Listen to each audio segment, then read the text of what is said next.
Hello everyone, welcome to What If Issei was abandoned and became Wukong Jin Mori from God of Highschool Part 7. Before we start, please go support jokersHearts for writing that awesome fanfic. This is the translated version I made. There will be some mistake in character's gender, but of course Issei is a male. Chapter 30, Final Sports Festival. After Lita's withdrawal from the tournament for personal reasons, in addition to having to leaving the confrontation between the three, it ended up being one of two. Which would be between the brown-haired boy and the third son of Endeavor. The boy, after his fight with the green-haired boy, didn't know what to feel. He had used his fire side, he didn't know how, but he had used it. The confrontation between the two of them had begun, but the strange thing was that neither of them moved, but both stared at each other. The spectators were confused to see that no one among them moved, while the more professional ones who paid close attention could see that the ice/fire boy was analyzing the brown-haired boy. He knew how the brown-haired boy fought, being that the first to make a move would be the decisive one. The murmurs were not long in coming. It was about him why none of the opponents did anything, until the brown-haired man took a step forward. "Issei, I heard your conversation with Midoriya," exclaimed the brown-haired boy, surprising Todoroki. "I'll just say that if you want to make it to the finals, you'll have to give it your all." "I won't hold back," exclaimed the brown-haired boy, getting into combat, "and I hope you don't hold back either." Todoroki heard all this, but didn't answer. He just put on a serious face, while his ice side released cold air that began to freeze his surroundings. He took a step forward with his right foot, which was his ice side. Waves of ice went in the direction of the brown-haired man, who jumped to the side to avoid it, something that Todoroki had anticipated. "I created a second wave of ice, but this one was more intense than the first, as well as faster." The brown-haired man who saw this, even while he was jumping, only covered himself as much as he could with his arms in an X shape, which the ice completely froze inside a large pillar of ice. It seemed that everything was over, but to be sure they waited for a few minutes to see if the chestnut could get away, something that the large pillar of ice did not show any change. Then Midnight was going to say the winner. Midnight, Hyoudou, the black-haired girl, didn't finish speaking, since the pillar began to crack, to break into pieces for a moment, showing the brown-haired girl without any damage. Todoroki looked surprised. The brown-haired boy's body had no traces of freezing. In fact, it did not seem to have been affected by the ice. "Issei, I told you that if you want to get to the finals you'll have to go all out, right?" With his hands he made a sign that said to come. "I'm waiting for you." Todoroki created ice again to freeze the brown-haired boy again, but the brown-haired boy didn't move from the spot. He went into combat. He gave a strong fist to the air, creating a strong gust of wind that blew away all the ice created by Todoroki. The gust was comparable to what was created between the clash of Midoriya's attacks with Todoroki. There were no more traces of ice on the platform. It was like the beginning of the fight.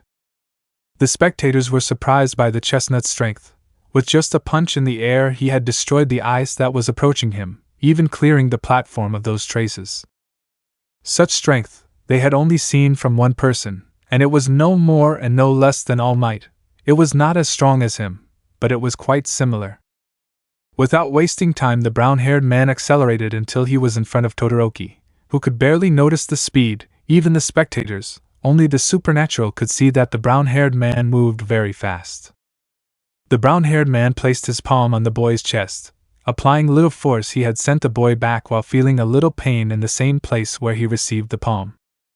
"Issei, come on! Say something!" he exclaimed seriously as he slowly approached the white-haired boy with red hair. "Todoroki, why?" For the first time since the fight started he spoke, but he didn't let his guard down. The brown-haired boy stood up when he heard what he said. "Issei, what do you mean, why? Didn't you hear that I told you that I know what you talked about with Midoriya? I want you to give your all, and that includes your fire side," the brown-haired boy said seriously to his opponent. "Todoroki, TSK, you won't understand what I went through," he said again, but his voice sounded annoyed about the subject. "And remembering it was even more, I will reach the top without using what I inherited from my damn father." The more he used his ice side, it was noticeable how part of that right side began to show traces of freezing. Apparently it was some kind of overuse, since it lowered his body temperature. That was the only thing he used on his left side. More than that, he never used it. Issei, maybe you're right, I'll never know what you've been through. Or how you felt, and that's what, exclaimed the brown-haired boy firmly, while with his foot he took a step that cracked the ground.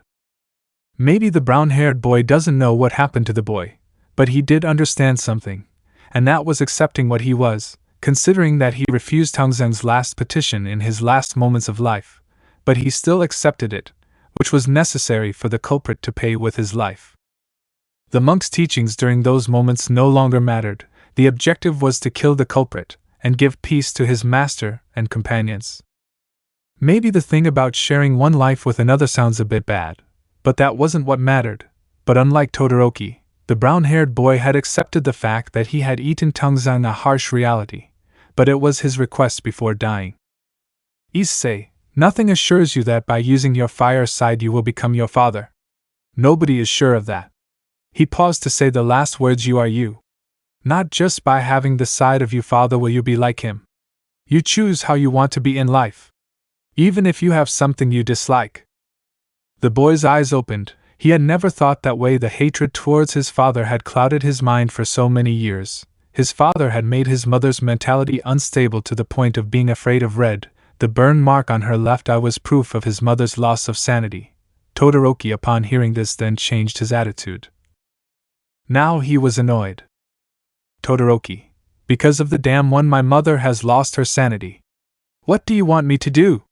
My mother was the one who always gave me encouragement to follow my dream as a hero. Now that reason disappeared. He shouted loudly. After that incident with his mother and his burn, his reason for being a hero had changed, and it was to be the best without using anything from his father, like half of his quirk.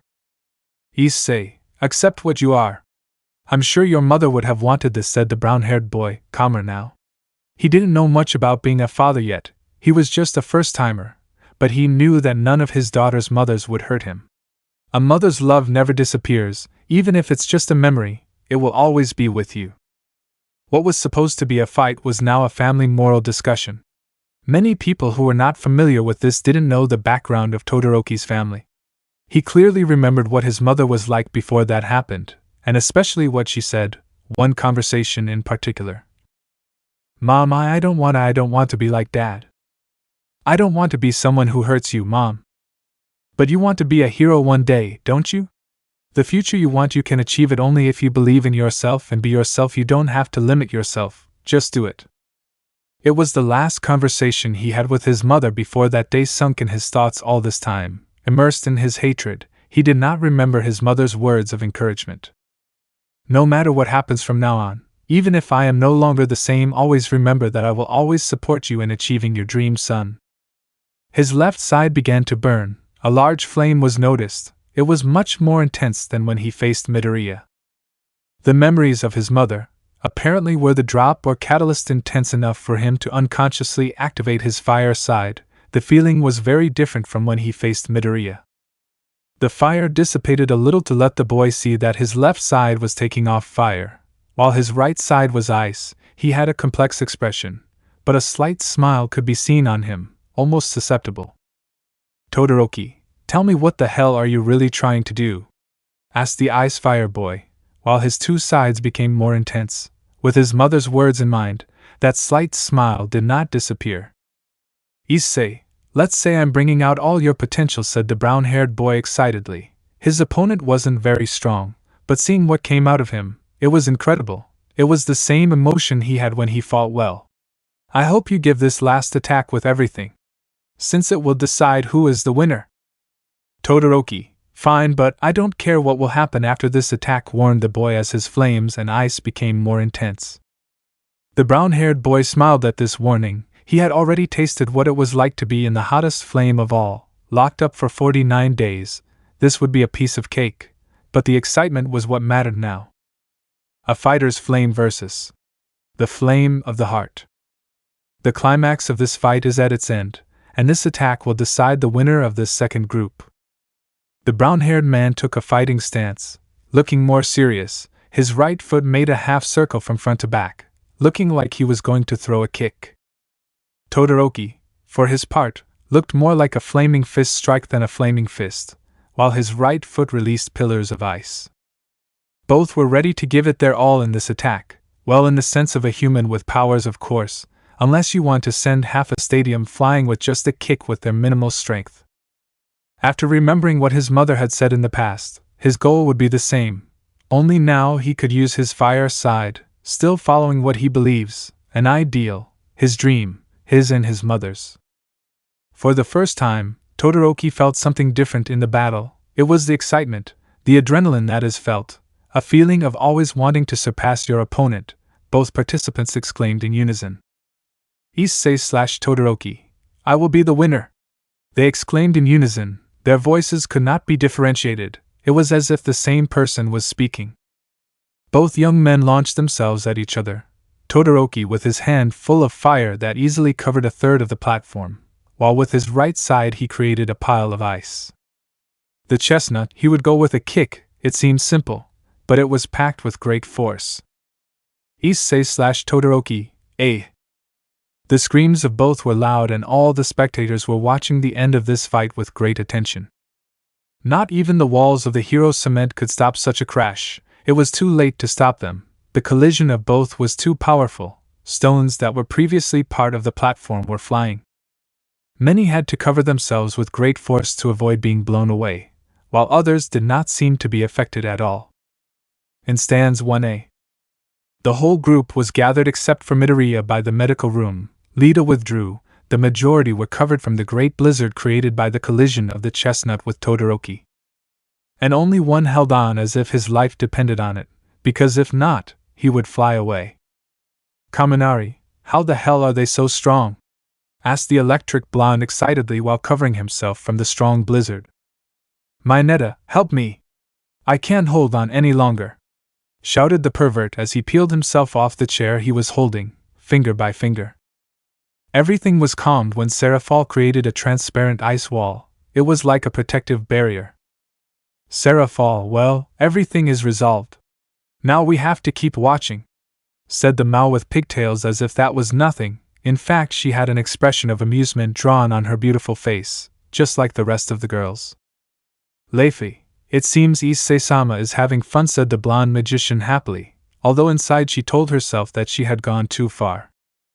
Kunu, it would have been cooler if she had her armor on, the kitsune thought. In a way, she was a fan of the old Ape Dragon series. Plus, every time she saw that armor it was cool, but without knowing that the word, armor, caught the attention of some of her classmates, and alarming the supernatural girls a little. Jairu armor? Said the girl with the jack cables, confused. He had never heard of armor from what he had known the brown-haired boy, in fact, not even a mention. Momo, what do you mean by armor, Kuna-san? Asked the black-haired girl, just like her friend Jairu.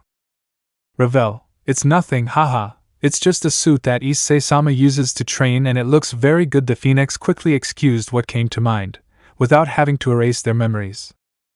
Yaoyorozu wouldn't believe it, she's not the smartest of the group for nothing, but she was taken out of her thoughts when something flew out wrapped in smoke, while on what remained of the platform the smoke was slowly dissipating.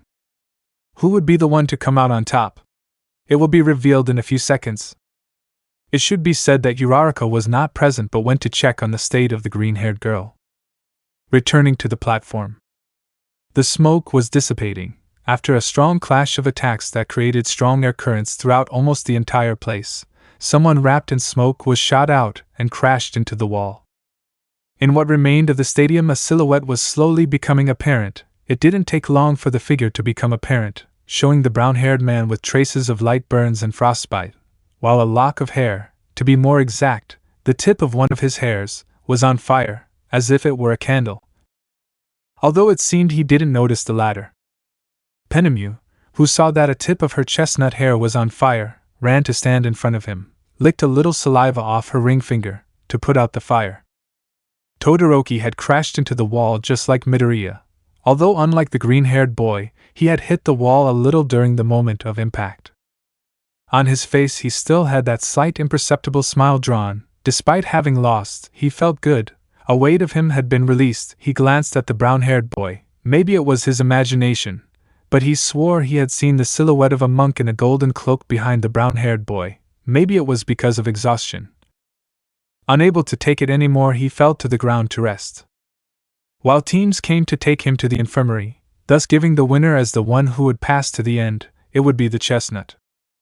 Bakugo, who witnessed all this, a drop of sweat ran down his face, when he believed that during 2 weeks of hard training he had increased the strength of his explosions, in addition to his physical condition. He had been beaten by 3 people. The brown-haired boy, Todoroki, and Deku. He frowned noticeably. He should have shown himself to be the best. The 3 of them had gone further than he could until that moment. But he had confidence in him, he had strategies, although it was not noticeable that he was one of those people. He would come up with a plan to leave the brown-haired boy against the ropes.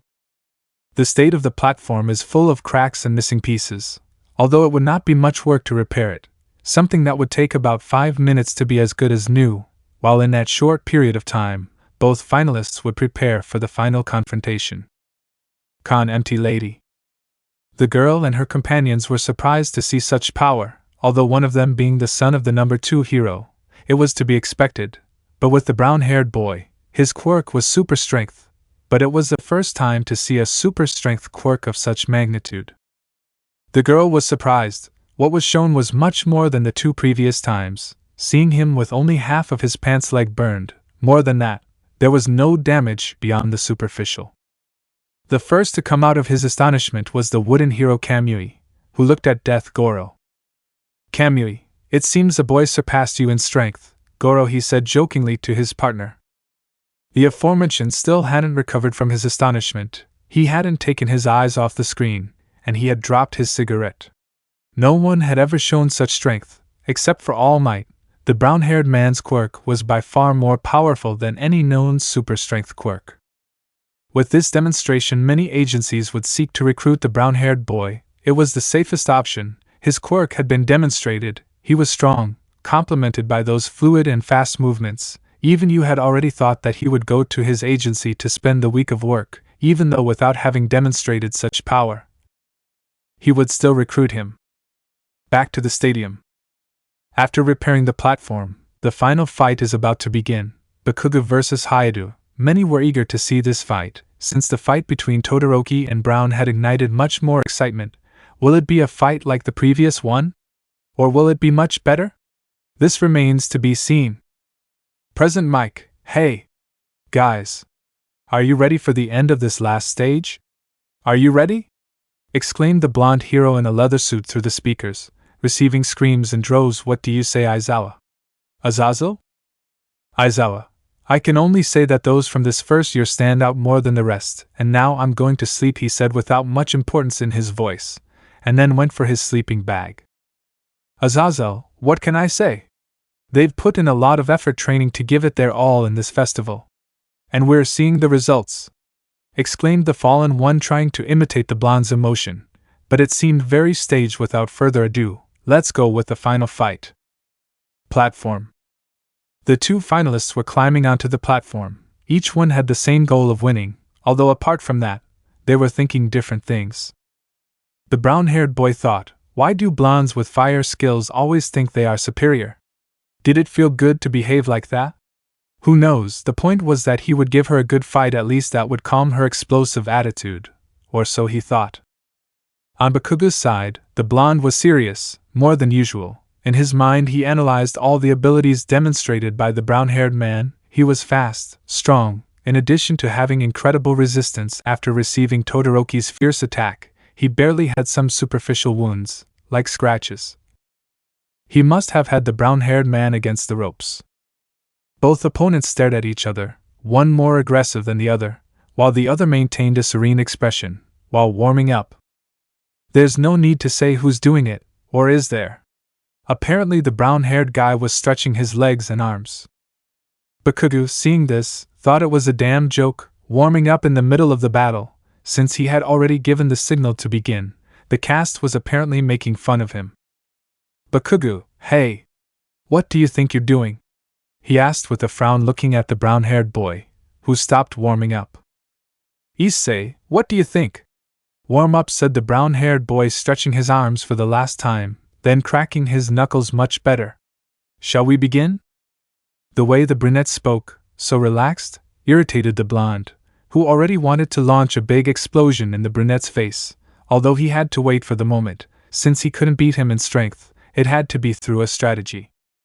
Both of them got into a combat stance, although the brown-haired one's was more of a martial style, while Bakugu's was more streetwise and his attacks depended more on his explosion quirk. Without that, his stance had many openings. "Bakugu, you know?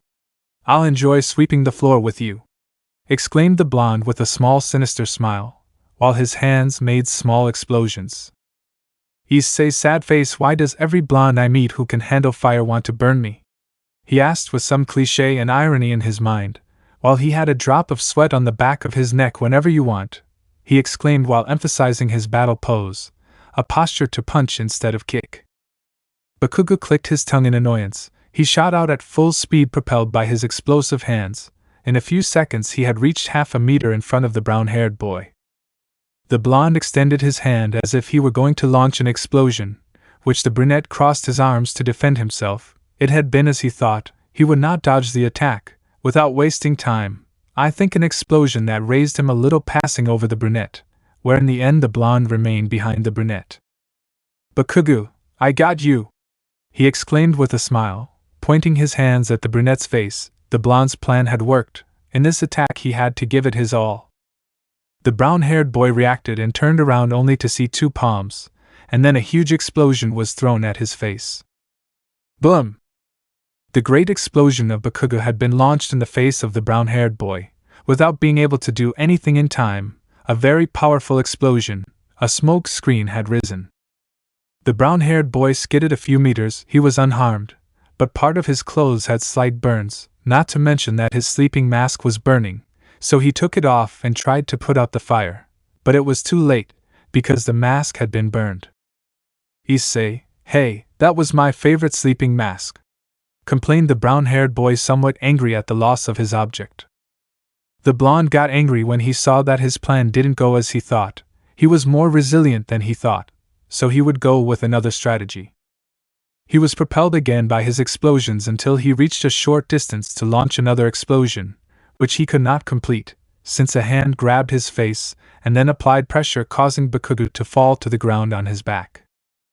Everything the brunette did was so fast that the blonde didn't have time to react. From one moment to the next he was already on the ground, not to say crashed.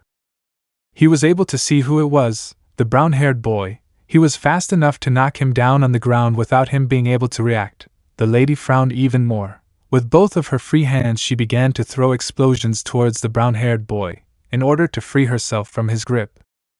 Explosion after explosion, there were many, coming one after another, making the explosions bigger and bigger. A smoke screen rose again, from which the brown-haired man retreated again, but now he no longer had the left short sleeve. There were a few scratches or burns on his face, but they were not serious. He would recover in a very short time. When the smoke cleared, you could see a Bakugu breathing slowly, and his hands were shaking slightly, due to the great overuse of his quirk. Since the fight began, the explosive boy had launched the explosions with all his strength, and he didn't hold back in any of them. "Bakugu, hey!" he exclaimed angrily, attracting the attention of the brown-haired boy. "Why are you holding back?" he asked angrily. He knew that compared to what he showed so far in this fight, it was nothing compared to the previous one. He had never attacked. He simply remained on the defensive. "Is my power not enough for you to show what you are capable of?" The blonde wanted to win, to show everyone that no matter who he was, he couldn't beat him with all his strength, and today he had been surpassed in a certain way, not once, but 4 times. Ochako, Midoriya, Todoroki, and finally Hyoudou, all of them had shown in some way that they were superior to him in certain aspects. His pride was too high for extras like them to stand in his way of being the number one and recognized hero. They were just small stones. Yes, that's what they were. "Bakugu, stop fooling around.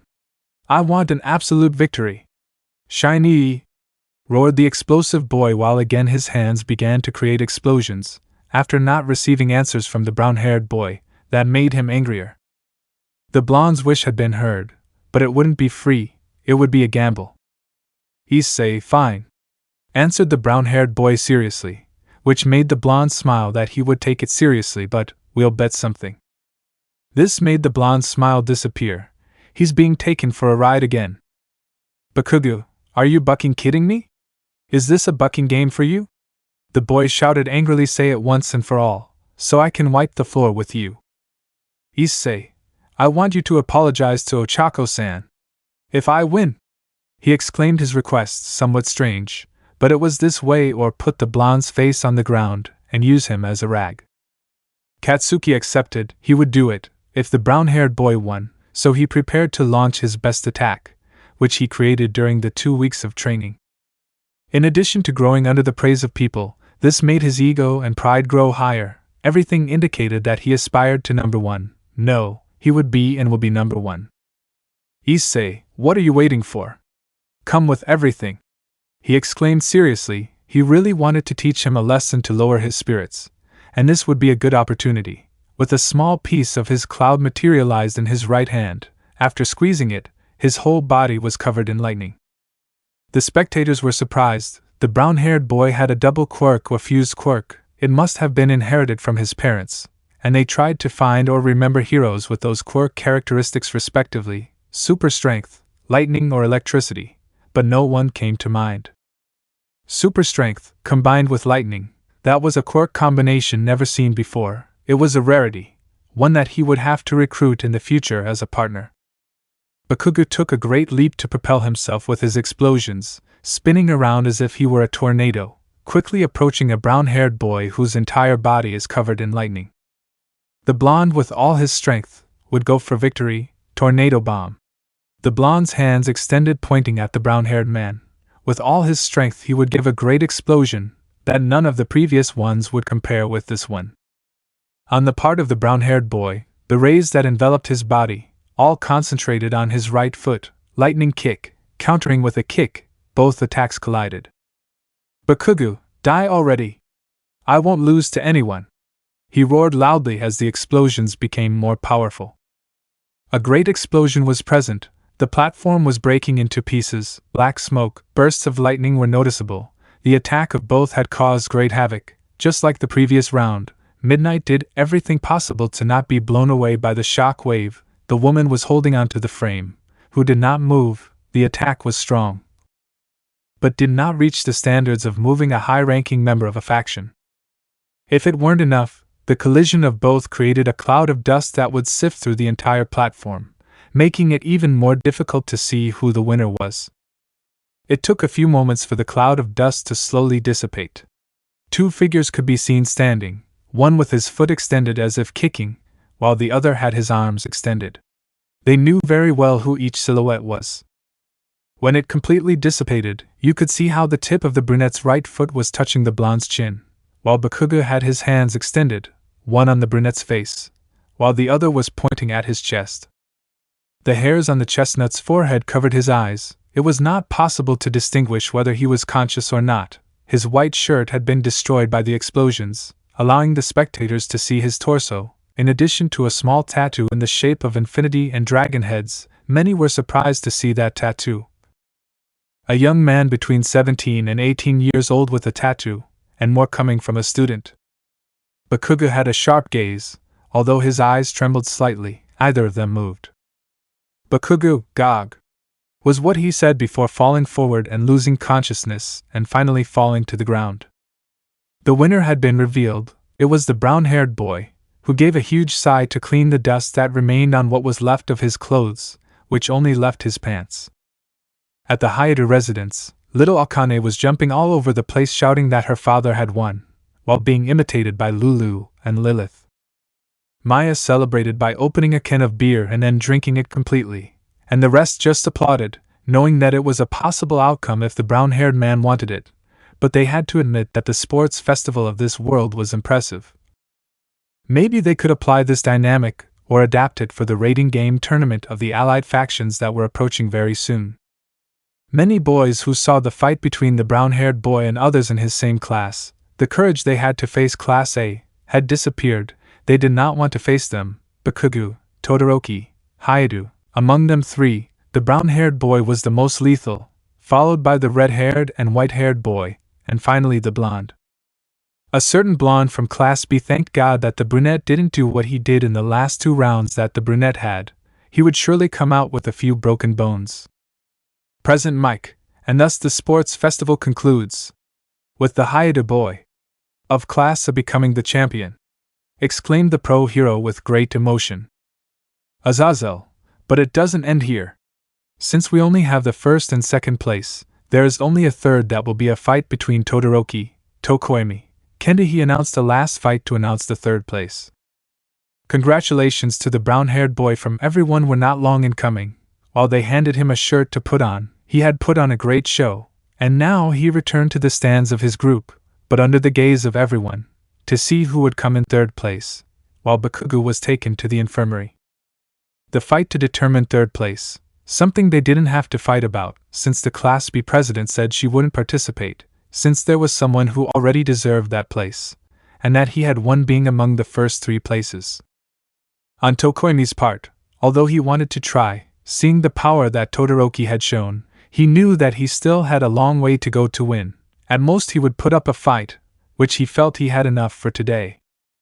Thus giving third place to Todoroki, a man deserving of being among the top 3, although many saw that it was appropriate, a certain fire hero saw it that way. It was like a mockery. Without seeing more he left. Perhaps this third son, being the most perfect of the 3 he had with that woman, was the same as the rest. Perhaps he should see another candidate to give birth to the son that would surpass all might. With this in mind he left. Moments later, the ceremony had taken place. The first place was the chestnut tree, who was photographed by everyone from different angles. Second place being the blonde Bakugo, who upon regaining consciousness, immediately wanted revenge, so he had to be tied to a wooden post, with shackles on his hands preventing him from using his quirk, while he himself tried to free himself, being useless. With Todoroki being in third place, he didn't have as much trouble as the blonde did. He was calm, while his mind planned a short visit to his mother at the psychiatric hospital. In short, the symbol of peace, All Might be handing out the medals personally, which would be a great honor. After the ceremony ended, the academy had returned to being the same as before. All the students would return to their respective classrooms, with Kaminaria and Mineta looking at the brown-haired boy with jealousy, while Serafal, Ravel, Kunu, Leifi and Ophis had rushed to hug the brown-haired boy. When he had cooled down after receiving the gold medal, everyone was in the classroom, except for Lita, who, as she had mentioned, had left. Even Midoriya was in the classroom, who had already recovered and was with casts on his right hands. Needless to say, Bakugo was still shackled. The news was given that tomorrow and the day after tomorrow, they would have the day off to rest, but that they should not forget to study, something that made everyone happy, except for the last thing, being that these 2 days off, the teachers of Class A were in charge of organizing all the nominations or recruitments for the work practices of the following week, which would be announced when they returned to classes. Departure time. To say that the chestnut's departure was peaceful for him would be a lie. Many professionals were waiting for him to leave to recruit him, or possibly even buy him. Many offered him to work for their hero agency, but for the brunette, he would only accept one request to do the internship, and it was from a certain blonde, and he wouldn't even give the brunette his number and vice versa to stay in touch. After that, everything was calm. It was already 3:30 in the afternoon, and Bakugo apologized to Ochako. More than an apology, it seemed like a threat, which the girl accepted, while those present saw with a drop of sweat the blonde who left, not without first saying that he would soon have his revenge. Some said goodbye, while some walked together until they reached the point where they would part ways. Issei, Midoriya, Kirishima, Kaminaria, Tokoemi, Lai, and surprisingly Todoroki were there too. On the girls' side, well, Serafal, Kunu, Ravel, Leifi, Ophis, Jairu, Momo, Uraraka, Ashido, Tsuyu, Hagakure. Anyway, all the girls in the class were together, talking about a certain party that would take place at the Hyoudou residence on Saturday, which was heard by a certain pervert. Todoroki, Hyoudou the boy, spoke calmly to the brown-haired boy, who turned around. Issei, call me Issei, is something wrong? Todoroki, it's nothing important, I just wanted to thank you. You took a weight off my shoulders. The boy thanked the brown-haired boy, who smiled through his teeth. Issei, you don't have to thank me, after all we are partners, right? he said with a smile. Midoriya, it's true Todoroki-kun, I was able to see Issei-kun's fight with you in the infirmary. And let me tell you that you were great. It's good to see that you gave your all, added the green-haired boy with a smile. He had seen the fight, and it was incredible. In a way, he felt that Hyoudou had left a weight behind. Issei, so. I hope we get along from now on, he exclaimed happily, extending his right fist, while being imitated by the green-haired man, but with his left fist. Todoroki saw this with amazement. A small smile had appeared on his face. He extended his two fists, to bump fists with the brown-haired and the green-haired. Those two would be his first friends. Never in his entire childhood had he had time to make friends. He was always trained by his father, but now he had escaped from the shadows of his father. He had found who would possibly be his two best friends. The moment of the three had been interrupted by a certain redhead, who had realized something. Kirishima, hey Hyoudou, Todoroki! Exclaimed the redhead, calling the two, who turned to look at him. Now that I remember, when you two screamed, it seems you had the same voice, he said to the boy with curiosity. Issei/Hyoudou. Of course not, they said in unison. It seemed like the same voice, only the difference was that the brown-haired boy's voice had more energy, while Todoroki's was colder. It can't be. Aside from that, their voices were technically the same, which made the redhead and the rest of the men laugh, although to a lesser extent. Note, Issei and Todoroki Siyu are the same person, Kajiyuki. The boys' conversation was interrupted by the girls, who told them that they would have a party on Saturday at the Hyoudou residence, which everyone accepted, and that they would come to their house that day. Of course they gave them the address of where it was, and that they would start at 12. Todoroki didn't want to at first, but under the persuasion of Midoriya and the brown-haired boy, he gladly accepted. After this, everyone went on their respective ways to their homes, either by train or on foot and bus. Everyone said goodbye to the residents of the Hyoudou family and left. The same with our supernatural group, who would also calmly return to the house, without knowing that hundreds of questions would await the chestnut tree when they arrived home. Gyro residence. The girl with the jack cables had arrived home running while carrying the guitar and the album in her hands. She arrived home with a big smile, being among the top finalists of the festival, in addition to winning 2 collector's items for any musician. She may be an aspiring heroine, but that doesn't mean she should put her musical taste aside. No, being the daughter of 2 musicians, she would follow the same tastes. Upon arrival, he was welcomed by his father and mother as always, and they congratulated him on his achievement, and the girl showed him what she had won. Her parents were impressed by such a piece. One could say it was from a museum. Today was definitely a great day, without knowing what their daughter would ask them from now on. Kyuka, father, mother, I want to talk to you about something, said the girl, taking a breath. To talk about the following. She didn't know how to say it. Maybe her parents would know about this. It's about a boy. After saying that, there were 2 types of reactions. On the part of her mother, the woman drew a smile on her face, while her husband dropped his cup of coffee, while her mouth was open, as were her eyes. Note, it's not yet time to talk about the Gyro family. Hyoudou residence. Issei/girls, we're here! The students exclaimed happily, upon arriving at the house. And as always, the brown-haired boy was tackled by Yasaka and Kuroka, although this time, it included Lilith and her daughter Akane. Akane, Dad! Welcome home! The little girl exclaimed happily, hugging her father by the head. Issei, I'm at home, Akane, he spoke with difficulty, since his daughter was covering his face. Kuroka, I see Naya. You were incredible, Naya, said the Nekisha, purring in the chestnut, a real feline. After standing up, the brown-haired boy greeted all the girls, but what he didn't expect was that his in-laws were there, on Kagaya's side, in addition to the leaders like Surzex, Ajuka, Odin, and Michael, Valet with his wife Lavinia. Besides Rosweiss' grandmother, the nuns, the house was full, but what surprised her most was seeing Mao, but above all, Millie Cass and a blue-haired girl who looked familiar. Surzex, hello Issei-kun. Graham work at the festival. The Red Satan congratulated the brown-haired boy with a smile. Issei, ah. Yes. Thank you. But what are you militias doing here? And who is she? he asked and pointed out surprised, since if they were here, they should know her identity, but also remember who the Pelazol Yura-san is? Moments later. In the living room, everyone was sitting quietly, each with a cup of tea served by the chestnut's mother, Grafia, and Prim. There was some tension in the room, well only for the brown-haired man, since 3 more had joined those who knew of his double identity. Issei, ha-sai, I guess you have a lot of questions, don't you? Asked the brown-haired boy with a long sigh, while Elaine was sitting on his lap. Milikas and Yura nodded, knowing exactly where to start asking. Issei okay? Who will be first? Milikas, Issei and I no grandpa? He was interrupted by the brown-haired boy, since the younger redhead didn't know what to call him. Issei, it's okay, he answered quickly, where the redhead understood.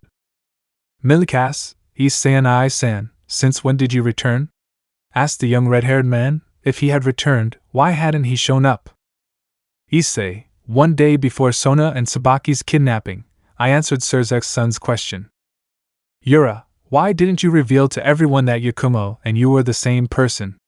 This time was the question from the first Sona tower. Issei, I was planning on revealing that it was me, but if I do it now it would cause a lot. How to say it? He tried to say it, but he couldn't find the right words to say it, which the girl understood, since she knew that Rias and her entourage along with Irina tried to look for him, without result. Yura, you don't have to say it, I already understood, said the girl, and then asked the next question. How did you get so strong? This was the next question. Issei, how to say it? It's complicated to explain, a long story, which I will tell you calmly at the right time. Milikas, what will you do with Riasne-sama, like everyone else? Asked the redhead this time.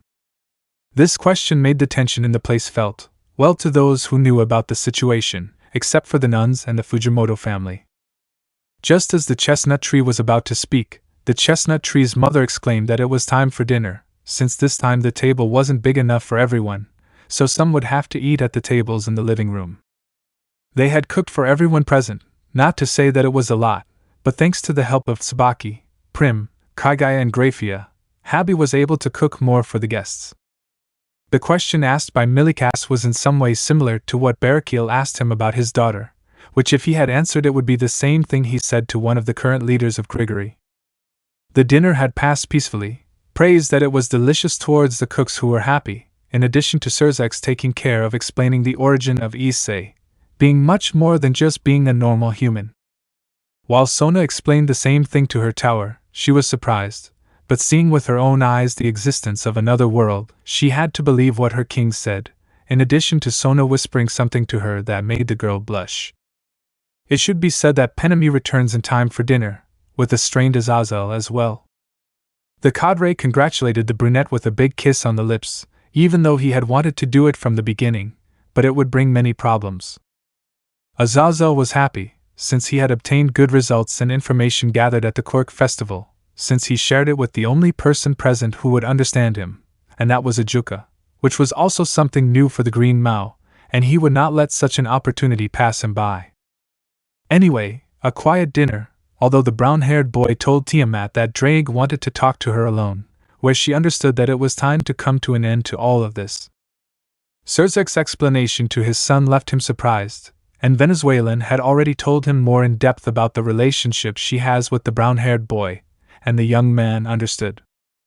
Besides the fact that he would continue calling him an Ai-san, which was not a problem, he was happy to have his idol back, but they told him that it had to be a secret, which he understood. But as certain people will take it. Afterwards. Dinner was over, it was already night. Since he had finished dinner, the chestnut tree went to the Sodia waiting for Tiamat, who didn't take long to arrive as well. The wind wasn't very strong tonight. It was time to clear everything up, so Drake got out of the booster gear, standing on the chestnut's head. They both went to the balcony where they leaned back. They would talk while they watched the lights of the city. Tiamat, well? What do you have to say, Drake? I asked seriously, looking at the aforementioned. The little red dragon took a breath of air to speak. Drake, Tiamat, I'm sorry, I know that's not enough for what you've lost, but as much as you and I, we believe. No, we know that Grand Nine is alive, somewhere. We don't know how she disappeared, But she's very strong. She wouldn't let herself be defeated by anything, said the dragon calmly with a very deep adult voice. He fixed his gaze on the sky. To see the stars, she loved to see them. I ask you for time. I don't know how long it will take me to find it, or we will take, but it will be the necessary time. If not, we will find a way to bring her back. Tiamat listened to all this in silence. It was true that her sister was strong. No matter where she was, she would come out alive no matter the circumstances. But as a sister she did not stop worrying, being her only family. Drake, I know how much you miss her and how worried you are about her. I'm the same. We can't do much for now, but I can assure you that we will find her. You can hate me all you want, but I have faith that we will find her very soon. Living room. Ophis had taken back the nuns and Kagaya's family, leaving only the leaders, Mao, Milikas, Vali, Lavinia, Yura and Azazel. There were plenty of rooms for them to stay, although the fallen would go back to his apartment with the Juka to analyze the quirks. The rest gladly agreed to stay. Even Surzex had work to do, but his dear, beautiful and kind wife, Mao-chan, had taken pity on him, letting him enjoy a bit of freedom, even though tomorrow they would return to the underworld at 12 noon. Surzex was crying his eyes out as he repeated over and over again, "Miracles do exist," making everyone, and especially Michael, shed a sweat. Sona had already finished telling who the chestnut really was, a son Wukong from another world, who came to his world thousands of years ago, and who by an unknown heir that he doesn't remember reincarnated him in the son of the Hyoudou. The chestnut tree's parents already knew about this, since before they gave birth to their current son, they had previously tried to have children, but during the gestation period, the fetus always failed, which made them sad. Since the doctors had said that Fuyumi's fertility was very low, and her husband's sperm count was low, a hard blow for both of them. Even so, they did not lose faith. The third attempt bore fruit, and that was the chestnut. Since he was born, they knew he was special and that in the future he would achieve great feats. And they had told this to the residents, and again they told everyone. Those who did not know were very surprised. They became more and more curious to know who was the being that reincarnated the brown-haired boy being the son of the Hyoudou. For Michael, this seemed like his father's work. Was it him? It couldn't be. He was supposed to have died hundreds of years before the civil war in the underworld. Who else could have that ability if not his father? He couldn't think of anyone. Yura is impressed, meaning that the brown-haired boy was never entirely human. He was because his true self was still asleep, but the trigger was his battle against Trihexa in that dimension created to keep the beast locked up. Unaware that the same chestnut tree would be the trigger for many battles to come. On Vala's part, he was also surprised, now there was some sense, that his rival had the magic gourd in his possession, being that he had one granted by an old man of the Chinese gods, and the chestnut was a son Wukong from another world, where certain events happen the same, with the difference of Buddha, and not to mention another event. De regreso con Tiamat, Issei the dragon. After the red dragon finished speaking, if it helped to say everything, the dragon queen remained silent. Since she had arrived yesterday, and today she was clearing things up between her and Drake, I thought it would take longer, but apparently the tension between them was like a tightrope for the brunette. The silence was complete when the brown-haired boy took out 3 cans of beer, offering it to his companion Tiamat. That's right, the brown-haired boy drank, but to a lesser extent. Only 1 can a week at most, not to mention that when he was son Wukong he drank either sake or rice beer, and besides he's of legal age. Tiamat was initially surprised that the chestnut tree was drinking, but she remembered that he was older. That Drake would drink was to be expected, so it doesn't matter much. Tiamat took a big gulp of the beer, then finally decided to speak. Tiamat, I have no choice but to believe you, she said, looking at the stars in the sky. Both were surprised that she didn't attack him, especially Drake, but she was calm, as if she would accept. I know Grand Nine is strong, I can't do anything but trust her. A dragon lives for a long time, not to say for a long time. But that doesn't mean I'll stop watching them, she said seriously as her gaze sharpened. Her eyes became those of a reptile.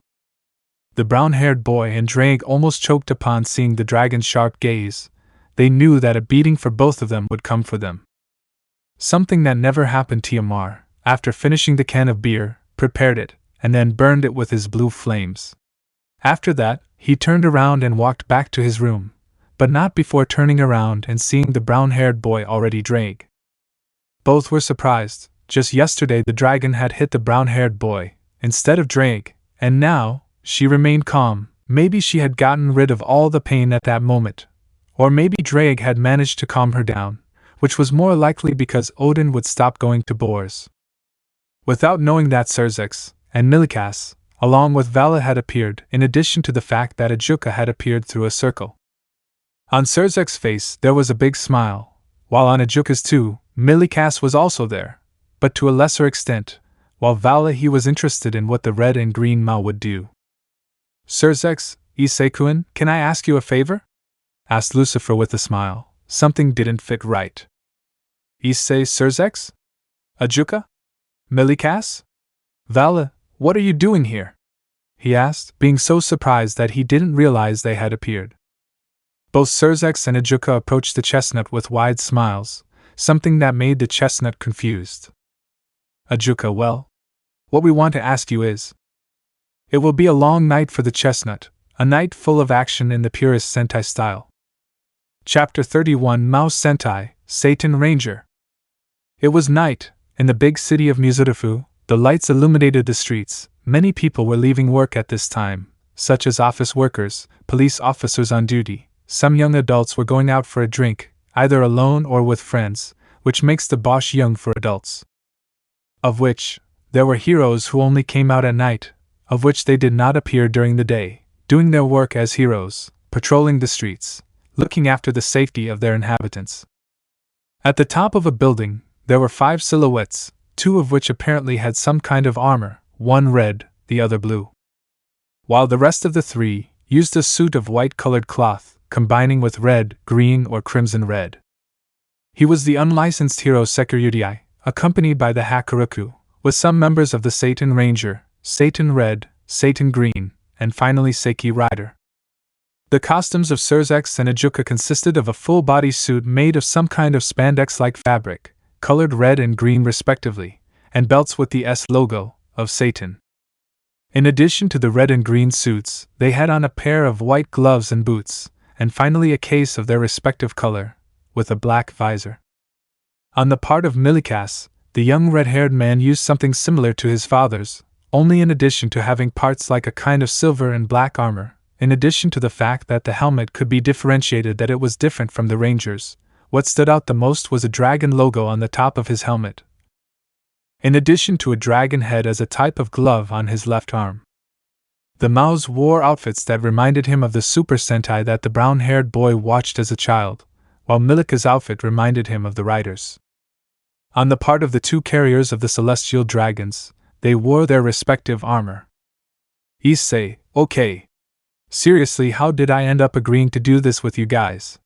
The brown-haired boy asked the company. More than anything, it was how the hell did he end up agreeing to accompany Cerzex to do this hero thing like in Tokusatsu? Cerzex, come on Issei-kun, it will be fun.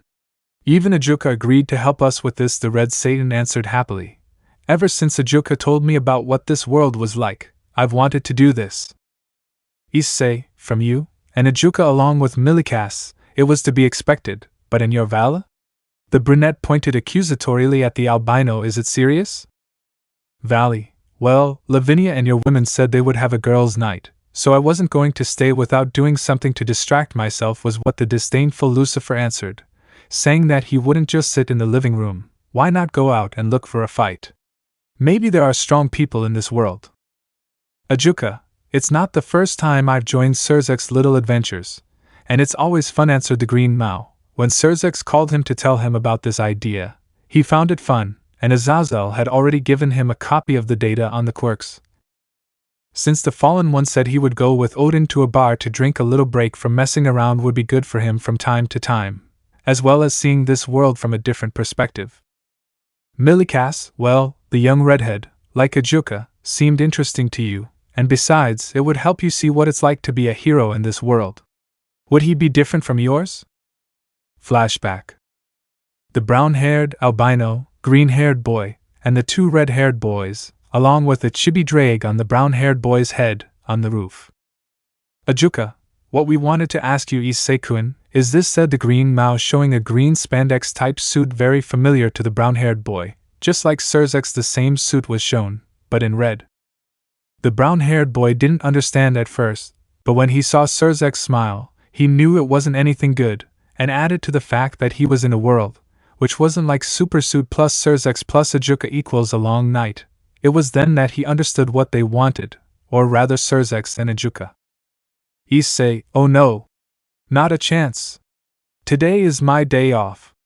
I plan to spend it with the girls, said the brown-haired boy, refusing to the possible and imminent request of the mouse. He didn't want to do those poses, and much less listen to Drake complaining that his reputation in this world that was barely flourishing was going down. Millikas, about that, Issei and I-san, mother and grandmother said that they would have a girls' night with everyone, and they also said that we didn't want them to be interrupted, said the young red-haired boy, making it known that the brunette would have the night off to pretend to be heroes. Drake, you're not going to do those poses, did you hear me, partner? You owe me for the title of the breast dragon, he exclaimed somewhat angrily. Since he was already recognized as a vigilante to be feared, the dragon began to pull the hair of its bearer, causing him to start screaming in pain while running from one side to the other. I knew the chestnut wouldn't escape this, so at least I'd prevent him from doing something embarrassing. Issei, Drake hurts.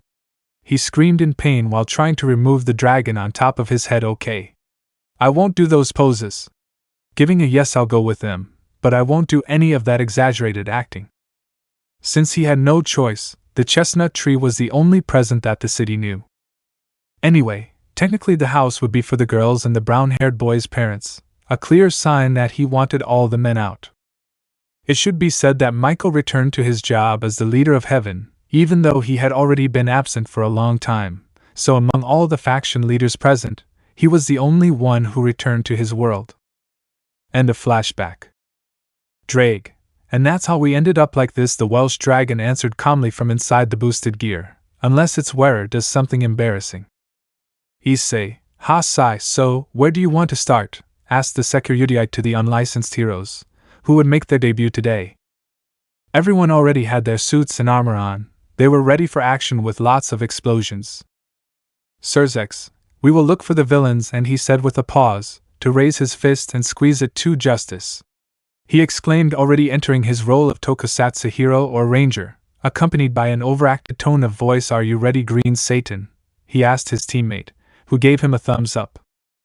Millikas, I'm ready too.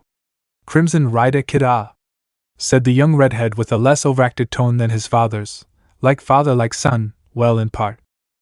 Vala, less talk, and more action, said the albino through his armor. He already wanted action. In addition to the fact that Albion heard from the brown-haired girls that he was some kind of hero, with the name of Sekiryuutei, adding that this was a competition between the celestial dragons, in which the red one was in the lead.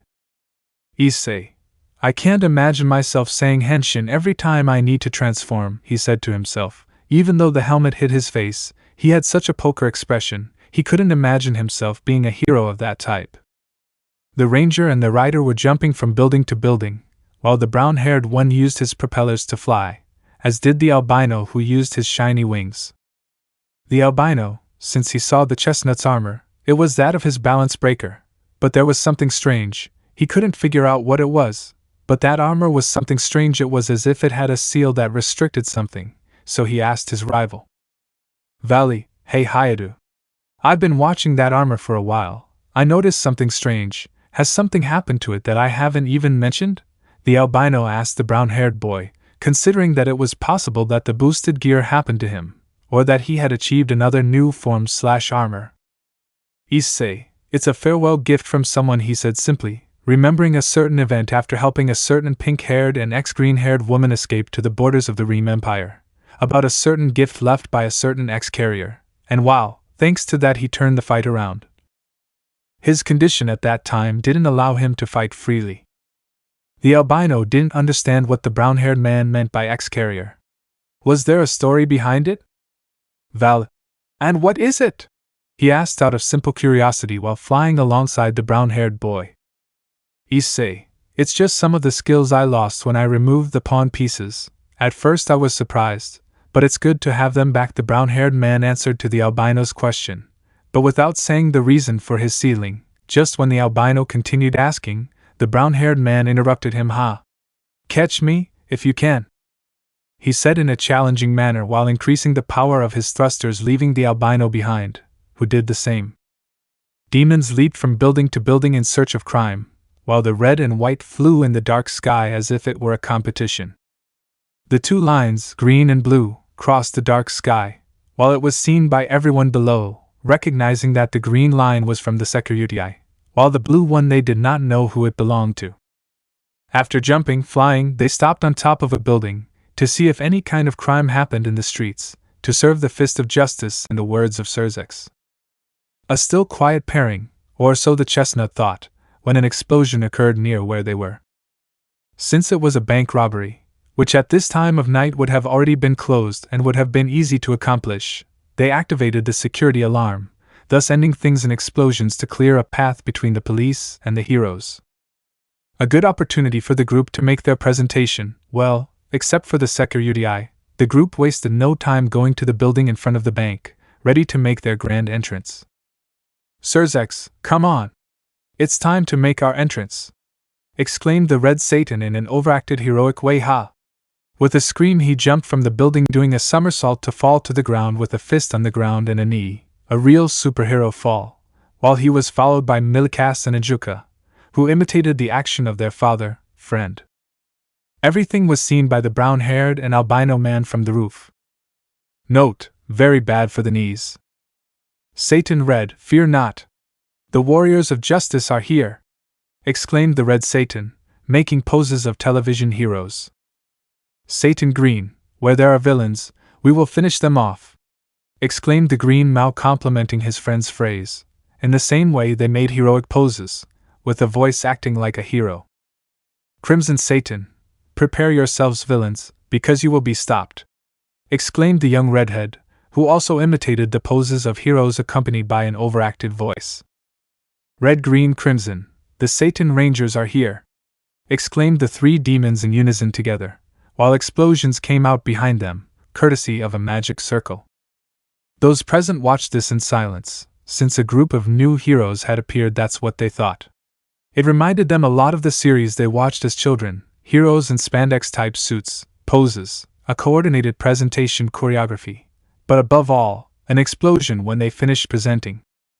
Everyone was staring at the three masked men, especially the villains, who looked at the three with a WTF expression, and then burst out laughing. Villain 1, ha ha ha ha ha ha, laughed one of the villains present, who has the appearance of an insect, a mantis to be more precise. Are you serious? I can't believe you guys are heroes. You look more like clowns. Ha ha ha ha ha, he mocked the entrance of the three demons. Something that made the rest of the villains present start to laugh, which in total were 4, counting the one with the mantis appearance, of which all of them had the appearance of insects.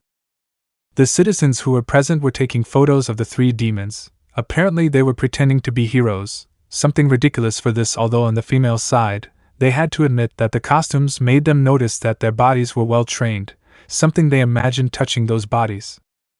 What no one saw, since he had his helmet on, was that Cersei had a twitch in his right eye, and he was also angry at the comments the villains were making. He remained silent until the mantis-like villain approached him to speak to him. Villain 1, hey, stupid! Being a hero is not a game for children like you. You better go home if you don't want to die and appear on the news the next day, said the villain, putting his knife hand on the Red Satan's neck. Ajuka and Milikas took a step back, not because of the villain, but because they knew that their friend/father sometimes doesn't like teasing, much less speaking ill of him, added to the fact that in a certain way he had ruined his entrance. Something that the villains present would come out with at least several broken bones before being arrested.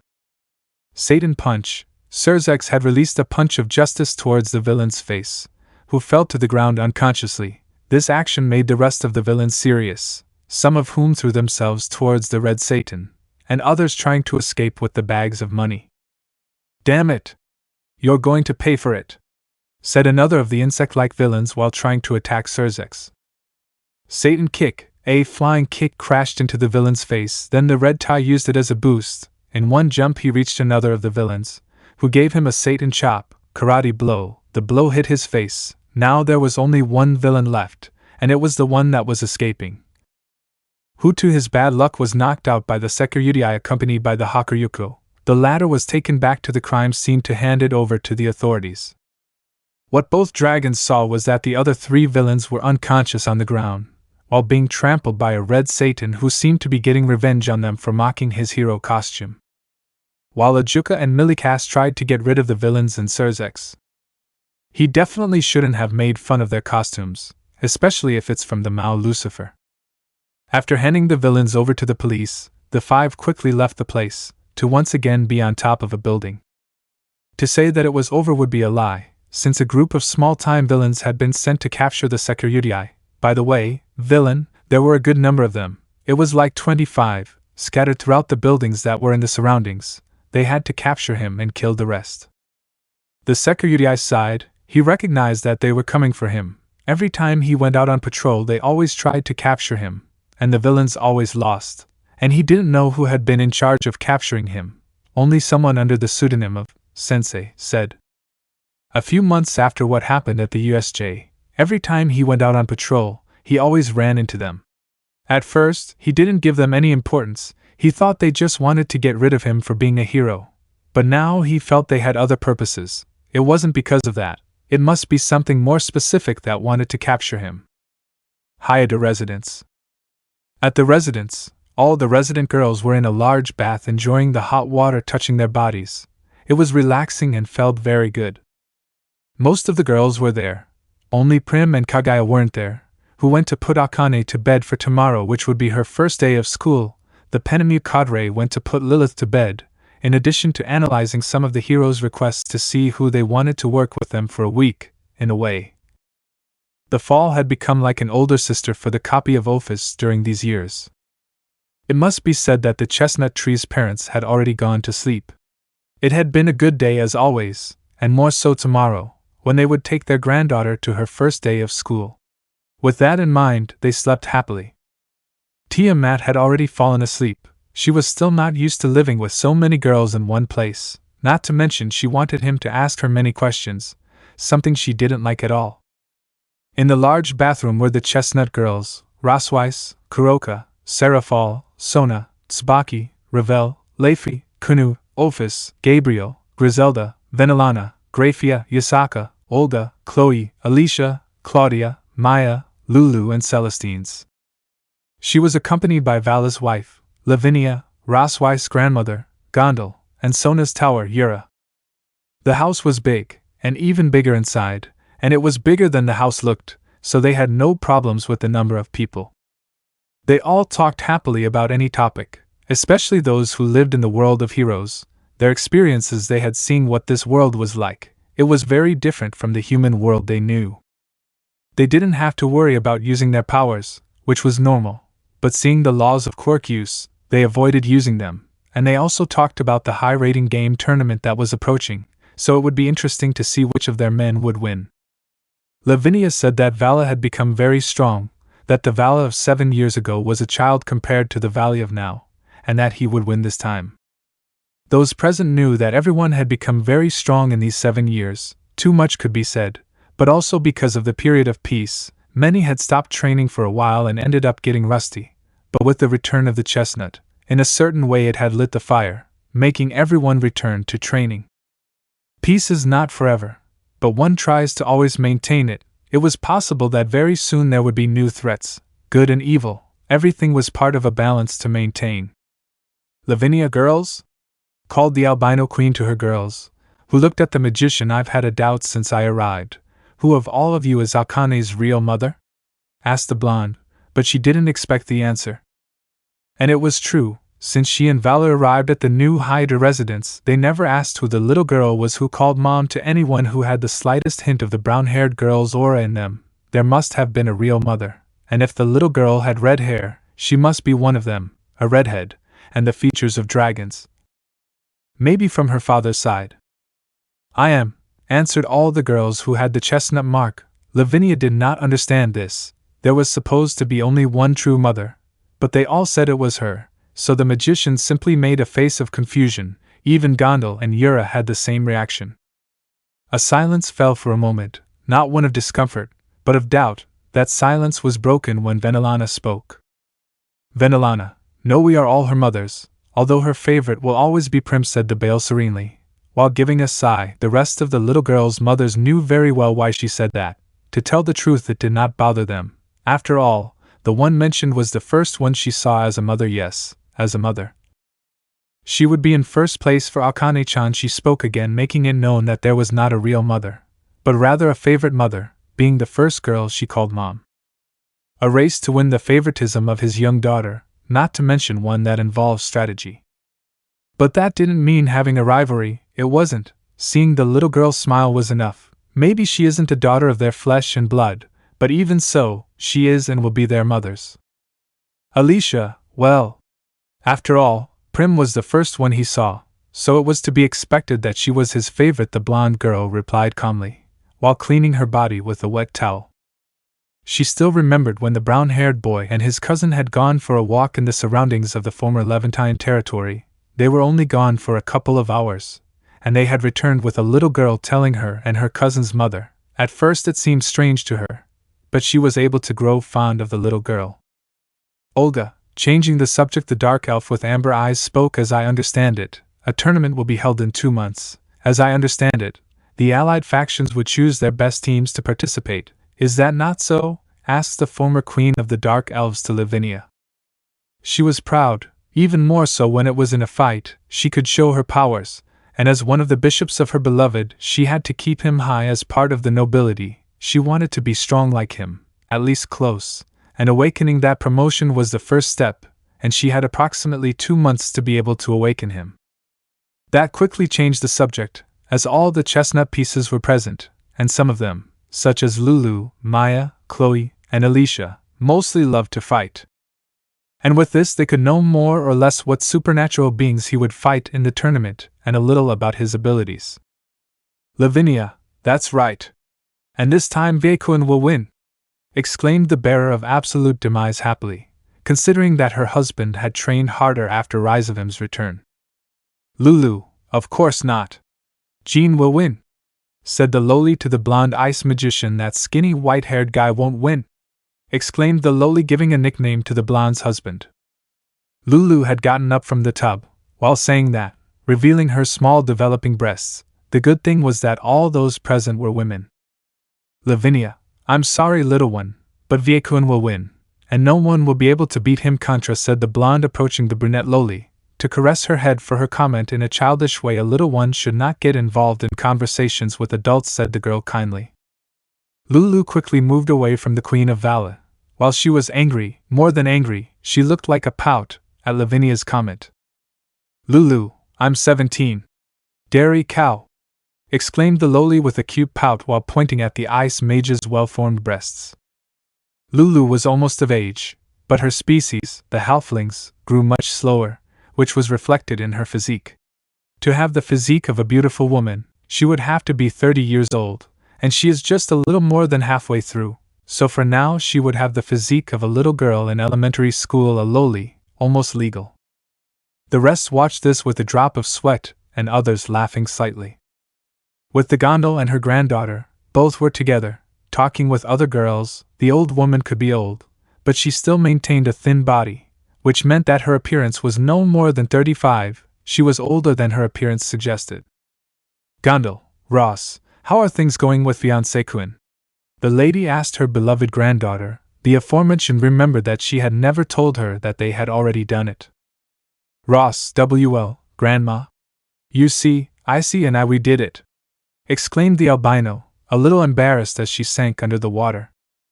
Gondel, seeing this, only smiled. Her granddaughter was still the same as when the brown-haired man pretended to be her boyfriend. You could see in her that she really loved the brown-haired man, and seeing her happy and ashamed was a good sign that the weight of the years had been worth it.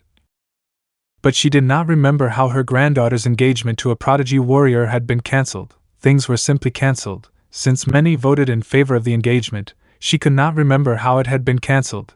Everything seemed like a cloudy dream that no matter how hard she tried, she did not remember, and she was not the only one.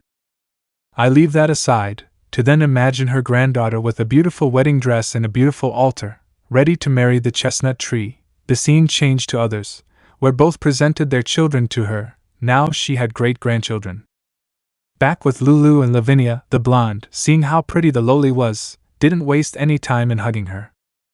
Lavinia, Kaya, she's so cute. Luchan, you can call me Lavinichan from now on, said the blonde magician, hugging the brunette loli, sinking her between her breasts. Is it okay? She asked with a smile while continuing to hug the loli. The aforementioned, her face being between the blonde's enormous breasts, could not speak. You could barely hear what sounded like babble, and she could not breathe. The loli tried to get out of the hug by hitting the Rumbia's breasts, which was useless, only causing her to tickle. It got to the point where she couldn't take it anymore. The loli drowned between the blonde's breasts, while you could see a little ghost coming out of the loli's mouth when Lavinia stopped hugging her. Well, Lavinia had a certain Weni-sama complex, where she likes to be called that. Maybe it was with Vala that she ended up being so affectionate. Lulu was left on the floor on a large towel to catch his breath after being hugged by Lavinia-chan. Returning to the tournament conversation, they said that according to what she knew, the organizers were always Ajuka and Azazel, who announced the participants, but generally the majority were the same as always and some new ones. Lavinia, this time, Michael's Joker won't win this time, he won't, said the girl with determination in her blue gaze. But seeing today's sports festival, maybe Ajuka-sama and Azazel-sama will do something different, commented the girl. Maya, can I know what the grand prize is that will be given to the winner? Asked the curious redhead. In such a big tournament there has to be a big, no, enormous prize for the winner, and that's what she wanted to know. The girls from Eostia were also curious, and Lulu had just said goodbye and heard that, so she joined in to see what the girl would say. Before Lavinia could answer, someone got ahead of her.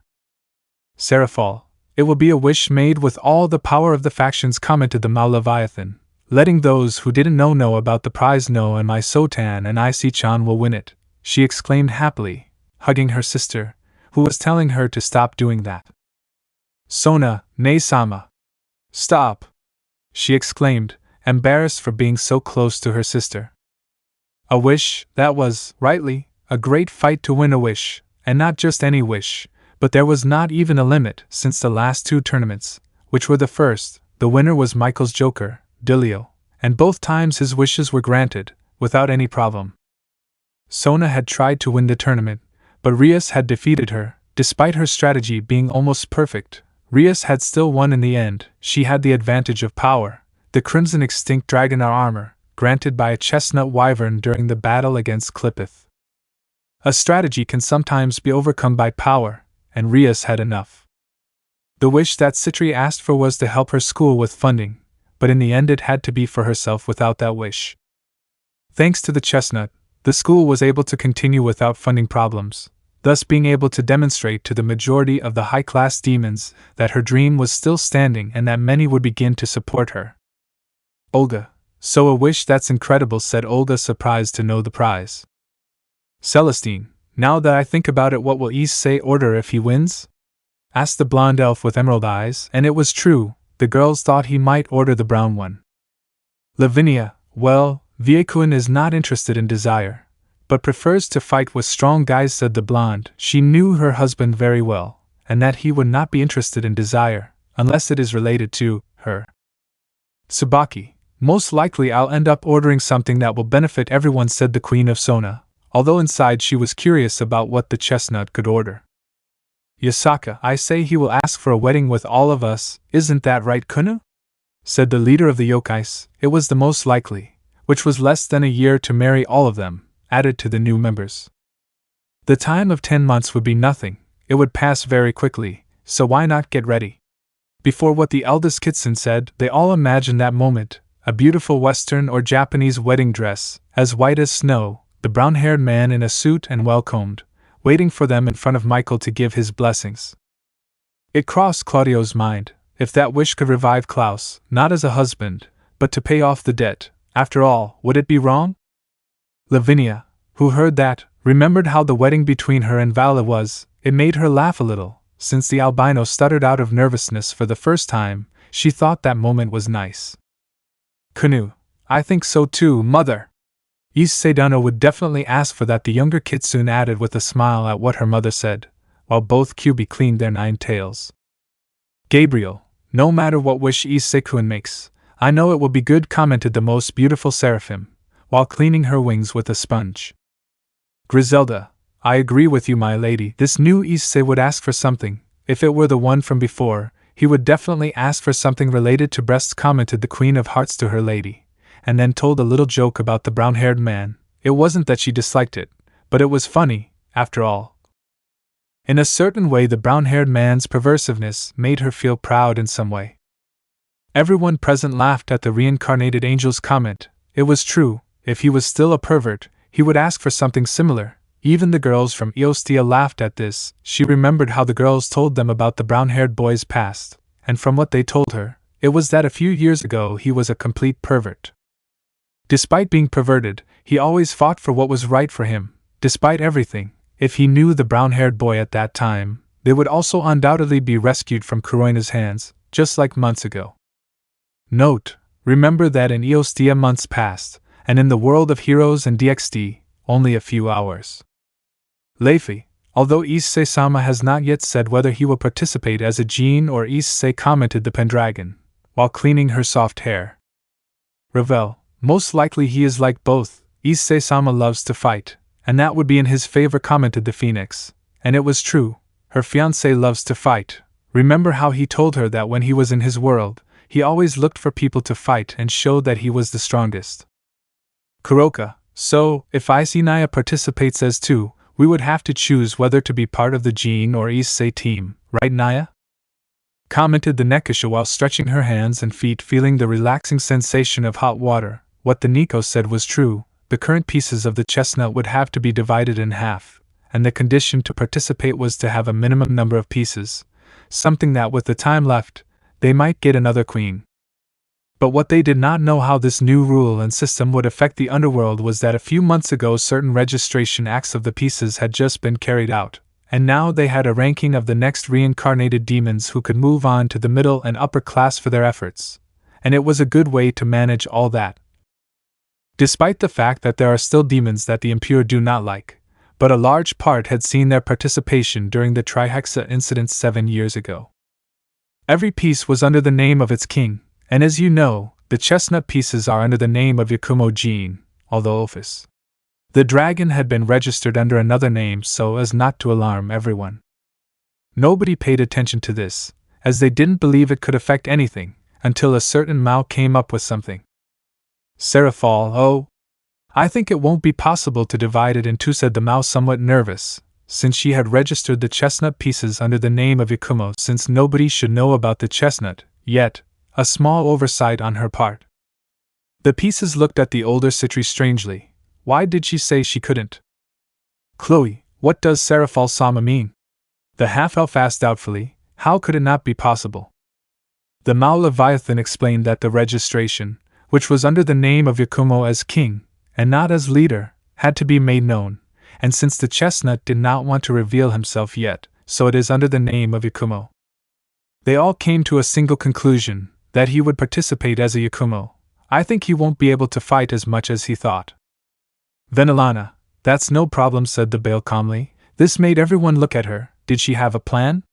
She might have one. Maybe Issei-kun just needs to get pieces and register it under the name of Hyoudou, and I know he'll manage to get them in time to also participate as Hyoudou, said the woman looking at her queen piece.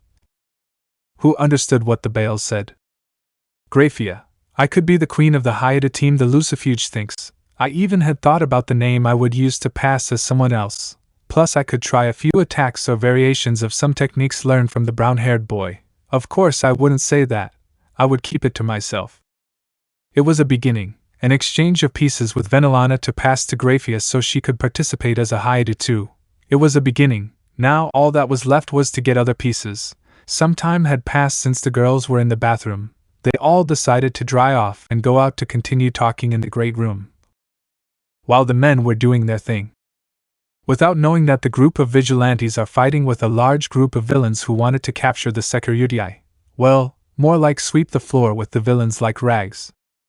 In the corridors, they met with Prim, Kaguya and Pennymew, where the first 2 already put Akane to bed, while the other 2 put Lilith to bed, in addition to having finished accommodating the requests towards the students of the group, despite being only a part, it was a good amount. The three of them were talking quietly. Apparently they were going to take a relaxing bath, and they ran into the rest of the girls. They told the three of them that they would wait for them in the living room to eat some desserts, to continue the conversation. In the bathroom, the pink-haired, the black-haired, and the purple-haired, the three girls took off their clothes and then covered themselves with a white towel to get in and immerse themselves in the large tub. It was very pleasant to feel the warm water covering your entire body. A relaxing bath always relaxes anyone. Penemu, so tomorrow will be Akane-chan's first day, right? The cadre asked the two girls, while she soaked her long purple hair. Prim, that's right, Penemu-sama, the pink-haired girl answered happily. She already had the little girl's uniform ready, of course adapted so as not to get in the way of her wings or tail, a red school backpack. Kagaya, the little one was so excited that she couldn't sleep, but in the end we were able to get her to sleep, Penemu-sama said to Miko, ex-Miko, and I also know that she promised her that she would go pick her up at the exit. Penemu, just tell me moo, okay? There's no need for so much formality, said the fall, and it was true, after all, they have been living here for weeks. The two girls accepted to leave aside the formality and call her, as she told them another thing, Prim, your request and Lulu's to enter the academy have already been approved.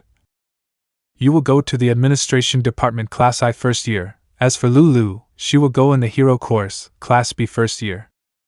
As much as Prim and Lulu asked to enter the academy a few days ago, the pink-haired girl found the schools of this world interesting. That's why she wanted to enter one. And why not enter the same one as her fiancés? She may not have powers like the rest yet, but her interest allowed her to learn things quickly, so the best place for her was the administration department. For Lulu, the girl possessing strength above normal, not to say much for someone of her size, the girl ended up in Class B. She found it interesting when they told her how the brown-haired girl studied, more than anything because she could fight, and more so where you can show that you are strong. Yes, the girl loves to fight. In a certain way she was of her race. Both girls would start their classes on Wednesday, where they would receive their uniforms the day before, a great opportunity to go out and explore the place. The two of them, being the ones who looked like young people between 16 and 18 years old, would have to attend at least one school. That would go the same for Lilith, although she might end up attending the same kindergarten as Akane. After all, Opha's copy was a little higher than average at those ages, while Akane was in the average range. Prim thanked the cadre.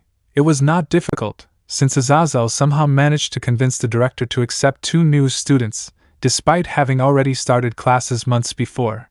It was easy for the former governor, he had his methods. On Kagaya's part, the Miko most of the time accompanied Yasaka to Kyoto. She was very interested in the temples of that world, and it was also the same as the culture of her place of origin.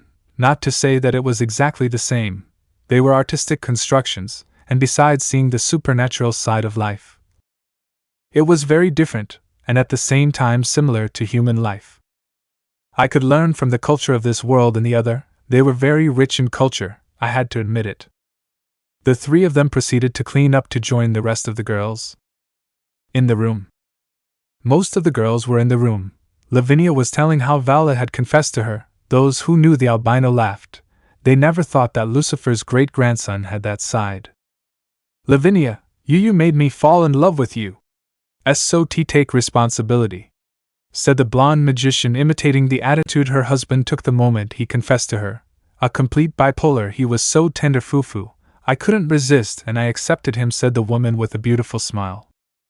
Vala, Lucifer had a bipolar side, and only his wives knew it. Well, now all the brown-haired girls, plus Gondel and Yura, will be greatly embarrassed. Lavinia, but don't say that I told you, he said the woman, laughing. Her husband shouldn't know that she was telling embarrassing things about him. She could already imagine the face he would make if he found out. And tell me, since when did you all start feeling something for Hyoudou? The first one to tell how it was the Phoenix, who said that she started admiring him after having defeated her brother to rescue Rias. That was where her interest in the chestnut had begun. Next was Weiss, who mentions that ever since the brunette pretended to be her boyfriend for her grandmother's visit, the albino had gained interest in him. The brunette had never behaved like a pervert. He had behaved as he should. The way to describe him would be as he currently is. Kuroka was the next. At the beginning in their first meeting, she was hostile with him. She tried to take Kaneko with her, but the brown-haired man avoided it. Then when she saw him again, she asked him for strong children for his dragon genes. What was initially a target for the dragon's genes had changed over time. Interest in him was gradually increasing. Everything changed when he helped her repair the ties with her sister, revealing the truth about what really happened to her former master and why he abandoned Kaneko. The brown-haired boy had helped them both reunite, her only family. She was able to see another side of the brown-haired boy that wasn't the perverted one. She had to admit that she saw a side of him that the Gremrys possibly rarely saw. Maybe it was his kindness that made her fall in love with him, but he was unique. She mentally thanked Vala for having rejected her. The conversation would continue, if it weren't for Lulu taking out a small wooden box that he found in the chestnut tree's room. The girls didn't know what it contained, but they always knew it was made of chestnut, but they never paid attention to the content, until Lulu's curiosity awoke everyone's curiosity, including Gondel's and Lavinia's. It was a rather old box. Little by little they were slowly opening the box. It was not locked. The action was interrupted when Penemu, Prim and Kagaya arrived, who asked what was happening. They showed him the box, which belongs to the chestnut tree, and that they were going to see what was inside it. Penemu joined them. Prim and Kagaya at first refused to do this, since it was something private. For some reason he kept it in a box. It didn't take long for them to get curious, and he joined them to see the contents of the box. The box was opened. What they could see inside the box was that there were 3 objects: a dark green band, the same as the band that the chestnut uses. The next object was a group photo, where there were 3 people, one recognized as the brown-haired one, while the other 2 were an orange-haired girl between brown hair, and a black-haired boy with a face of little interest. Maybe it's from a certain Sakura Barrio and Takatsuki Akane. It could be them both, since the brown-haired boy said that they were his best friends, although according to what was said, both had undergone a change after avoiding Ragnarok in their world. Maybe it's a photo before all those events. The last one was a necklace, made of Kantame grass, with a type of gold metal with rare engravings on it. They didn't know what this last one was. Was it an ornament? It was the most likely scenario. They all came to the conclusion that it was memories from the world the chestnut tree came from. After analyzing everything, they put it back in the box and put it back where it was. With the watchman, Surzex and company. Bodies of small-time villains dumped outside a police station, a pile. They were the same ones who were trying to capture the Sekiryuutei, but they were easily swept away by Satan Red and his allies. They were taken and dropped off at the entrance of a police station, quickly without knowing who they were. But with the noise of the fight, some were able to record the group, and it was only a matter of time before it became known on social networks. The group had swept the ground as if they were walking normally. After leaving the villains to whom they would entrust it, the group left to continue their patrol, as Surzex says. The Red Mao was happy. He was really experiencing being a hero like on television. It was a little different from what he had in mind, but it was great, and he would possibly come more often to pretend to be a masked hero. Now that he knows that his friend Ajuka has a machine to travel to this world, he could come more often. It was still a long night, and it was only 11 p.m., so Surzex would have a whole night full of heroic adventure ahead of him. Or maybe I would call him a villain. Next day, Tuesday. It was morning. Today there were no classes for the UA students who lived in the Hyoudou residence, but that's not what we're going to tell now. Maybe she wasn't blood-related, but she was related through aura and essence. Technically, she was considered the chestnut's legitimate daughter. They couldn't leave her to her fate, not when, before she was born, she was used as a tool to attract her true dragon parents to kill the chestnut. But that didn't matter anymore. Now she lived very happily. Hyoudou Akane, daughter of Hyoudou Issei and many mothers, and who will possibly grow little by little, the little girl had woken up early for her first day at school. She was excited. She already had her uniform on with her small backpack. She jumped from one side to the other. They were currently holding hands with their grandparents as they walked through the quiet streets towards school. Behind them came the brown-haired boy along with Prim and Kagaya. The rest of the girls would have come if they hadn't stayed up until very late, and the only ones who were able to wake up were Prim and Kagaya. Although they also stayed up late, they weren't going to miss out on accompanying their little girl for anything. Little Akane walked happily while humming a song, the same one her father sang at the sports festival, while swinging from her grandparents' hands. The group had arrived at the school to drop off the little girl at the entrance, where they were greeted by a teacher. The girl was left in the hands of the teacher, saying that the little girl will get along very well with her classmates. Fuyumi, Akane-chan, behave yourself, your moms will pick you up at the exit, so don't give the teacher too much trouble, said the oldest Hyoudou to her granddaughter, who nodded with a cute yes. Akane, goodbye grandma. Goodbye grandpa, goodbye dad and mom. The little girl exclaimed happily as she raised her hand in a farewell sign. Her grandparents, father and mother said goodbye to her, but not before the little girl gave her a kiss on the cheek. Saying that they didn't want the little girl to leave was a lie. Since they met her, the little girl had never left her family. She had to accept it, she had to make friends, and this was the best way. Without further ado, the little girl had entered the school waiting to be introduced, while her grandparents, father and mother, said goodbye to her and left. To say that the little girl was not popular was to lie. When she was just introduced, many were surprised to see those red wings and tail, and the horn. They wondered what quirk he had, and well, in the application to enter he had written dragon, something logical given his dragonic features. And not to say that she was very pretty, this was from the children's parts. Anyway, the little girl would have many friends from now on. Later departure. A group of beautiful girls were walking to school to pick up Akane. In its entirety it was the girls of Eostia. The brown-haired man had to attend to some matters such as going to look for Odin and Azazel, who, assuming that they should still be in a bar, to take the old man back to Asgard. Only he was missing. Olga, Khloe, Alicia, Prim, Kaguya, Maya, Lulu, Claudia and Celestine, the 9 beautiful girls walked calmly towards where their daughter is. With the help of a cell phone with a browser, in the hands of Prim. All the girls were wearing casual clothes that highlighted their beautiful bodies. Anyone who saw them would be amazed, while the women, a little jealous. It should be said that Olga, Khloe and Celestine hid their elven features with magic. Khloe, I don't know why you have to guide us, and not me, complained the half-elf, since she wanted to use it to navigate to get to her daughter. Alicia, if it weren't for the fact that you cut the cell phone Issei gave you in half, we would let you use ours, the blonde knight contradicted the half-elf, remembering how she had cut a cell phone in half the first time she used it. Khloe snorted at Alicia's comment. It was an accident after all, and it wouldn't happen again. It was a device never seen before, and as was normal, unknown things were sometimes scary.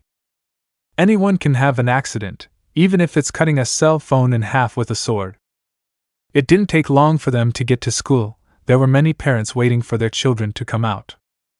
The group of girls upon arriving were noticed by everyone. Such beauties had children. They didn't seem to be more than 20 or 25, they were young and beautiful. The men couldn't help but look at them, while they were beaten by their wives, well some saw. It didn't take long until she could see her daughter, who, upon seeing her mother, ran to jump into the pink-haired girl's arms. Akane, Mom! Exclaimed the happy girl. Being hugged by Prim's school was a lot of fun. I made a lot of friends. She exclaimed happily for her first day of school. Maya, Akane, did you have a lot of fun? The redhead asked with a smile to her daughter, who nodded. Alicia, what do you think if we go get a hamburger to celebrate? Said the blonde. They were delicious, although they said it was easy to gain weight. A training session with the brunette could lose weight. The girls agreed with Alicia's idea and, without wasting any time, they were guided to the nearest WC Donald's using their cell phones. Chapter 32, Elves. Daughter of a human and a dark elf through grape, she would be what I would call scum or an impure person in human eyes. Her mother's family had thrown her out of their home when they learned that the baby was a mixed race, to the point that they had to live far from the town, in a quiet forest. Her mother had no one to turn to. Everyone had turned their backs on her, leaving her to her fate. Luckily for her, there were some who helped her, like building a home for the mother and daughter. It was the only thing that could be done. Since it was in secret, they could not afford to know that they were helping a heretic. They had a roof where they could live peacefully, away from humans. Their mother grew vegetables, while raising little Khloe. Despite being born from grape by a dark elf, she loved her daughter, no matter what in the world. Khloe's baby stage was happy, a quiet life, all the love of a mother, she lacked nothing. At that time, his mother told him stories about knights in shining armor who defeated the bad guys with their shining swords, to finally claim the lips of the love of his life. Those stories were wonderful back then. She never knew her father, and sometimes she asked about him. Her mother simply told her that he had died. Although she didn't understand many things, every time she asked about her father, her mother's expression always darkened. She didn't understand, but she felt she shouldn't ask her anymore. 11 years of peace for mother and daughter, the tranquility and happiness had ended on that fateful day. His mother's crops, parts of which were taken to sell in the nearest town, to get a little money to buy necessities. On the same day where several subjects silently followed Khloe's mother, the woman, despite having an 11-year-old daughter, still looked young and beautiful. Something that most of the time was not noticeable because her face was covered by a blanket so that no one would recognize her as the heretic who gave birth to a baby between a human and a dark elf. The men who followed her managed to see part of the woman's fine face, awakening lust in them. Since they could not enjoy her in the city, they decided to take their time. The woman, upon arriving home, was greeted, as always, by a big hug from her daughter, not knowing that this would be the last. The group of men entered by force. Khloe's mother, seeing this, knew she had to escape. They tried, but in the end they were captured. The men were surprised to see Khloe's elven features. It was then that they remembered something from years ago, of a woman being raped by a dark elf, where she was branded a heretic, and that woman was her mother.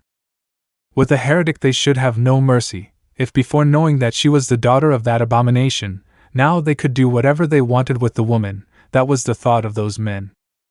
The woman knew how it would end. She asked to leave her daughter alone. She could do whatever she wanted with her. But that her daughter was out. The men smiled maliciously. They agreed to leave Khloe out of this, since they had other plans in mind for the dark elf half. Khloe was set free, were the words said by the group of men. The poor woman believed what the men said, without noticing that her daughter was tied up and covered by the mouth so that she could not speak. Khloe watched from a small opening what was happening. What she saw left her in shock. Her mother was being raped by the group of men. She couldn't free herself. She could simply hear her mother's moans, while tears ran down the cheeks of mother and daughter.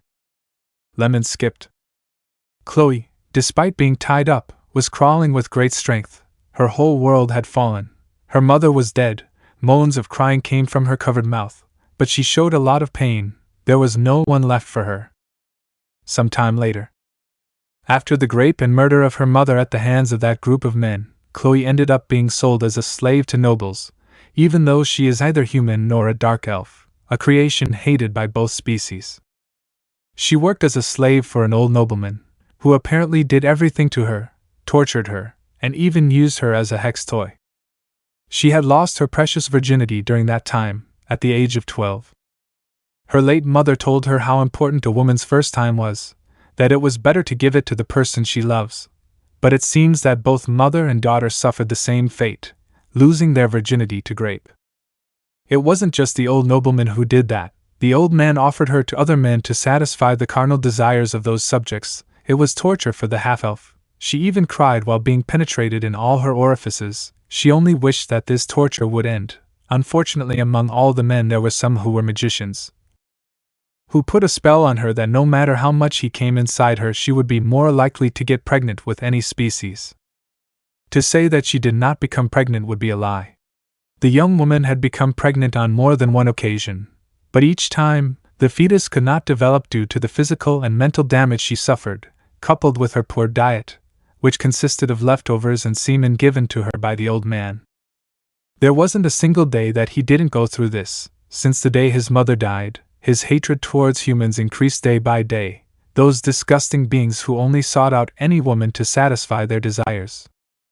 Killing all those damn humans, killing that group of men, getting out of here, was what kept young Khloe from losing her sanity. 2 long years of raping Khloe, who was now 14 years old, over and over again. It was a miracle that she still had her sanity, perhaps because of her dark elf side, that her appearance remained as nothing. There were marks of cuts, whippings, blows, the girl had been through a lot in these years, and according to the nobleman's words, this was not over yet. One day, the town where that noble lived was attacked by the Dark Army, commanded by the Queen of the Dark Elves, Olga Discordia, who had under her command a large army of creatures of all kinds. The city was quickly razed by Olga, many inhabitants died, including the old nobleman. Many of the dungeons in the old castle were left with their slaves abandoned to their fate, among them this Khloe, who had chains on her hands and feet, and only had pieces of cloth to cover the essentials. It was then that she met her savior, who gave her a chance at life. To stop being a slave, Khloe was rescued and taken to the territory of the Dark Elves. Somehow, Olga personally took care of Khloe. The half-elf distrusted everyone, even her savior. Olga wanted to show Khloe that she could trust her savior and queen now. It was difficult. Besides that she didn't speak, she was like a wild animal, isolated from the world for a long time. Little by little Khloe opened up to be more communicative with Olga. It was a great advance, even though what the girl said was always the same. Find that group and kill them. And she also said that she was the daughter of a human, but she didn't know her father. But seeing her features, she was able to conclude that she belonged to Olga's species.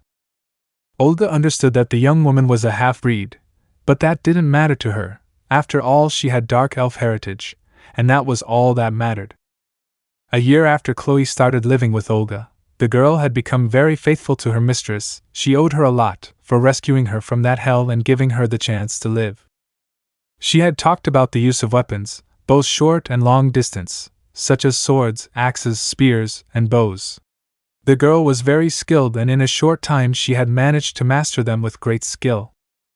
She enlisted in the Elven army, where with her great skill and abilities she rose through the ranks, becoming Olga's general and right-hand woman. With her in command of the army, they were fighting against the human armies for the name of their lady. A bloody war was the way to describe it. The now 18-year-old Khloe sliced humans as if it were something normal. Maybe it was fate or her late mother. During a confrontation with the human army, she was able to identify that group of men that she hated with all her soul, the same ones who raped and killed her mother. A quick death was the last thing she wanted for them. She wanted a slow and painful death for that group. She wanted them to suffer more than her mother suffered, and now was the time to pay for her sins, as they would say. The group of men didn't understand why this was happening to them. They wanted a quick death, but the blonde dark elf wouldn't let them. While the group was tortured in every way possible, Khloe revealed who she was, and why she let them die slowly. She was the daughter of the woman they raped and murdered years ago, and she was the same girl they sold into slavery. After that revelation, those men begged for mercy while apologizing through tears. They had made a mistake and were paying for it. They asked to die quickly, something they would not let them do. Torture after torture, the group of men had died from blood loss, and their minds had been pushed to the limit, where their bodies were given as meals to werewolves. With the death of those damned people, a weight inside her was gone. That desire for revenge for her mother had been realized, but she did not leave aside the war against humans. That was her objective now. She continued to hate them. Years later, the war between the Dark Elves and humanity was becoming more intense. Now a 23-year-old Khloe had become a warrior recognized as one of the most difficult opponents to face. The loyalty of the now woman to her queen was great. Everything came before her lady before anything else. The rise of the warrior princesses had been formed by Celestine, in addition to the rise of a new group called Hyoudou, who did not know what their ambitions were. That group became known for its large number of integrated mercenaries, and apparently was not affiliated with humans. The girl had become beautiful, a slender body, a firm and delicate face. The girl had become a woman. Her attitude was in a certain way similar to that of a queen, Olga. Proud, reckless, serious. It was to be expected, as she always passed by the queen. After all, she was the closest thing to a family member and friend that the red-eyed blonde would have. One day, the great Hyoudou army had arrived in the territories of the Dark Elves for an alliance against the humans. Their leader, Volt, an ex-soldier who was part of the army that defended the villages from Olga's army, who was eventually betrayed and left for dead, his ambition was much more than a simple alliance. That man had come to negotiate on how to finish off the human army. At first, Olga and Khloe were surprised that a human would want to turn against them, but anything can happen. A human on their side could be a very valuable spy who knew information about the humans, so they accepted the alliance. Volt and his men had been working from the shadows, persuading any male elf, ogre, among other species of male gender to join their cause. It was very easy to make them all accept, just offer them a little hex with any woman. Much of Olga's army had joined Khloe without being noticed. The first thing they would do was attack the state, rebel against their queen, and kill anyone who opposed their ideals. A great internal struggle had begun. The betrayal of their queen was imminent. Khloe in command of the remaining army and faithful to their queen, they fought without stopping. Little by little their numbers were diminishing.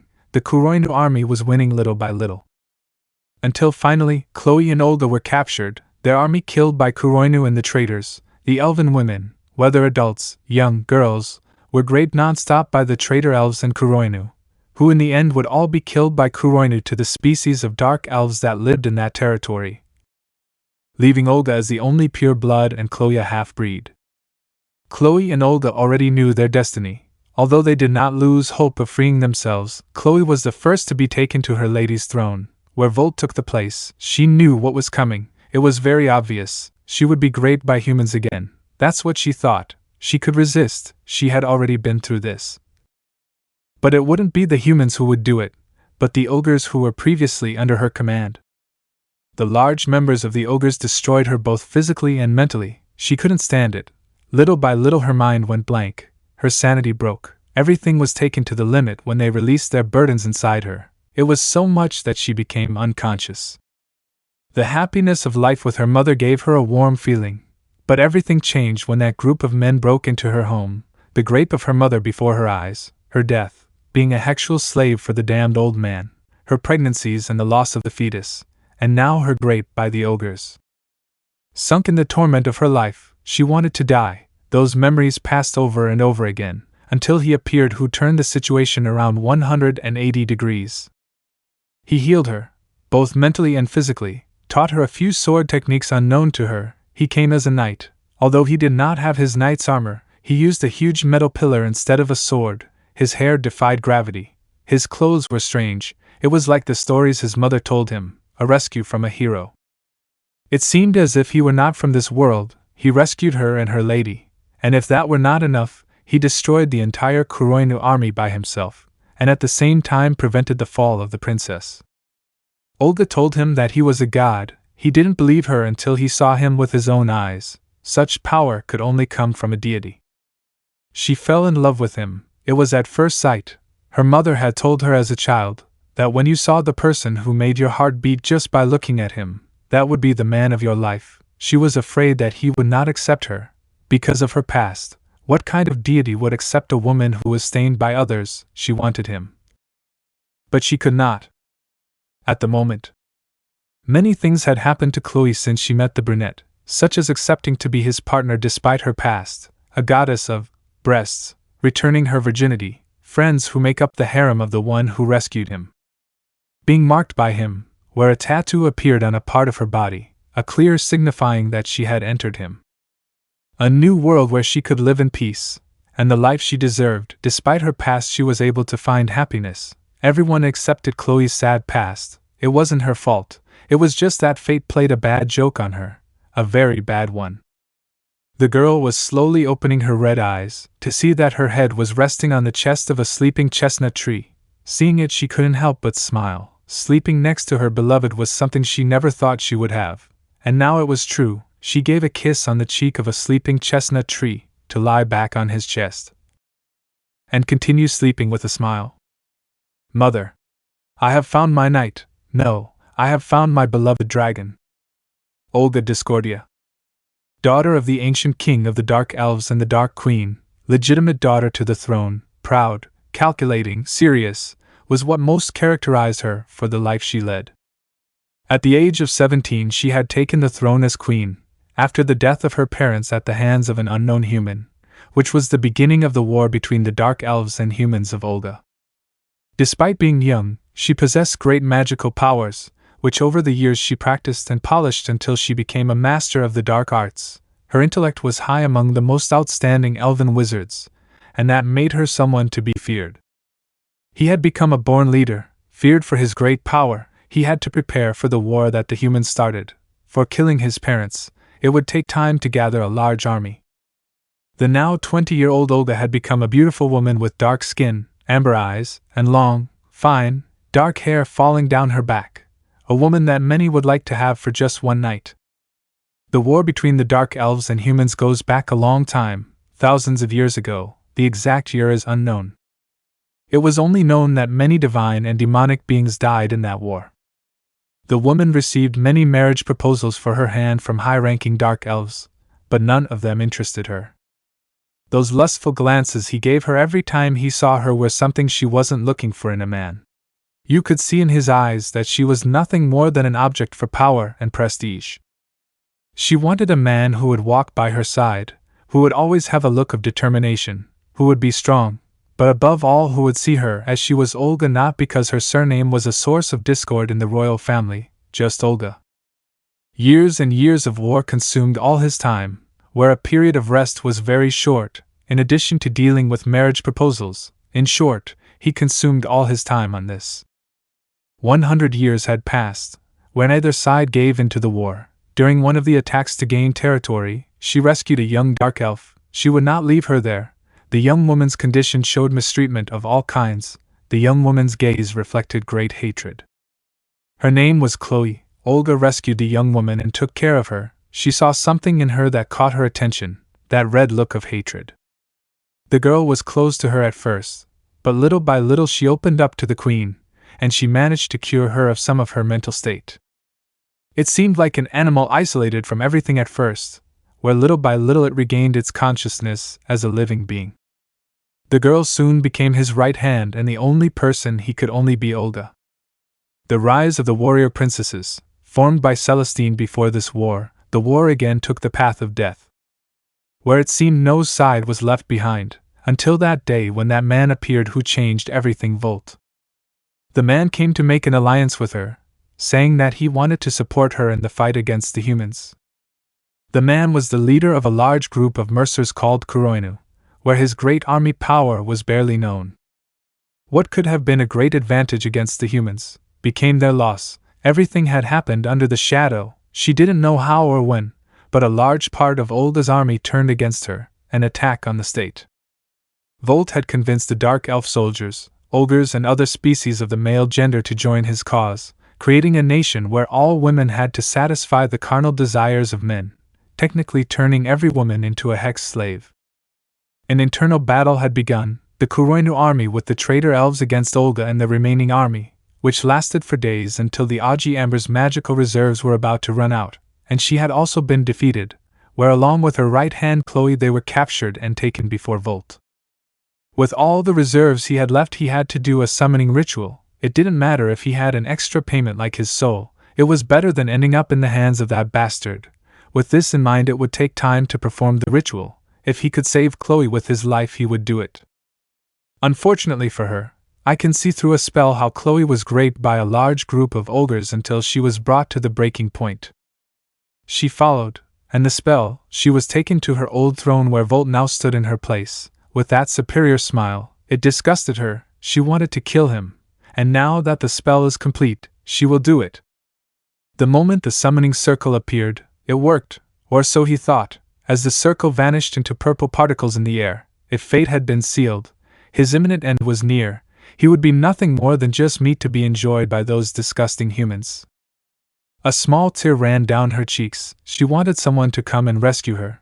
With all her soul she wished something would happen now.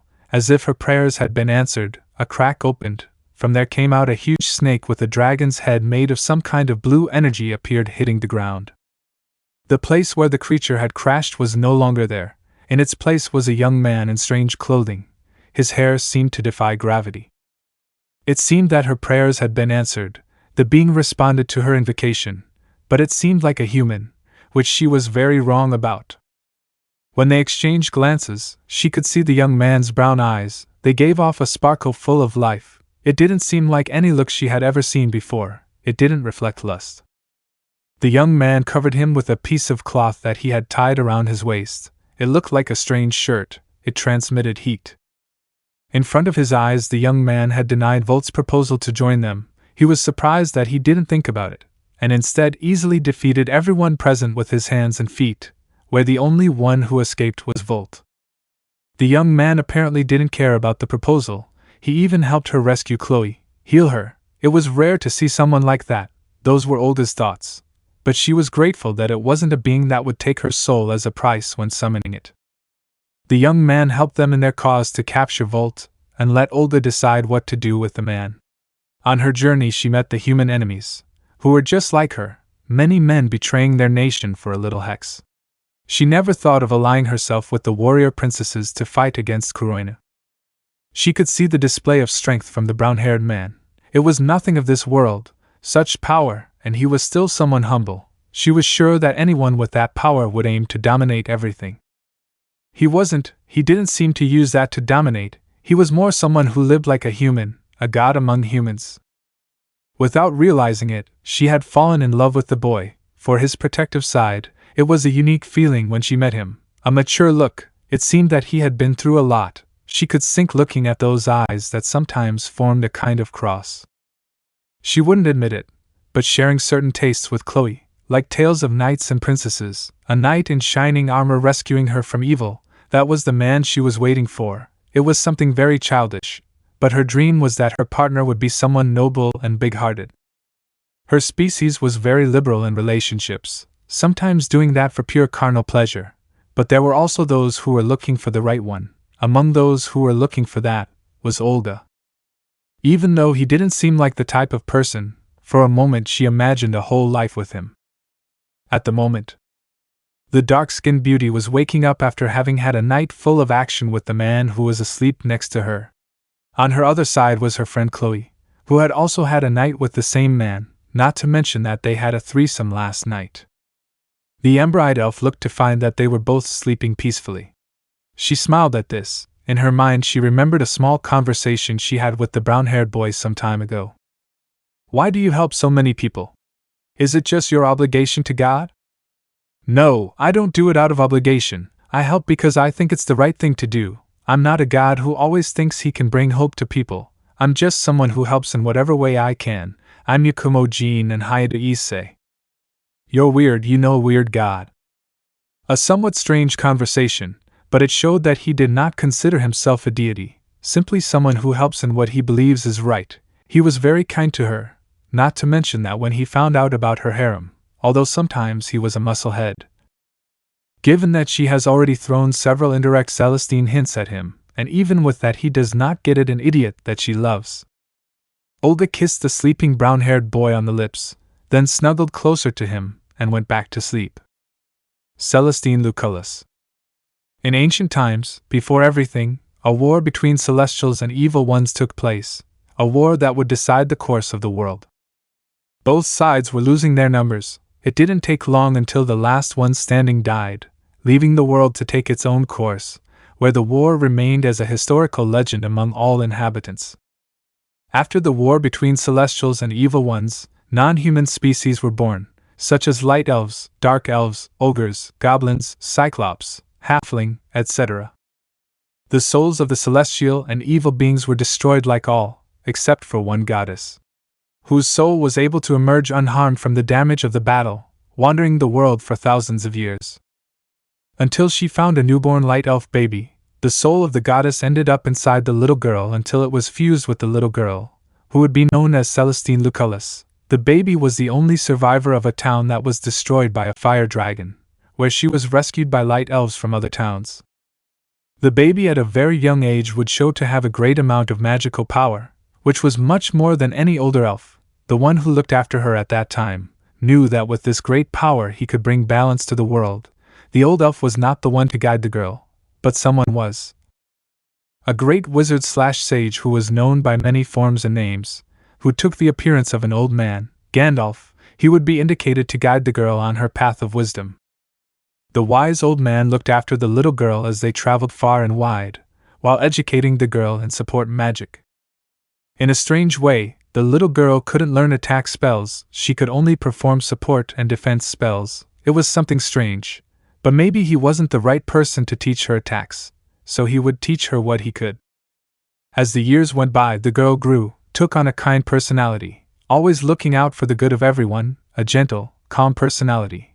Her teacher taught her everything he could, the experience she would gain over time. Now an older young woman, having discovered that she was somehow the reincarnation of one of the goddesses who participated in the Great Holy War thousands of years ago, she had to use her power for good, guiding everyone along a path of peace. They traveled from far away until they reached Eostia. It was then that his master went to look for the current king of Eostia at that time, who was near his deathbed. He had no descendants, and was looking for a successor, or in this case a successor. Throughout Eostia, the young woman became known as the reincarnation of the goddess of light, and the king declared that she would be the one to take the throne. When she took the place of the king, a war broke out between humans and dark elves. Now, as the current governor, she had to fight. Despite not having battle qualities, she could give blessings such as an increase in physical power and barriers. It was already a great advantage. A war that would last 100 years, where humans fought against Queen Olga's great army, where they weighed on a new generation. In one of those, the Levantine family, which was already the third generation to be the king's bodyguards, had become Celestine's protectors for 2 generations. Until she decided on her new guardian, who would be a young commoner noblewoman named Claudia. At first many had doubts about the elf's decision, but in the end it had to be for a reason. The leader of the Levantine family at that time, a serious Levantine, asked for a marriage between him and the young woman. The matriarch of the Levantine family had died for unknown reasons. Grave Levantine could no longer be described as free in this marriage, where he had no other option but to give up his place as leader to his son, Klaus Levantine, at the same time that he became engaged to Claudia. The young woman was educated under the teachings of Grave, where she learned everything about the art of swords and the honor of a knight. In this way, Claudia became Claudia Levantine, the knight who looks after Celestine's safety. Note: only nobles have surnames. With the war against Olga's great army, commanded by Khloe, still present, she had another vision. Where good was victorious over evil, she had to gather those who would help in this war. He gathered 5 girls, from any background, the daughter of a family of knights, Alicia Arcturus, the daughter of an economic and partly military family, Prim Firire. Despite the fact that she did not have battle qualities, she was intelligent, a strategist. But due to her limited experience in the real field, she could not help to her full potential. Fujimoto Kagaya, a priestess from a far eastern land, had mystical powers, not as powerful as Celestine, but her seals were of great power. Maya, a young former mercenary from a group called Kuroinu, a great swordswoman who would be very good on the battlefield. Lulu, a non-human species of pure blood that is only found in pure women. The girl, despite her age, was the one with the greatest physical strength among all those gathered. If her premonition was correct, each princess would guard a village in preparation for the war that was about to begin again. Without knowing that there would be a change of plans, when Kuroinu made his objective or his great ambition known, where that great army devastated the entire territory of the Dark Elves, including their queen, Olga, that was what he thought. Now her war was against the great demonic Kuroinu army. Things were not going well for the princesses, and she was losing territory little by little, even her allies. To make sure, she saw a vision of the future, an imminent defeat, where Kuroinu had achieved his goal. No woman would be saved from her cruel fate. It seemed that all was lost. Or so I thought, since not long after the news of Olga's fall was released, the princesses who were supposed to fall one by one were saved by a mysterious person traveling alongside Queen Olga and her general Khloe. Those were the rumors that spread quickly. To be sure that she had been wrong, she looked into the future again, only to find a vision very different from what she had seen before, and that was that she and all the princesses, along with the 2 dark elves, saw how in front of them all stood a brown-haired man in strange combat clothes, with a halo around his head. At the moment, many things had happened for the better: the fall of Kuroinu, meeting a deity from another world, having peace with the dark elves, an alliance with the Yakumo territory, falling in love with that young man with a positive attitude, always kind, who saved all Eostia. The young man was a good person, so good that he didn't think twice about helping her. taking her to see the moon from a unique, beautiful perspective. The boy had won her heart with his protective and gentle side, before giving up her position to her teacher. In a way, the first step had been taken, a kiss of colliding lips, somewhat clumsy, but it was the beginning. She wanted to feel loved by the brunette like the others. With Olga's help, she had thrown hints so that the brunette would pick up on those feelings. But sometimes he was so muscle-headed that he didn't get it, despite always being attentive to the girls. Now was the time to change everything, to give her body and soul to him, to have a fragment of that heart she wanted to be only for him. And now was the opportunity. Both of them were alone in the hot springs of a UA camp, with a special permit she was able to attend. She was on top of the brown-haired boy. She was nervous. Her red face was slowly approaching the brown-haired boy's face. You could easily feel each other's breathing. Their lips touched each other a little. Unaware that from a crack in the door, a blonde heroine and a black-haired woman were watching this with red faces, their hands slowly going towards their intimacy. It didn't matter that they both saw each other, they felt the need. "Celestine, I see Sen, I love you," said the blonde elf to seal both of their lips with a sweet kiss before the two heroines' eyes. Chapter 33, Guardians, The Commitment of a Valkyrie. Narrated by Megumi. Since the beginning of time, or rather, when time began to exist and count, there was nothing, only darkness. At that time there was a mysterious entity. No one knows how it existed, not even us Guardians, who are the oldest beings after that entity. It was like a simple snap of the fingers that created a huge explosion. It could be considered a big bang as humans know creation, but it falls short. It was much, much bigger, on unimaginable scales. That's where I created what is called a plane where what we call alternate dimensions or realities were found. Nobody knows the purpose for which it was made, not even us. As time went by, existence evolved. The entity was simply, so to speak, sitting back, just a spectator. Existence has been expanding until it has divided into multiple planes. Since its creation, countless years had passed, and now it was dividing into multiple planes, with the names of planes of existence, where it has its own dimensions or alternate realities. A more similar example to explain this would be a white sheet of paper. That sheet takes into account that it is the existential plane. What at first was only a sheet of paper, over the course of many years, has been divided into multiple parts. If we divide the sheet into 8 parts and cut them out, those 8 parts would become an independent sheet, detached from the rest, but united in the same flow of time, the original time. Each plane had its own realities similar to the rest of the planes, with notable changes and others not so much, the same formula but with its variations. It is just a saying, since there are an infinite number of planes of existence. Each reality had its own flow of time, but linked to the main one. Time flows at a different rate in each one, and it can be stabilized if there is a connection between one world and the other. Each plane of existence has a main dimension/world or core, which could be considered the core of this plane, and if that disappears, the plane could disappear unless another dimension/world with similar features can meet those requirements. But each core of each plane is unique. Each plane's handling of power levels is different, and at the same time similar. That is to say, each plane will handle a different power scale, but they are the same power scale. One way to explain it would be, if in a plane of existence the maximum power is on a universal scale, in another plane the maximum power scale is planetary. Being from different planes, it would have almost the same power, just because each plane handles power differently. If a being from those two different power scales faced each other, the most skilled would emerge the winner, so to speak.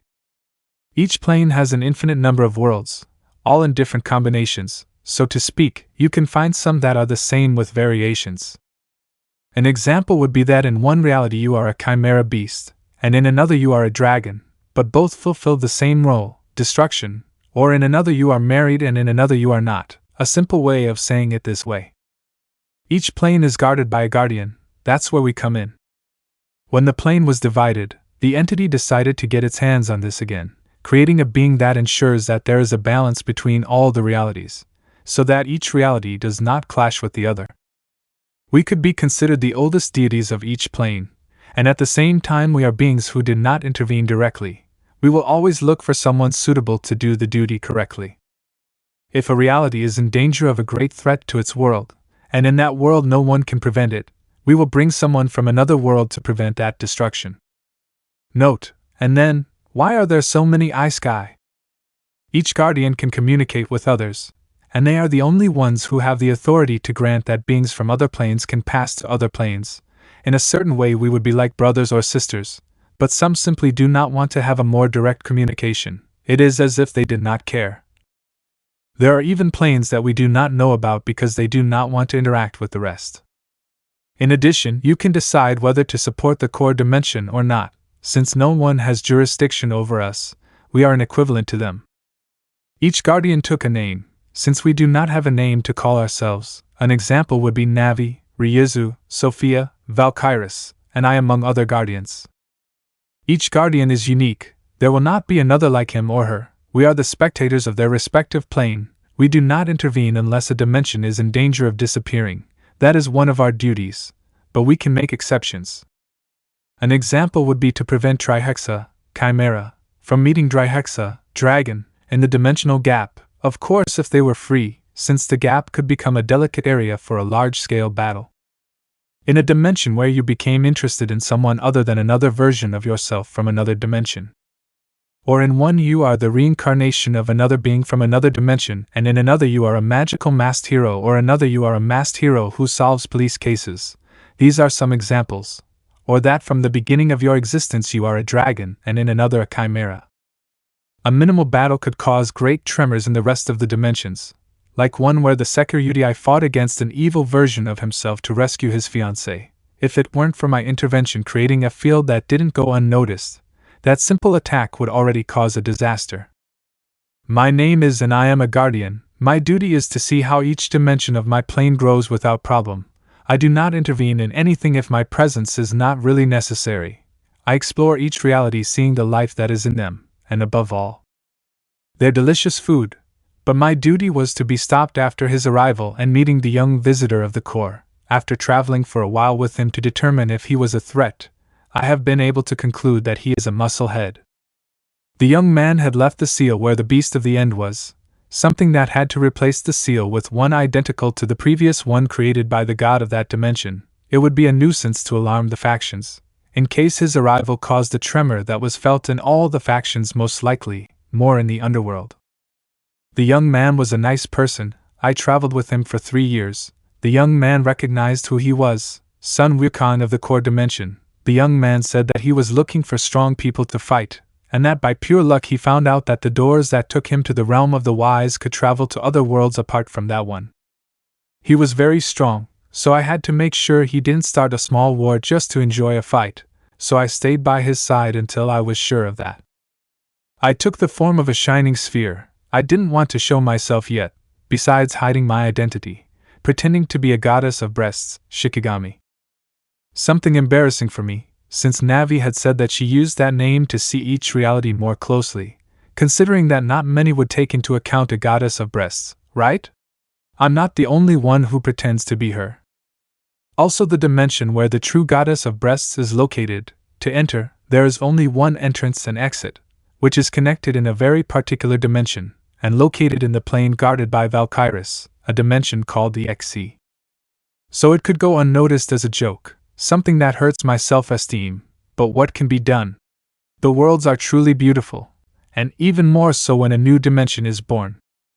Besides, I don't want to give an explanation about the existence of other worlds. It's a bit tedious, although I also can't rule out the possibility that a certain guardian from another plane is also the goddess of breasts. I traveled alongside the young man, even though he was actually over 1,000 years old. On the scale of ancient beings, he was like a child who was slowly gaining my interest. He was a somewhat strange existence, but he began to make me curious to get to know him. We traveled throughout the human world to different parts of the world. I couldn't leave this world as it was still on its path of growth, and I would avoid any deviation from its path in any way.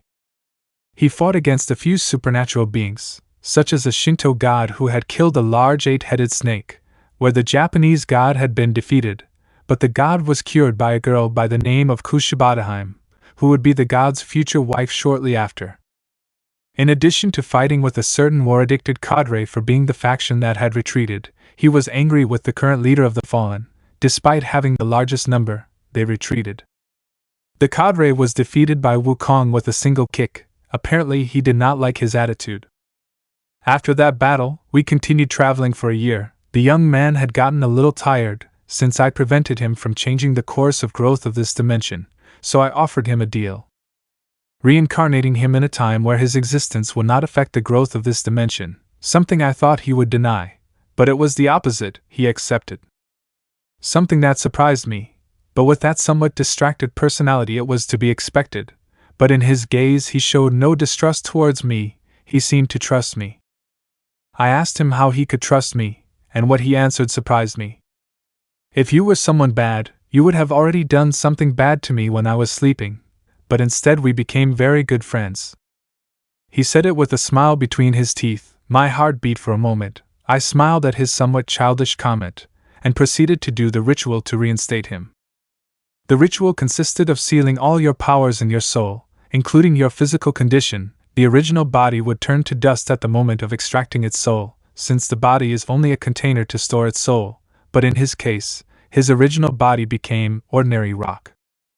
All his powers, the essence of his body, everything was sealed in his soul so that when the time came, the first part of the seal would be broken to release his memories and part of his power, and to have it completely face himself. It is worth mentioning that he asked me to hide his relics, such as a cloak, a cloud, and a carabaza in ancient Kyoto, and he himself planted his weapon on the dark side of the moon. Before extracting his soul, he smiled at me and said my name that he gave me. See you later, Megumi. He didn't know my real name. I only told him, Shikigami, the goddess of breasts, but it seemed he gave me a name, but I had already shown him my true appearance, so a girl's name is normal, I smiled to say. See you later, Jean. Thousands of years later. The growth of this world was already consolidated, its course was no longer necessary, it was time to look for where to reincarnate it. I had to find a good family for him. I didn't want him to grow up evil, and I had found it. Apparently, a couple from Coast City couldn't consolidate a daughter after 2 attempts. They were a humble couple, they wanted a child, but it seemed they couldn't. It was correct, so I introduced the orb that contains Jin's soul into the woman without her knowing. The couple were Hyoudou Takeshi and Hyoudou Fuyumi. Great things await you, Jin. I know your adventure is about to begin again, and I will watch your growth at your side, Yakumo Jin, Supreme God of the Core Dimension. POV Weiss.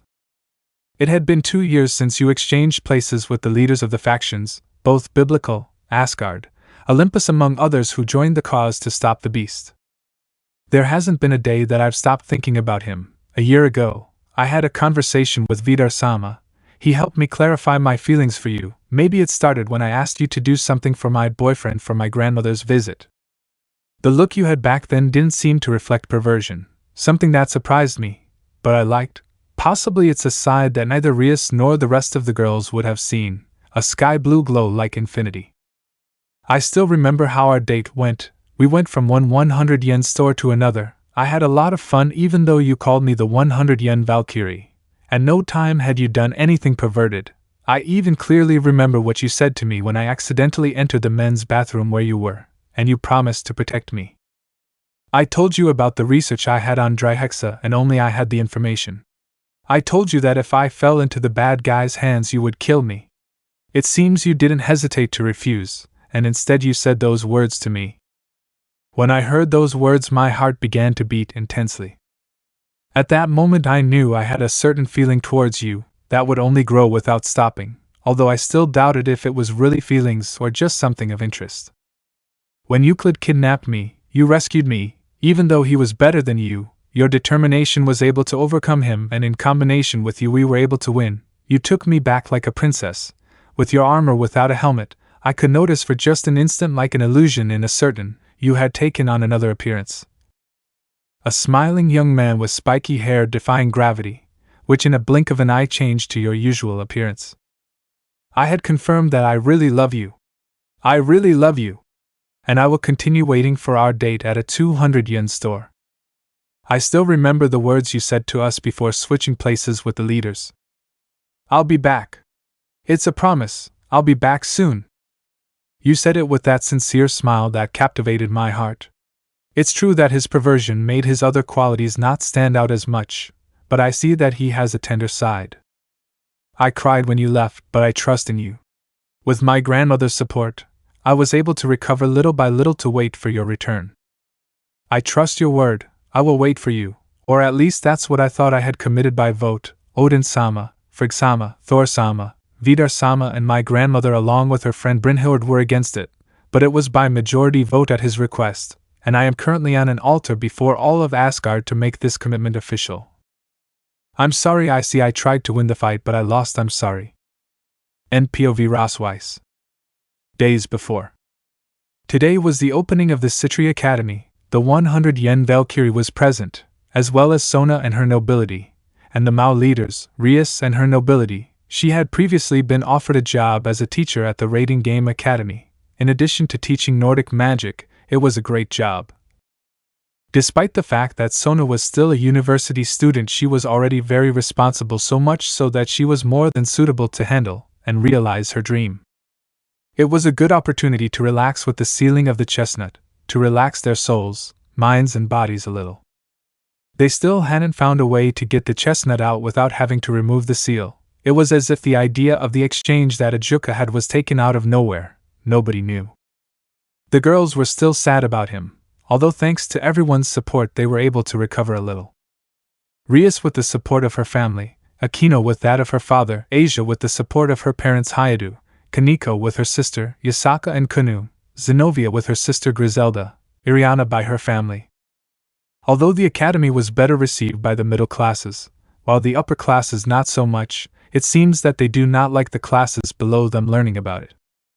There wasn't much support from the upper classes, except for Sarorg, Sigvera, Valley, Gremory, and Phoenix. It was great support, but for an academy it required much more.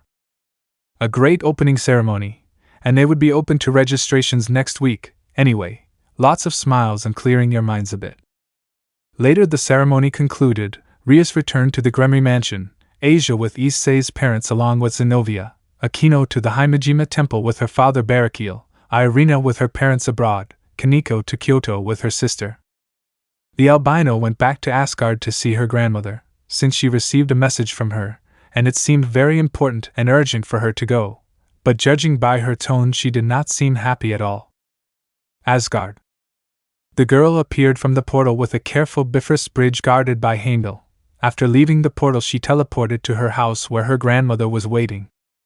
Upon reaching the entrance of the house, the girl opened the door to see her grandmother with a worried and somewhat angry face, something that did not suit the albino. Ross, Grandma, what are you going to tell me? The girl asked the older albino, but something in her told her it wasn't anything good. Gondel, my girl, I am sorry, the older woman apologized. Her granddaughter didn't know why she was apologizing, until she handed her an envelope, which made the girl nervous. She had never seen her grandmother behave that way. It must be something really bad. Weiss opened the envelope to see the contents, and what she saw left her shocked. She frowned to crumple the document. Ross, you've got to be joking! She exclaimed angrily, throwing the ball of paper to the floor. I made it very clear that I'll only marry him, said the albino, her brows even more furrowed. Gondel shook his head. His granddaughter had gained fame after the events with Trihexa. From being a single woman she had become a very famous and coveted woman. There had already been several letters of commitment where the girl had refused. What is the difference between this one and the previous ones? This commitment came from a renowned warrior, Hagen, an elite warrior among the elites in all of Asgard, best friend of Freya, goddess of love and beauty. A tall, blonde, somewhat muscular warrior with light blue eyes, a powerful hand-to-hand warrior. No one was comparable to his strength, with a kind, noble attitude, but sometimes he could be a little arrogant. This time the commitment was by vote, which was at the request of Hagen himself, and to undo the commitment Weiss had to fight him, something that the albino could not do despite her great magical power. She would not be very effective against Hagen due to her great resistance to magical attacks. Gondel told him about the vote, that several Asgard gods and high commands gathered for the vote, and the results were as follows. Disagreement: Odin, Frigg, Thor, Vidar, Gondel, and Brynhild. Agreement: Bragi, Yule, Schafn, Idun, Var, Balder and Sin. winning by one more vote in favor of this commitment, and to annul a fight between Weiss and Hagen, where the albino would have it too difficult. She had to try, and that she will do. She will fight for her happiness despite the fact that the difference between her and him is quite large. A fight in which no one could intervene or take the other's place, only the two main people involved. Without wasting time, he went to the throne of the old Odin. The leader already knew why the albino was coming to annul the engagement, so everyone involved was present as well. Without wasting time, he took the albino and the warrior to a pocket dimension with a very open field. If it were in an Asgard Colosseum, he would dismiss her, since he probably wouldn't be able to stand the two of them going seriously. The albino had given her all, even so the gap between them was still very noticeable. Added to the resistance to magical attacks, they were brutal, an opponent that many would not want to face. It didn't take long for Weiss to fall unconscious to the ground from a Hagen attack. In addition to the great magical where she had 2 days unconscious in bed was certain. The winner was decided by this battle. The engagement would take place when the albino woke up. He already wanted to make it known that it was official. No one could prevent this commitment from being carried out. No one else could intervene, or so everyone thought, simply resigning themselves. The unconscious girl was taken to a room in Odin's palace to recover. There were traces of tears on her face. Gondel was hurt by what her granddaughter would react when she woke up. 2 days later, Weiss slowly opened her eyes, looked at a white ceiling. She knew immediately where she was, in one of the guest rooms inside Odin's palace. He slowly got up to find his grandmother sitting on a handmade wooden chair. She asked what had happened. What Gondel told her made her remember the fight against Hagen, where she lost. Tears began to flow from the girl's eyes, while she squeezed the sheet tightly. Drop after drop fell, while she repeated over and over again why. Her grandmother simply hugged her while mentally screaming for someone to come and stop this, someone like boyfriend Quinn. While an entity saw all this, while thinking whether to intervene in this or not. With Megumi, the guardian was sitting quietly on her throne while enjoying a cup of coffee and checking if there was any anomaly and checking how things were in the world where the brown-haired boy, DXD, lived, in addition to the girls. Megumi, nothing, no abnormality, said the green-haired girl, taking a sip of her coffee, to continue to see the brown-haired girls. Rias being visited by Riser and his queen, something that had become common, since the girl recovered a bit by talking to the Phoenix and his queen. Akino beating her chest while crying for a fallen man dressed the same as the brown-haired man, co-uniform, same hairstyle, something that seemed strange, but I wouldn't look into that for now. The church trio being guides on a tour around Ko to trace Angelus. Kaneko was going to eat a little with her sister and Kanu. Ravel, the girls spent a little time talking with the Pendragon descendant. Finally, the albino, when she saw her, was intrigued to see her crying while hugged by her grandmother. This time she decided to investigate the recent events that the albino had experienced, and it was a commitment by vote, something that he would surely refuse. But he was not there, she could bring him. So she searched the sealed dimension to find him, only the beast sleeping peacefully. Maybe he had managed to get out, even though he knew that a part of the seal that kept his powers was missing. At least he used the same door he used to come in. She checked the dimensions near that one, and found it. The chestnut was fighting against a green-haired man with a golden-brown coconut cut alongside a large army. The brown-haired boy was using his balance breaker, but there was something different. A silhouette made of greenish energy was behind the brown-haired boy. The silhouette was from the torso up. It looked like the same armor as the brown-haired boy's, but more cross-shaped, and on his shoulders he had cannons. She could bring him, but if she did, a village would end up being laboratory rats for the man in golden armor, so it was between preventing that commitment or saving a village, something complicated to decide. But an idea came to him, something he always wanted to try, but couldn't find the opportunity, until now. And it was to bring a being from the future to help her, and she knew very well who to bring. It consisted of how to chant to open a circle of space and time to invoke the being you want. You can specify it, or just mention the qualities of the being you want to bring. This spell was created as a countermeasure that if you don't find the right one for a bigger problem, you could bring them through the fabric of time. She knew that the announcement at a high altar of the albino's engagement would begin very soon, so she did the spell right away. You, that being who does not belong to this time, listen to my call, I require your help. You, the being who will appear before, listen to my voice, cross through time to hear I call you, Wukong Jin. The circle began to shine brightly as rays surrounded it.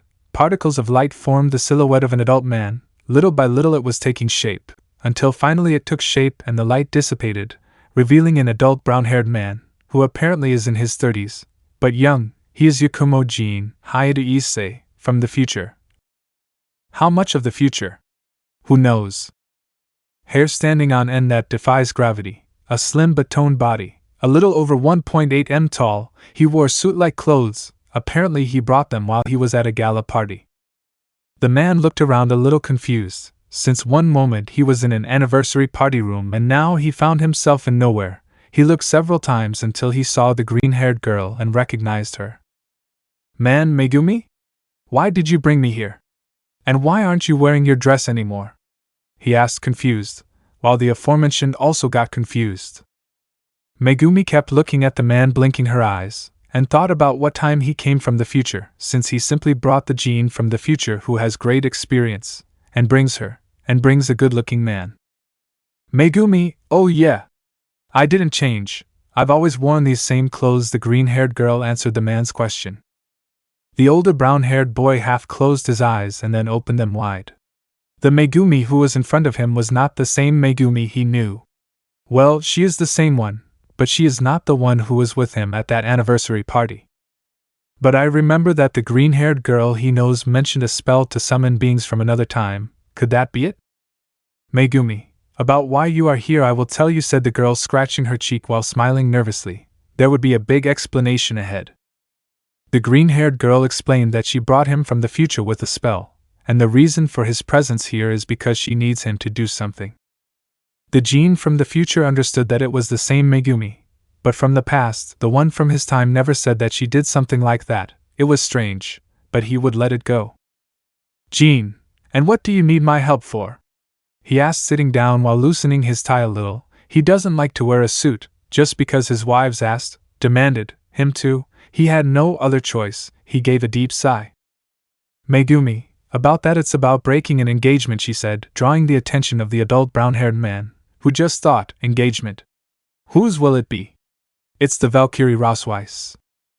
The chestnut was surprised that he brought him for that commitment, considering that his current self would do it, and it was in the fight against Vidar that he recovered parts of his memories as Jin. Jin, eh? If it's about the engagement between Weiss and Vidar, myself from this time will resolve it. So it was a pleasure talking to you. Could you bring me back to my time? Said the brown-haired man. At this engagement, the one from the present would intervene. After all, it's where he recovers his memories. He didn't know why he came here for this. He got up to style himself and wait for her to bring him back to his time, but instead, the green-haired woman said something that almost caused him to lose his balance. Megumi, yes, about that, haven't you forgotten that you've been locked up with Trihexa for a while now? He asked with some seriousness, thinking that she was making fun of him. The brown-haired boy, upon hearing that, almost lost his balance and fell, but he was able to recover. He never locked himself away. In fact, when he recovered his memories, he immediately trained to recover 100% to go to the dimension where Trihexa and the leaders were locked up to get them out, at least in his timeline. Jin, perhaps, this is that timeline? He said mentally to himself. His eyes opened a little due to the impression of what the green-haired girl said. He had met his past self a few years ago, but from an alternate timeline. A black cloak began to cover the brown-haired boy, while his head made its appearance, the bond of union. He had entered his king mode. Good. What's the plan? Her alternate past self had met him, and also remembered some of his partners. Among them was Weiss. If what the green-haired girl said was true, she had to see it with her own eyes. Since her alternate past had Weiss as one of her partners, she also wondered if he would fight with Vidar. The green-haired girl smiled at this. Seeing an adult version of the brunette was truly incredible. She couldn't wait to meet the present-day one. With Weiss. The girl was dressed in a beautiful long wedding dress with golden decorations. She showed a serious expression. It was as if there was no turning back. She didn't want this, but the only way out of this, and she had lost it. The albino looked at the dress through a mirror. It was beautiful, but it was not the occasion where she wanted to wear it, not with this guy. Ross, isn't this supposed to be just a commitment ceremony? Why do I have to wear a wedding dress? She asked her grandmother angrily, who touched her shoulder.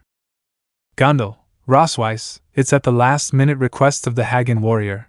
According to him, he wanted something big. The older woman answered her granddaughter. She knew how her girl felt, but no one could intervene. The ceremony would only be attended by the leaders to witness this moment, and then make it official. No being from another faction was invited, since Second Hagen wanted a pure Asgard ceremony, an ideal similar to that of the god Loki, but not as crazy or far-fetched. Ross Weiss and Gondel left the lobby and went straight to the room where the rest of the people who would witness the ceremony were gathered. There were Odin, the father of all, his wife Frigg, his sons Thor and Vidar, and the strongest Valkyrie Brynhild. Bragi, the god of wisdom and eloquence, Io, god of combat, Shafn, goddess of ideas and thoughts of men towards love, Idun, wife of Bragi, guardian of the golden apples, Var, goddess of the oath, Balder, another son of Odin, god of beauty and intelligence, and Sin, guardian of the doors. And one of the protagonists of the ceremony, Hagen de Merak, who had a smile on his face, was happy to be able to get engaged to Ross Weiss, stood in front of a height where Var was also present for the oath of engagement. Those who opposed this wanted something to happen to suspend this and find a way to undo the commitment, but they did not know how. The door opened, showing the albino in her wedding dress, as she walked slowly to the altar, accompanied by her grandmother. When the albino arrived at the height and looked face to face with Hagen, Gondel went to sit next to Brynhild. Brynhild, Gondel, how do you feel? Asked the strongest Valkyrie to her friend, who did not answer, but with that look she said, everything we did what we could. Vidar, we can only wait for something to happen. Light blonde, if I could intervene I would, but I couldn't. Despite. Everyone watched as the ceremony began, even the two people who invited themselves, just waiting for the moment to introduce themselves. Var, we are gathered at this important moment, to see the birth of a new couple, and by my presence to give an unbreakable oath. You, Hagen of Merak, do you accept Ross Weiss as your fiancée and future wife? The goddess of the oath asked the warrior. Hagen, I accept, he said with a smile, looking at the albino. Var, and you, Ross Weiss, do you accept Hagen as your fiancé and future husband? The woman asked the albino. Ross, she had no choice to refuse. A fight was decided for her, where she lost. Now she just had to accept reality. She couldn't continue speaking because someone got ahead of her.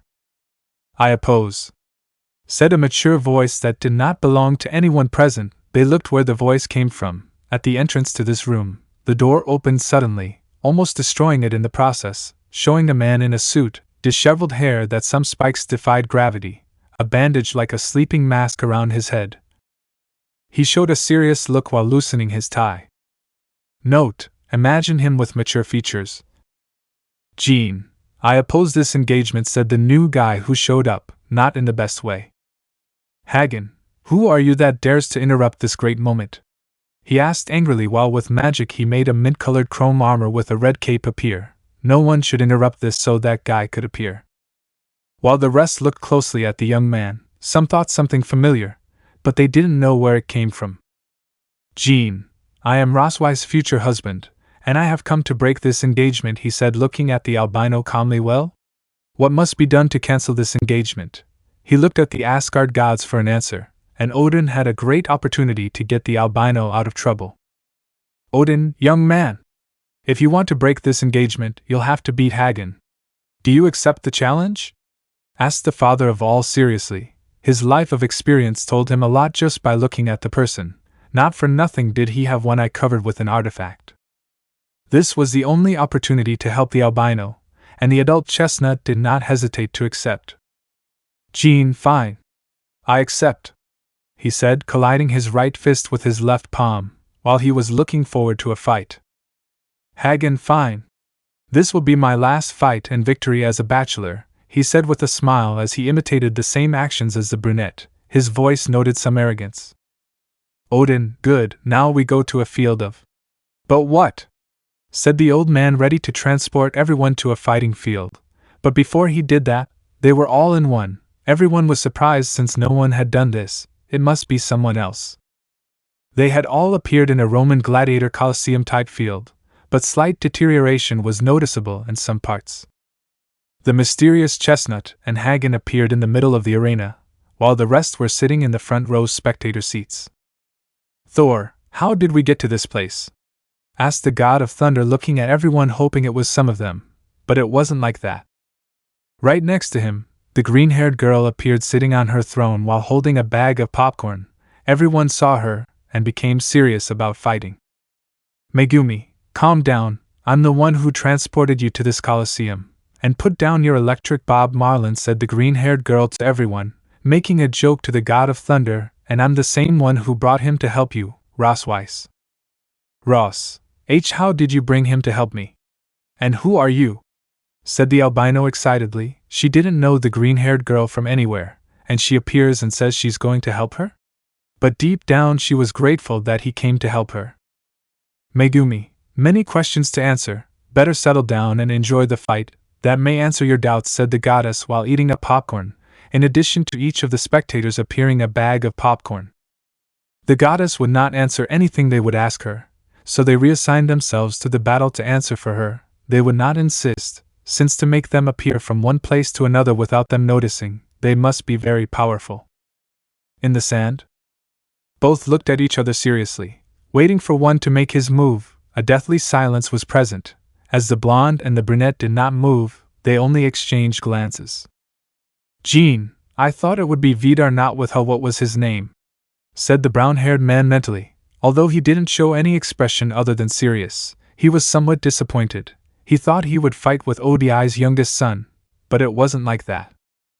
"Sad face, that blonde whose name you don't know is Hagen. Although he is close to some of the Nordic gods, it might be to break the engagement between the Valkyrie and him," said a thick and deep voice in the mind of the brown-haired man. "Jean, oh. Right, thanks Drake," thanked his inner dragon. The communication was cut off when the blonde interrupted the conversation. "Hagen, hey!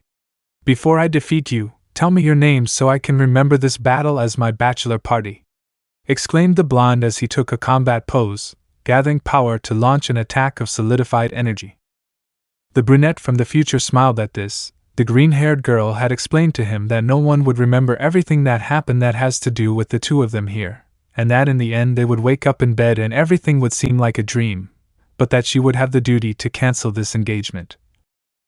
An advantage of using a name that everyone present knows. "Jean, of course. My name is Hyoudou Issei, and I will be the one to cancel the engagement between you and Ross Weiss-san," he exclaimed with a smile showing his teeth. While he got into a combat pose, a red gauntlet appeared on his arms on the left, and a white one on the right. Everyone opened their eyes in surprise. He had said his name was Hyoudou Issei? Must it be a joke, or that he just used the name with a fake gauntlet made of imitation? They asked the green-haired girl for an answer. She simply stood watching the fight, waiting for someone to make the first move. He was supposedly sealed with the beast, and couldn't get out, and this man claims to be him, although now he saw certain features. Just that, maybe with magic he could make him have those features. Only more questions arose. Upon hearing that, the albino simply covered her mouth in shock. She didn't know whether to believe what she said. It was very difficult, especially when it seemed like she wanted to cry. That's when the green-haired girl said something that made some things clearer. "Megumi, it's your Issei," but from several years in the future was the only thing the green-haired girl said, to look at the sand and exclaim, "For the love of creation. Fight now!" she said, boredly throwing the bag of popcorn in the form of a boo, to then make another bag appear to eat it. She had said she was Issei, but from the future. She didn't specify the year, she only said that she brought him from several years in the future. Was that possible? There were ways to clear time, but bringing someone from the future is like taking a trip back in time. There were no records, and the green-haired girl is the first one who has achieved something like that. It didn't seem difficult for her. "Vidar, how do you want us to believe you?" "It's very difficult to believe it. There is no way to mess with time. You can barely stop a part C, but bring someone from another time to this one?" said the youngest of Odin's sons to this. Either his father could do that, nor the most powerful gods of other factions know, if there is one, a god of Olympus who could do something similar, but he was sealed by his own children a long time ago. or could it be the other Kronos? Could you say something else to confirm it? He asked to see if it was true. He wanted to confirm it. Frigg, son, do you believe what she says? Asked Odin's wife to her son in response to his question. Megumi, it's hard to believe, but believe it or not, it's your decision. I brought him to help the Valkyrie, and that's what I did, answered the green-haired girl, giving this as the answer to Vidar's question. If what the green-haired girl said was true, they had to call the other leaders to see this. Odin created communication circles to call the Maus, Michael, Azazel, and Zeus, but to his surprise none of the circles worked, they simply vanished. Megumi, it's useless, nothing you witnessed will come out of here. In the end everything will be like a memory so blurry that it will be like a dream, the guardian explained again to those present. Gondel, why don't you want us to warn the others? The older woman asked the green-haired girl, somewhat annoyed. If it was true that it was the brown-haired girl, she had to warn the others. Megumi, I already said, his presence in his past time can affect his future, so in this dimension that he created for the moment everything that happens is detached from any consequences of those changes. Nothing comes in and out of here, so Weiss, why don't you see the Issei of the future break your engagement? Said the green-haired girl in an amused way, seeing how the aforementioned would react. The albino was still covering her mouth, still processing what the green-haired girl had just told her. It was hard to believe, but that dragon aura was the same as the brown-haired girl's, only more powerful, and was something else that she couldn't describe what it was. The energy emanating from the boosted gear was the same as the original. If, as he says, he's from the future, it must be him, right? Tears were coming out of her blue eyes. She couldn't say a word. She wanted to hug him. A hand touched her right shoulder. She turned around to see that it was the green-haired girl. Megumi, I know you want to hug him, but remember, he's the Issei from the future. The one from the present is on a return trip. The green-haired girl said a few words. What she said to the albino she didn't understand. Like what trip? He's locked up, right? She didn't understand, so you can ask him whatever you want when the battle is over. After saying this, the albino nodded quickly. She had many questions. Back with the two opponents, the blonde was wide-eyed. He couldn't believe it was the same one standing in front of him. He looks very different for only 2 years. Supernatural beings have a very slow change in appearance, since their longevity is very long. At 5,000 years he barely seems to look like he does at 30 or a little more. Especially dragons and demons, so the one in front of him was not the real one. Hagen, no! You are not the real one! He is sealed with the beast. You are just someone pretending to be him. He exclaimed furiously at this. The blonde wanted the albino, but he knew that she was with the Sekiryuutei. But when she left, it was the opportunity to get closer to her, and now an imitation of him appears. Issei, I'm as real as your defeat, he said with a touch of comedy to the blonde, who got angry at his comment. Hagen launched himself to give him a powerful blow with solidified energy. The brunette intercepted it by blocking with his palm, holding his fist. The blonde, seeing this, decided to give him a powerful kick to the face, where he dodged it by stepping back. The blonde boy quickly approached, launching a barrage of blows at the brunette, who either dodged them or intercepted him. Apparently, what the brunette said was just nonsense. He was backing away, which made the blonde boy smile. Divide. Boost. Both gauntlets shone while performing their respective abilities, dividing the blonde's power in half and increasing the brown-haired one's power twice as much. A powerful fist slammed into the blonde's stomach, knocking all the wind out of him and sending him flying almost to the walls of the arena. Issei, Drake. We have to end this quickly. The brown-haired boy exclaimed happily to his partner. Fighting was always exciting for him. A fight is always a fight. Drake, let's do it. Partner, roared the Welsh dragon from the boosted gear while the gems shone brightly. Listen to the video below. Balance breaker. Diablo's king. A crimson and blood-red armor with gold and purple details appeared. It had a great resemblance to the Diablo's dragon, but with some extra things, like a black cape on the outside, and a red interior on his back. There was a kind of tiger skin fabric tied around his waist.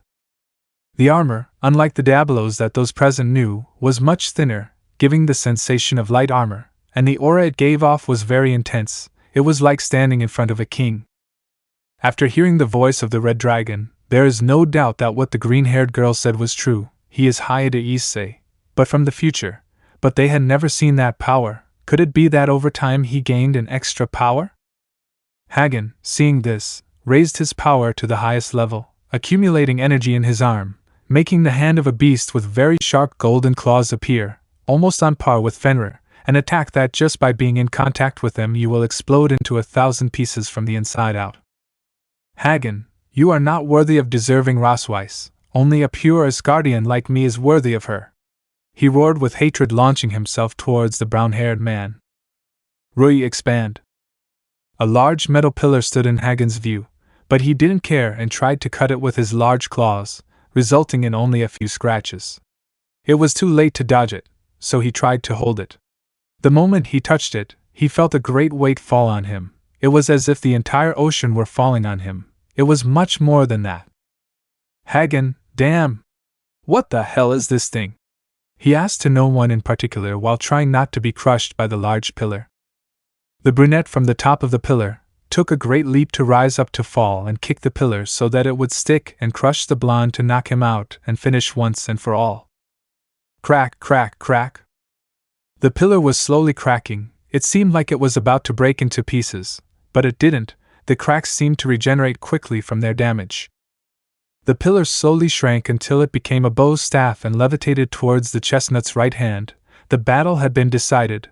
The winner was Hyoudou Issei, Hagen unconscious. The brunette dispelled his amazement, revealing that he is in some kind of black suit with golden lines, revealing his abs, a tiger skin fabric tied with a red ribbon around his waist. Jean, and when will you? He exclaimed, pointing with Rui at those who were in favor of this. He had a serious look. Those red eyes with golden irises were very intimidating. They felt a chill run down their backs. If something like this happens again, I will make sure that my person is the last thing you will see. He said kindly to those who voted in favor of this. It was not a threat. End of video. Megumi, go with him. You'll surely have many questions to ask, said the green-haired girl, pushing the albino, who came out of the trance and quickly went towards the brown-haired girl of the future. The albino flew towards the chestnut while tears came out of her eyes. When she arrived, she didn't think about hugging him while she cried like a little girl. Ross, I see. I see. Why, yeah. He cried his eyes out as he hugged the brown-haired boy tightly. Despite not being from this time, he felt as if he were. One of his hands patted his back, and with the other he patted the girl's white hair. Issei, okay, shhhh. It's all over. I suppose you have a lot to ask, right?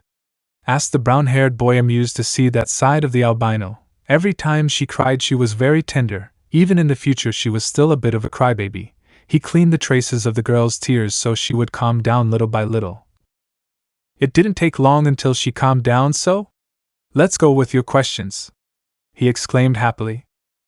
Ross, I want to know what I'm like in the future, said the girl with curiosity. More than a question, it was more of a doubt. The brown-haired boy didn't hesitate to tell it, since he wouldn't remember this anyway. Issei, you became a beautiful woman. We got married like Rias, Akino, Asia, Kaneko, Zenobia and Irina and the others. We have a beautiful daughter whom you named Helmwige. You achieved your dream of teaching Nordic magic in an academy in the underworld. You took the 100 and 200 yen stores to Asgard, he said with a smile, revealing a little of the future. His children were already attending university. Well, some of them, since others are still minors. The albino was surprised by everything. She had a daughter with him. She achieved her dreams, and not only her, but the rest of the girls as well. Ross, who else did you marry besides them? Asked the albino. That was her next question. With the first one she already had a lot of information, but she wanted to know more. Issei, let's see, in addition to those I mentioned a while ago, well, Kuroka, Leifi, Ravel, Kunu, Yasaka, Sona, Seraphal, Gabriel, Pennymew, Almanhild, Graphia, Angelica, Ophis, Yura, Yuki, Nikiri, Kyome and Megumi, the brown-haired boy answered, revealing that he had married 25 girls including her. Although some were to be expected and others not so much that he was even surprised. A certain green-haired girl couldn't help but smile upon hearing this, and she was already hoping that her memories would be recovered and that he would return. People taking out the Saint Canon in 3, 2, 1. Ross, when and how did you get out of the dimension that Trihexa was imprisoned in? I asked the third question, to say the key point. The rest remained silent to listen to this. Issei, about that I think I'll talk to you and Megumi about it, he said with a somewhat serious look at the green-haired girl, who understood that it must be something serious. The brown-haired man said goodbye to the high command of Asgard, but not before those who were against thanked the brown-haired man, but explained to them that all this would be like a blurry dream that they would not be able to remember. They would only have the need to cancel this commitment, where they could not refuse. They were transported to their respective rooms that will fall asleep upon leaving this dimension. Hagen was also returned, leaving the chestnut, Weiss and Megumi to talk about this seriously. He told them that if the present Issei had not exchanged places with the leaders, the future that would come to be would be where he comes from. This surprised the two girls, although the green-haired girl already had her suspicions, since the gene she brought seemed to her to have experienced certain events differently after the war with Rizavim and Trihexa. He explained to her that the chestnut tree would return after that event, 7 years later, which made the albino happy. Issei, I know I'm not the Issei that he will be in the future, but you Weiss, you will be one of the key pieces for your Issei to win against him, said the brown-haired man to the albino, who did not understand any of that. Like what key? Win against whom? That's all I can say, so accompany him on his journey when he returns. She wanted to know what exactly he meant, but he denied that he would not say more than that. Megumi, could I transport Weiss to her home? Asked the brown-haired woman, who did it with pleasure. He said goodbye to the albino with a hug, where she gave him a smile before appearing asleep in her room at her grandmother's house. Issei, well, Megumi, there is something more important that I must ask you to be aware of, he said seriously to the green-haired girl. It is the reason for the change in time. The green-haired girl became serious. She already thought about going to look for the cause of this temporary change, and see what their purposes were. Days later, the albino slowly opened her eyes to see that she was in her room at her grandmother's house. She was wearing 100 yen pajamas with drawings of red dragons and clouds. She didn't remember having bought something like that, but she smiled when she saw it. She didn't know why, but she felt relieved. It felt like one less problem. Listen as Ost. The albino opened the windows of her room to see the blue sky of Asgard shine interestingly. While light winds reached her, the door of her room opened, revealing her Gondel grandmother.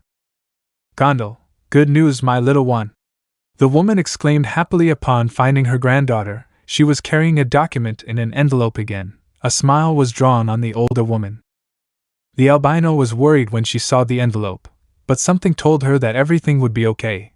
With a little fear, she took the envelope to see what it contained, but judging by how her grandmother was doing, it must be something good, so she took a breath to look at the document. And what she read brought a smile to her face as she jumped to hug her grandmother. And it was that her engagement to Hagen had been annulled. It seemed like it was all just a bad dream, but it was real. She remembered a little that she was wearing a wedding dress, but from there she doesn't remember anything clearly. It was blurry, but it was over. Now she could wait for him to return. Without wasting time, she dressed and went to Father Odin's palace to confirm this, in addition to celebrating it, with a great feeling in her, that the chestnut tree would return. She would wait for him, and always.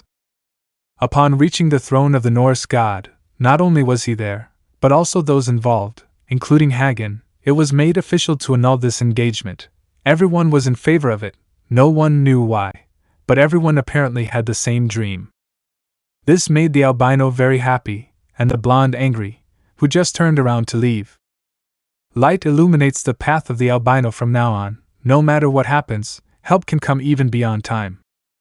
A great motivation to wait for his return had been born in the albino's heart. She left the palace to look at the sky and smile. Her eyes shone with the sunlight. All this was seen by the chestnut of the future, and the guardian of the present. With Megumi. The brown-haired Mirai next to the green-haired girl looked through a magic circle at the albino, which then closed. Issei, sai well, my duty at this time is done, and his is about to begin, he said with a half-smile as he looked at the green-haired girl. It's time for you to return me to my time, Megumi. Megumi, of course. It's good to know how things ended in your time.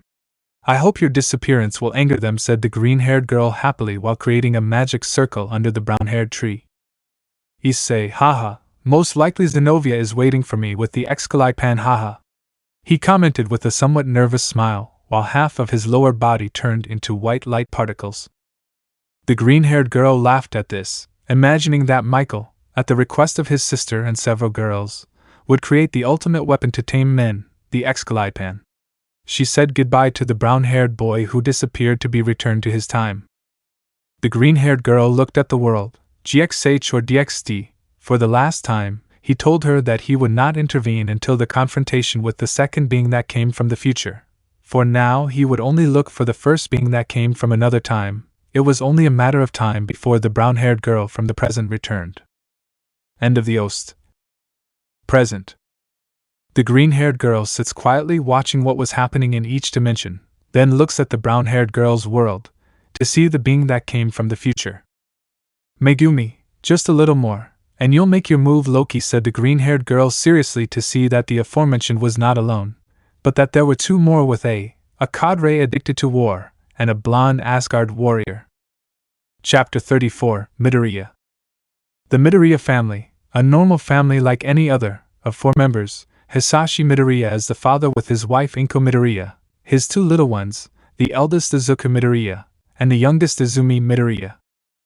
Inko Midoriya, a woman in her 30s, a normal housewife with a quirk that makes small objects levitate, nothing out of the ordinary, a great love for her husband and her 2 children.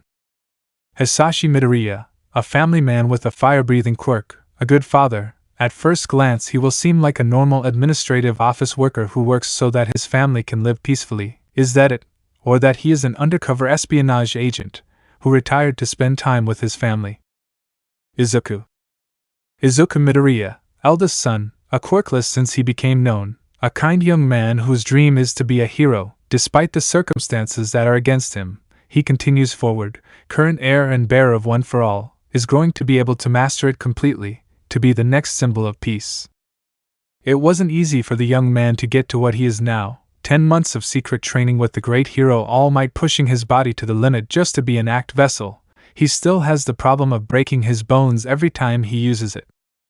A rigorous training on a beach full of pieces of scrap, where he had to pick up piece by piece. Not only were they small, but there were even entire refrigerators to pick up, nothing easy for the boy. Every day was training and a diet adjusted to that. Even in classes he did any exercise that was possible for him, like the air chair.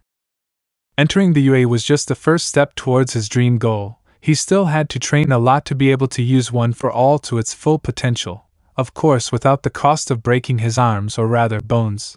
His growth took a big step when the brown-haired boy discovered All Might's facet in his weak state.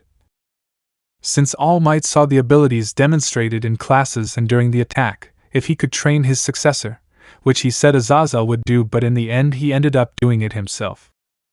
The green-haired man, every time he used One for All, it was always at 100%, more than his body could handle, and he exploded. With the information given by All Might, they were able to know that they had to master a small part first.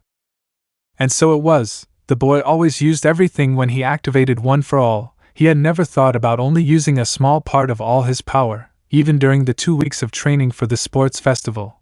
His friend/teacher had helped him with that. He didn't know how, but he felt certain points on his body being touched.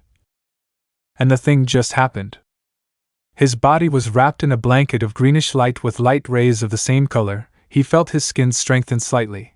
He was using his quirk, only a percentage, a part of the power accumulated within the body, in this way achieving a physical increase similar to that of the All Might.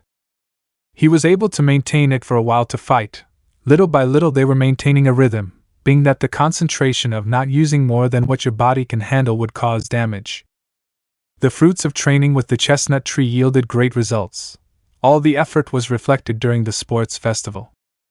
Coming in first place in the obstacle course with the help of his quirk, which made it easier for him in the last part of the race, many were surprised by how the results turned out, but the boy felt very good about having achieved this, even though his other teammates had a greater chance of winning first place in the race.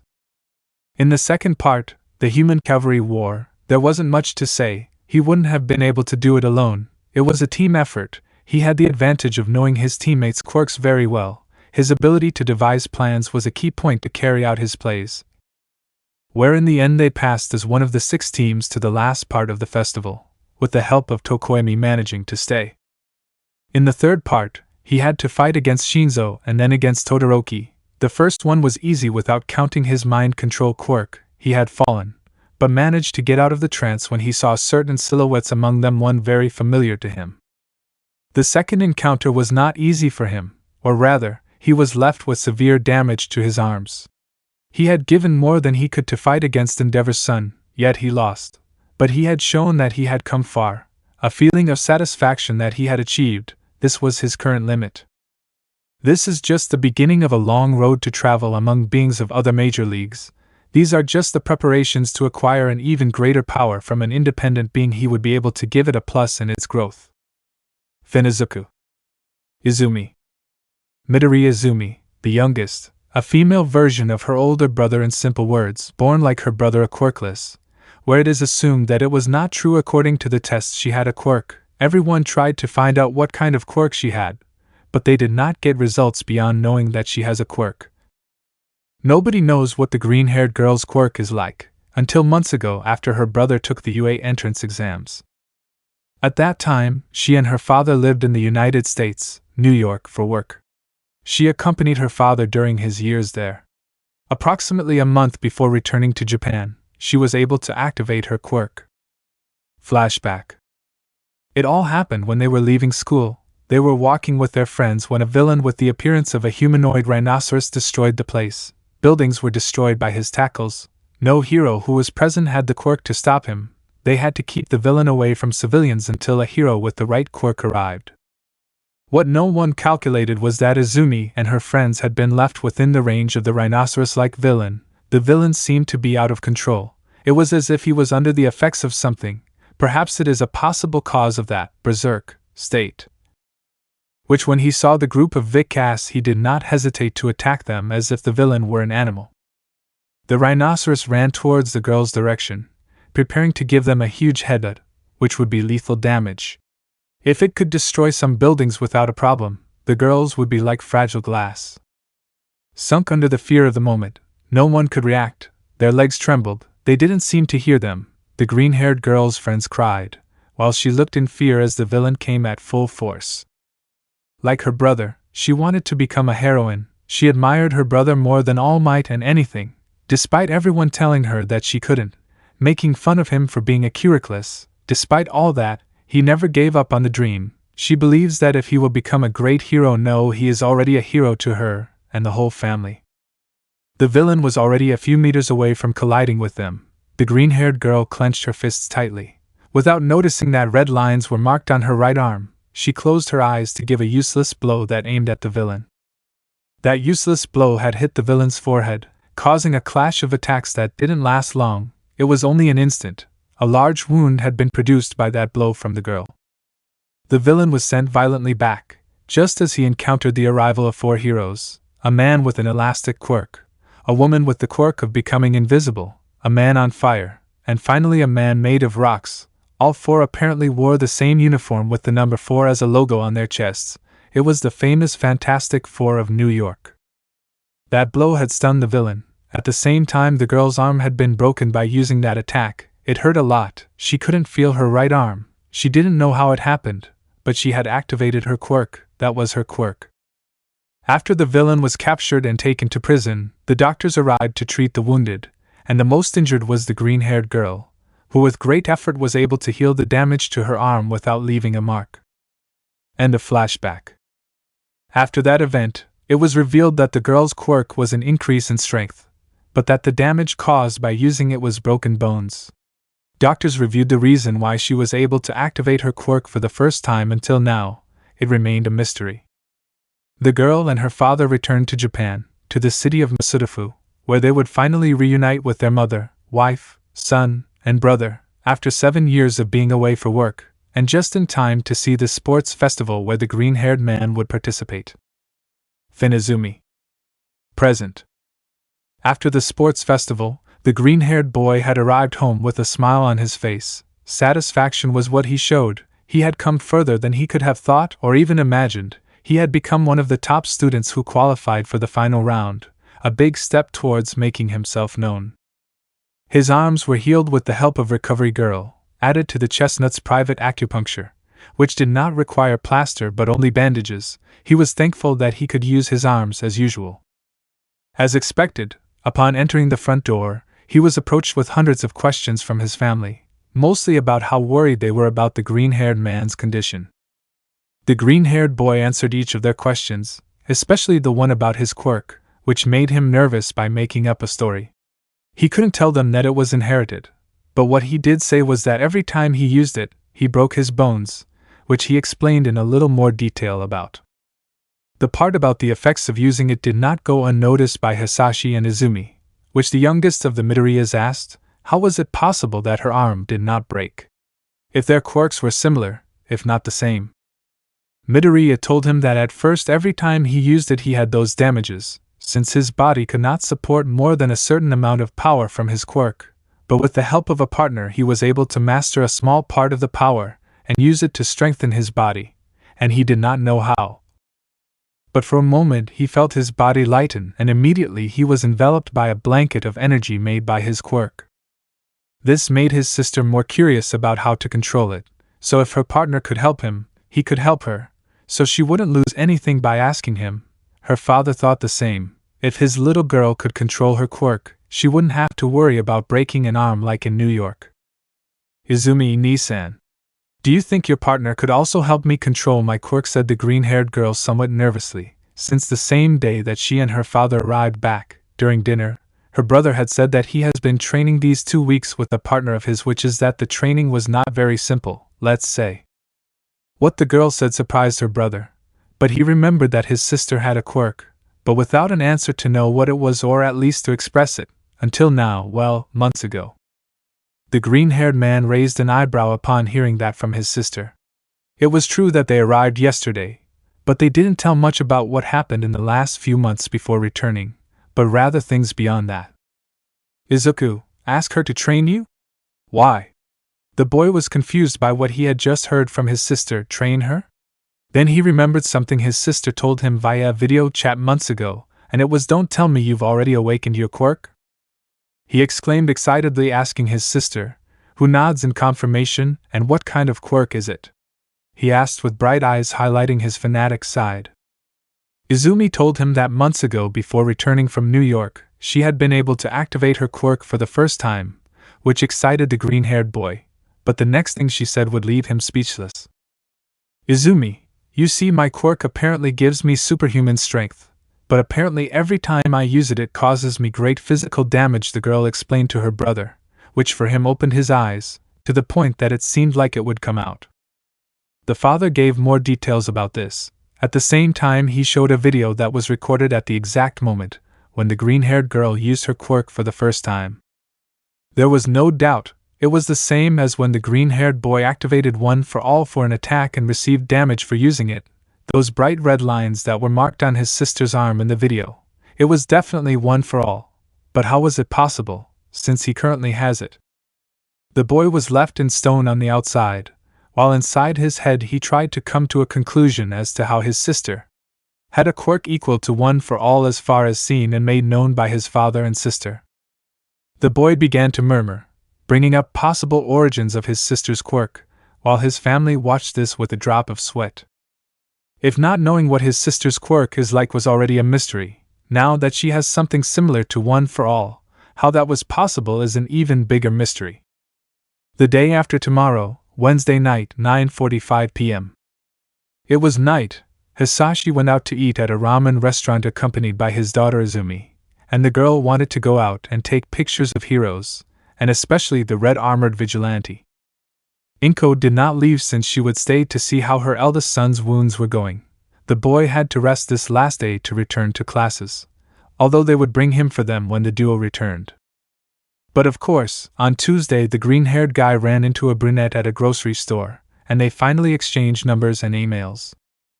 Her stay in New York had already seen a hero in red and gold armor. He even revealed to be a billionaire and a genius in technology.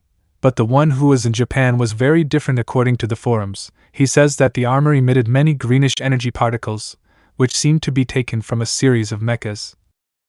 The girl really likes complete armor heroes, like Iron Man and Sekiryuutei, even though the latter is a vigilante. Even knowing that tomorrow would be her third day of school, she wanted to go out and take pictures. She was easily able to convince her father to let her accompany her.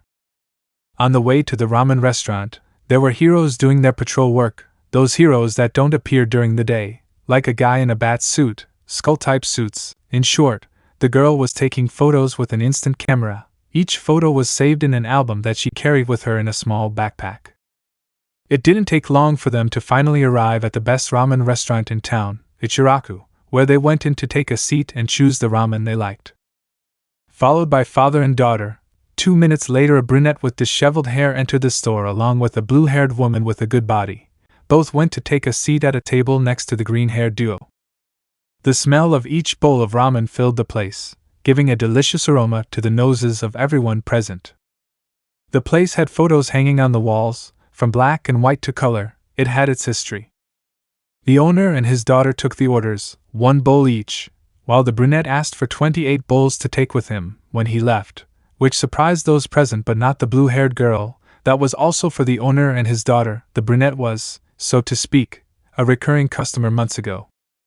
Each table had its own conversation. At the green-haired duo's, Hisashi, as always, enjoyed the spicy ramen with thin cuts of smoked pork. New York ramen restaurants were nothing compared to his hometown, a unique and well-made flavor. His daughter, who enjoyed the bowl just as much as her father, ate everything quickly so she could go out and continue taking photos to fill her hero album. They were in such a hurry that she almost choked on the ramen. 50 minutes later, it was already 11:05 at night. Father and daughter had finished eating ramen. Hisashi was carrying a bag with 2 bowls to take to his wife and son. As always, a city with heroes will have villains, and in Masudafu it is no exception. Many passers-by ran towards where the sound of destruction originated. The green-haired girl ran with the camera in hand while her father chased her to prevent her from entering the villain's danger zone. Apparently, they were robbing a pawn shop.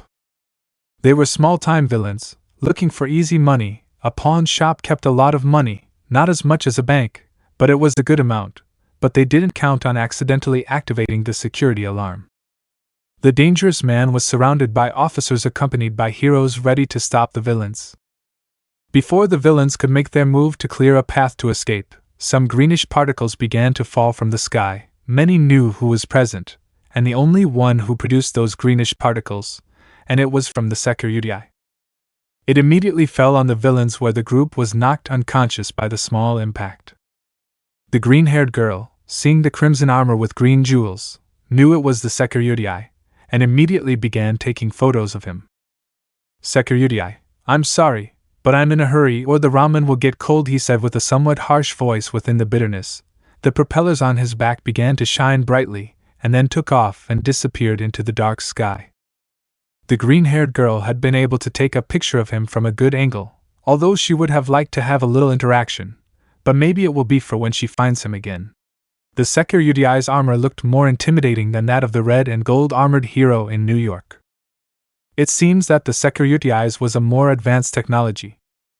Hyoudou residence, hours before, Wednesday 2:30 p.m. Little Akane's second day at school had ended. Some of her mothers went to pick her up accompanied by her grandparents. Prim, Kagaya, Lilith along with Takashi and Fuyumi returned with Akane holding her grandparents' hands. Upon returning, the group entered their house and upon reaching the living room, they saw Office, Olga, Khloe, Alicia, Lulu, Maya and Claudia sitting on the sofas drinking a bottle of cold water while some had a towel on their head and others around their neck. The rest of the residents of the home, some had jobs at the Citri Academy, others in heaven to help a little, others to the income of the territory, duties of a Mao, leader of the yokais and future leader, to visit her family. So technically only the girls from Estia's were free today, of which they trained for a while with the brown-haired boy in office, just half an hour before Akane returned with Prim, Kagaya and the older Hyoudou. Celestine asked her to take her to a specific place, Alaska, which at this time is most likely nighttime. It should be noted that the Dragon Queen Tiamat has not left her room, Drag simply stayed inside the boosted gear. Apparently the aforementioned were training. When they finished they took a bath and then put on comfortable clothes. They still could not use that promise that until now only Weiss, Kuroka, Ravel, Griselda and Kunu could keep for a moderate period of time.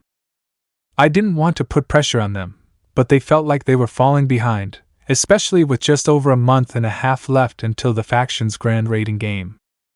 Khloe, oh! Welcome! The half-elf greeted the newcomers politely while drying her blonde hair with a towel. Followed by her, the rest greeted them as well. Ophis, welcome, she exclaimed, raising her hand in greeting in a somewhat monotonous tone, something normal for the Ouroboros. Akane and Dad? Asked the little girl, looking everywhere, but with no sign of the brown-haired boy. Olga, who came closer to get down to almost her daughter's height, and told her. Olga, he went for a walk with Celestine, he'll be back a little late, said the amber-eyed girl to the little redhead, whose eyes began to shine. Akane, will Dad make Seal's Nei-chan into Mom? Asked the little girl very excitedly, while looking with shining eyes at Olga, who will answer her. Olga, Akane, why are you asking that? Asked the elf queen in response to the little girl's question, even though she knew that Celestine wanted something, but the brown-haired boy didn't understand those hints. Akane, it's that Seal's Nei-chan always looks at Dad like Mom's friend Sona does. They both always look at Dad a little red, said the little girl, surprising Olga and those present. Sona's friend might have been referring to Sona's tower, and it was the only one that came to mind. Olga, it could be Akane, it could be, said the dark elf to her daughter, just waiting. It was impossible to be indirect with the brown-haired boy, you had to get to the point. Even her daughter could notice some of this. She sighed to pick up the little girl. Do you want ice cream, Akane? Akane, yes! She exclaimed happily. Strawberry. The chestnut tree could be attentive to everything but not to hints. What kind of thought would cross his mind? Sometimes they knew it, and other times they didn't. Someone who learned from the wisest monk can't take a hint, but he was the one. Alaska. In the dark sky of the country, near the ocean, there were two people sitting on a cloud watching the beautiful white moon accompanied by the northern lights. It was Chestnut and Celestine, who each had a coat for the cold Alaskan climate. Both looked at the lights, even more the elf, who was fascinated by this work of art of nature. Issei, how did you know about this place? Asked the brown-haired boy, since even for him, it was the first time he saw this, and he had to admit that it was incredible. Celestine, well, I found it through what they call the internet, the girl answered somewhat nervously. It wasn't like the time in East Asia. This time I felt something more. The girl discovered the internet. It was very useful. With so much information just by typing and having access to it, it was much more versatile than the large and ancient libraries throughout Europe. And among so much searching, the girl was able to find arts created by nature, and so she found this site. The lights combined with the faint moonlight were a great light show. Something like this could not be seen in East Asia. It was unique. There were no cities around them, only snow. The nearest city was at least 5 kilometers away. Technically it was just a duo on a cloud in the middle of nowhere. Although at this time of night very few people came to see this in this place, almost none, even though I could see it from the city, but here it was closer to the lights. Of course, seeing people on a cloud was not normal either, even though it is a world with superhuman beings. Issei, so it was like that, that's why you asked me to take you here, isn't it? Said the brown-haired boy with some logic. She couldn't get here alone. It was far from where they live, not to say that it's another continent, crossing the strait. Something true, but there is something else on the girl's mind. Celestine, well. You see, the girl became more nervous. She began to play with her index fingers while a slight red color was marked on her cheeks. Issei, and do you remember the kiss in my castle in Eostia? Asked the girl, somewhat blushed. Issei, eh? The brown-haired boy blinked several times, and then remembered that fleeting kiss between him and her. He blushed while trying to look away in order not to look at the elf's face. Why are you asking that? He asked between stuttering and scratching his right cheek. Celestine, tell me, how do you see me? Asked the girl, taking the brown-haired boy's face with both hands, making him look into her eyes. The brown eyes met the emerald eyes of the girl, both staring unblinkingly at each other's gaze. Both felt attraction to each other. Maybe the brown-haired boy didn't get the hints, but deep down he felt the same as she did to him. It's the same as the rest of the girls. But he had doubts if it was because of his town or if she really felt something for him. He didn't know, neither as Jean. nor as Issei, but his heart told him the truth, the answer.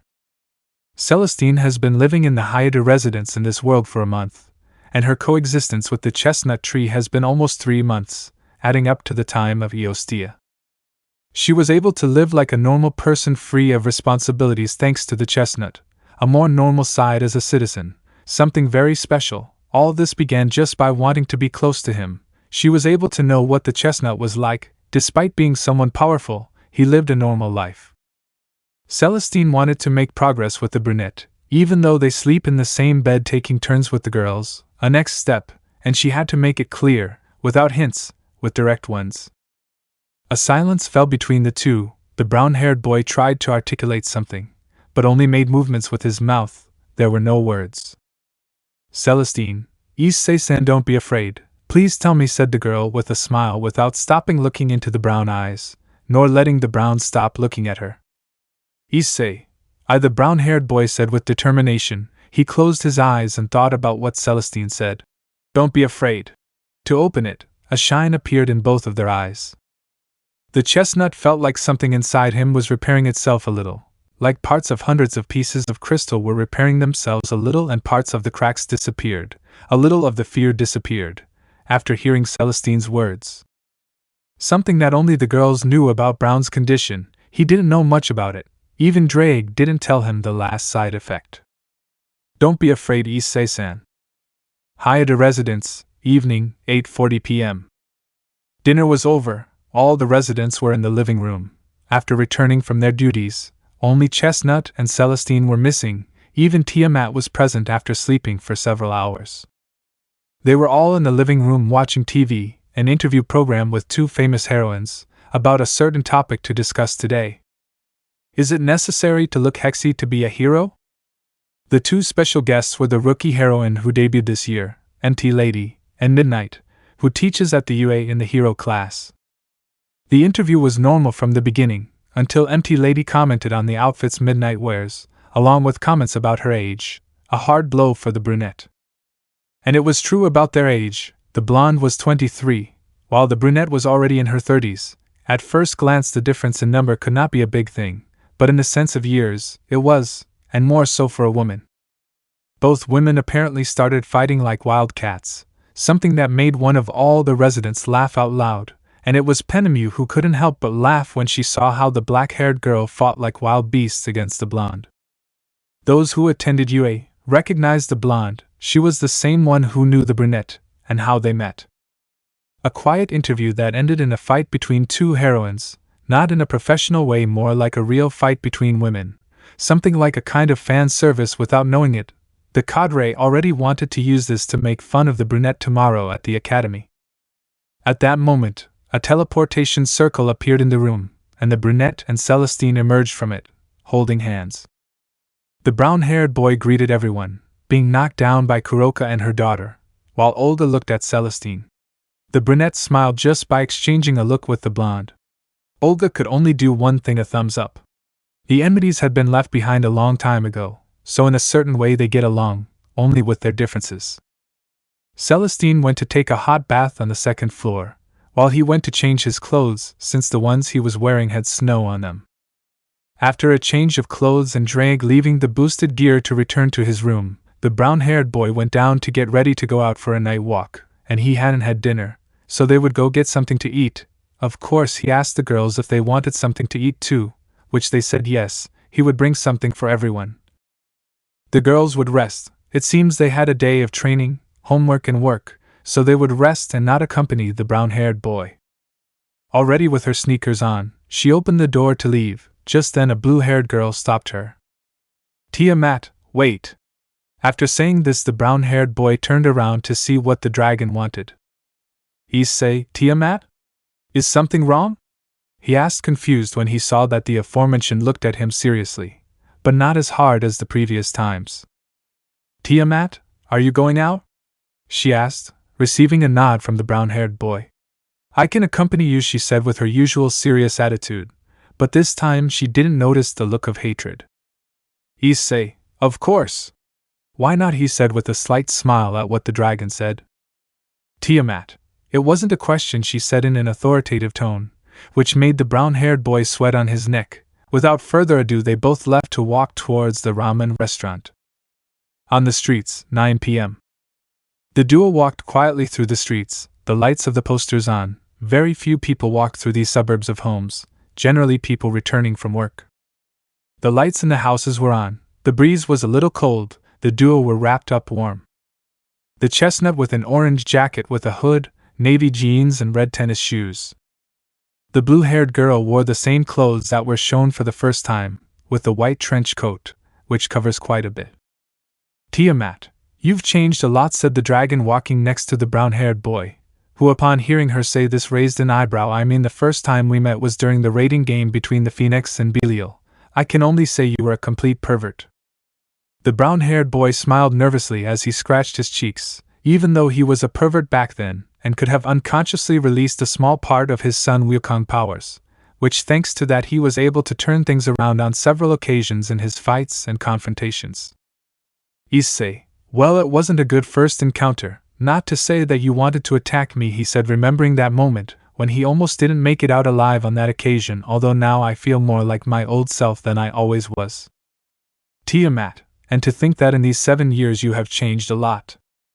"Issei, it was 7 years for everyone, even I was surprised that it took so long. Trihexa told me that being in another dimension time was different, and apparently she was only partially correct. I tried to leave on several occasions, but the seal blocked the door, and I ended up in other worlds," he said, looking at the sky. A 7 years that hurt him to know what had happened in his absence, a 7 years with many changes from his point of view. The blue-haired girl was a little surprised by the multiple worlds, so it was true, there were ancient stories that told of brief existences in other worlds, but it was never confirmed, until Rise of Him revealed it, and now with what the brown-haired boy said added to the fact that she was now in another world, not believing was not the option. "Tiamat, tell me one of them," she said with some curiosity but without showing it. "Issei, let's see, oh yeah. A somewhat ancient world where magic is a somewhat common tool, where there are guilds of magicians to do missions, and that I helped find a place to live for 2 sisters and their brother. Since the eldest was seen as a monster because of her arm, I accompanied them for a while traveling. Until we arrived at a city with the name of Magnolia. There was that a short old man offered them a home to the 3 of them." The brown-haired man told briefly where he was in one of the worlds and what he did. "A world where magic and guilds exist, a somewhat unique combination, but magic being something of everyday life was incredible." "Tiamat, do you have another one?" she asked to know more. "Issei, of course. Although more than being a world, it seemed more like a dimensional rift, but there I met 3 people that apparently 2 of them were fighting. If I remember correctly, I think their names were Sapphire, Raphaeline, and Jean. Apparently Sapphire and Jean were fighting when I appeared, which ended up in the middle of their fight. But you know what's surprising? The rift was the nest of the dragon Fafnir and other dragons, but it was different, he had wings. Although the one you know can also take it out, but it was different. And well, all the dragons were asleep, so I helped them get out of there. I tried the door, but it always seemed to be random, so I stayed to help them, which took us a long time. I don't know how long it was, but I felt like it was a lot. In that period Sapphire, Raphaeline, and Jean seemed to have something between the 3, and before finishing opening a portal the dragon Fafnir woke up that saw us as intruders, something that we had to take care of him. I, Jean, Sapphire, Raphaeline, I count the chestnut of some of the worlds that I visited. Well, I tried to leave worse that I ended up in another. Even though time passed differently, Trihexa said it would have only been a few moments after he left. Tiamat, and what happened? Issei, we defeated Fafnir between the 4 of us, but with the loud noise we woke up the rest of the dragons, and a Fafnir that recovered while being furious began to attack us. Just when Raphaeline and Sapphire managed to open the portal to return, I pushed them so that the 3 of them could escape, so that I could close the portal. Tiamat, what happened to those dragons? Asked the blue-haired girl, wanting to know what happened to those dragons and the possible counterpart of the Fafnir that he knows. Issei, I kicked their asses and came back with Trihexa. He said it in a simple and direct way, making Tiamat have a small tick in her eyebrow, since she expected a long narration and not a short one like that. Even though he was strong, if it weren't for Ascalon he would have had a lot more trouble. Tiamat, where are we going? Asked the dragon, changing the subject, which was too quick. Issei, to Ichiraku. You'll love the ramen that the old man prepares. He exclaimed with a smile. The old man was the best at preparing that, and speaking of Ichiraku, we've arrived. The food district. The dragon, who paid attention to what the cast was saying, who did not pay attention to how far he had walked, there were many people walking, a district with many people, mostly adults. The blue-haired boy and the brown-haired boy entered the restaurant. A smell of different types of broths invaded both of their noses. They both went to take a table next to a green-haired duo, although each table had a small wooden wall that separated them. Issei, old man. 2 pork with extra pork, please. And 27 to go, exclaimed the brown-haired man with a smile to the old man. The old man smiled at his repeat customer. A total of 29 bowls of ramen, a great profit. They both sat down, facing each other. Issei, Edo Tiamat-san? Could you tell me a little about yourself? Asked the brown-haired boy. He didn't know much about the Dragon Queen, besides the grudge between her and Drake, and that she was looking for her sister. Tiamat, what can I say? Not much, really performing my duty as a Dragon Queen for a long time, searching for Grandine, and killing a few drake carriers, she answered without much importance. And it was that, nothing more. Searching for her sister had consumed a large part of her time, defeating any dragon that tries to court me. The normal part of a dragon's life. Messera, here are your bowls. And I'll give you the 27 when he leaves, exclaimed the owner's daughter with a smile to her best customer of the day. 29 bowls in total, a huge profit, a total of 22,620 yen, about $227, 780 yen each. Issei, thank you. Tiamat, he looked at the dragon who was already eating. Long before he noticed, the brown-haired boy smiled with a drop of sweat, a new facet, something outside of the usual serious Tiamat. Issei, calm down, there's no hurry, Tiamat-san. The aforementioned stopped eating to answer the chestnut. Tiamat, no! This tastes incredible. Why didn't you tell me about this? She asked to eat again and finish the bowl. Another one, please, she said with a satisfied smile, and then asked for another bowl. The brown-haired boy simply laughed at this. What are you laughing at? She exclaimed, annoyed by the brown-haired boy's laughter. Issei, nothing, I just think you should laugh more, he answered with some fear when he saw the blue-haired girl's frown. Tiamat, you're weird. Even though I tried to kill you, you treat me like someone normal. Why? Asked the blue-haired girl while waiting for her second bowl of ramen. She didn't understand. She wanted to kill him for Drake, but since 3 days that he has been living in the residence, he didn't seem to care at all about the fact that she had tried to kill him. In fact, he had offered her a good place to live and even promised to help her find her sister. Issei. Well, the brown-haired man stopped eating his ramen to close his eyes and remember a little of his past life. A slight smile was marked on him. You are not the first who has tried to kill me. There have been more people who have tried and without success, he said with a smile, to remember a certain purple-haired girl with the borrowed power of Pandora. He does not know what will become of her. What can I say? Hee. I am difficult to kill. But what your enemies can be in the future, they can be your friends, said the brown-haired man somewhat wise, as if he were his teacher, although it is something that the late monk would really say.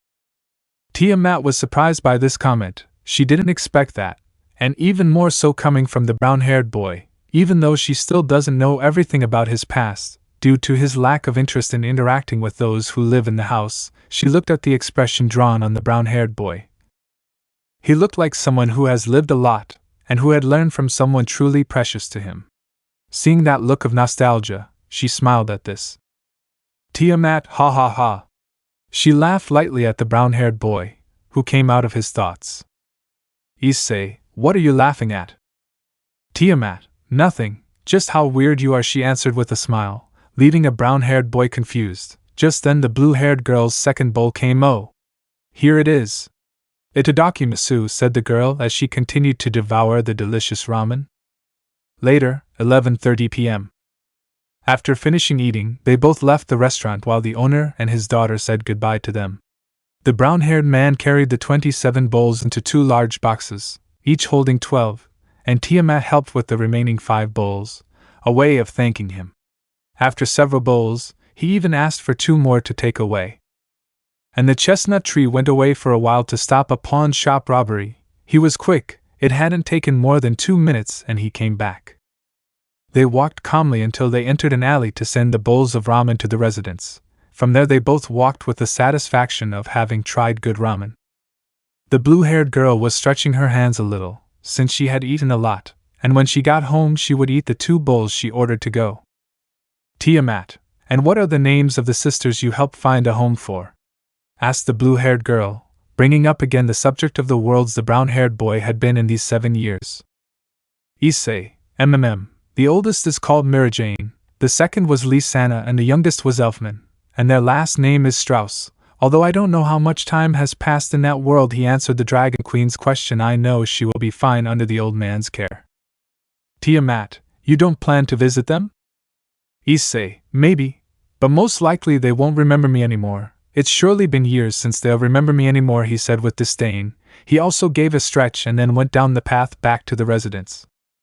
He and the blue-haired girl went back to the house. Tomorrow they would return to classes. The 2 days of rest were over, and it was time to take the course of classes again. Chapter 35, New Students' Hero Names. The 2 days of rest had ended, and it was time to go back to school. The 6 UA students who live in the Hyoudou residence were preparing to leave for the academy. It should be said that today was a rainy day, so everyone carried an umbrella while sharing with the rest.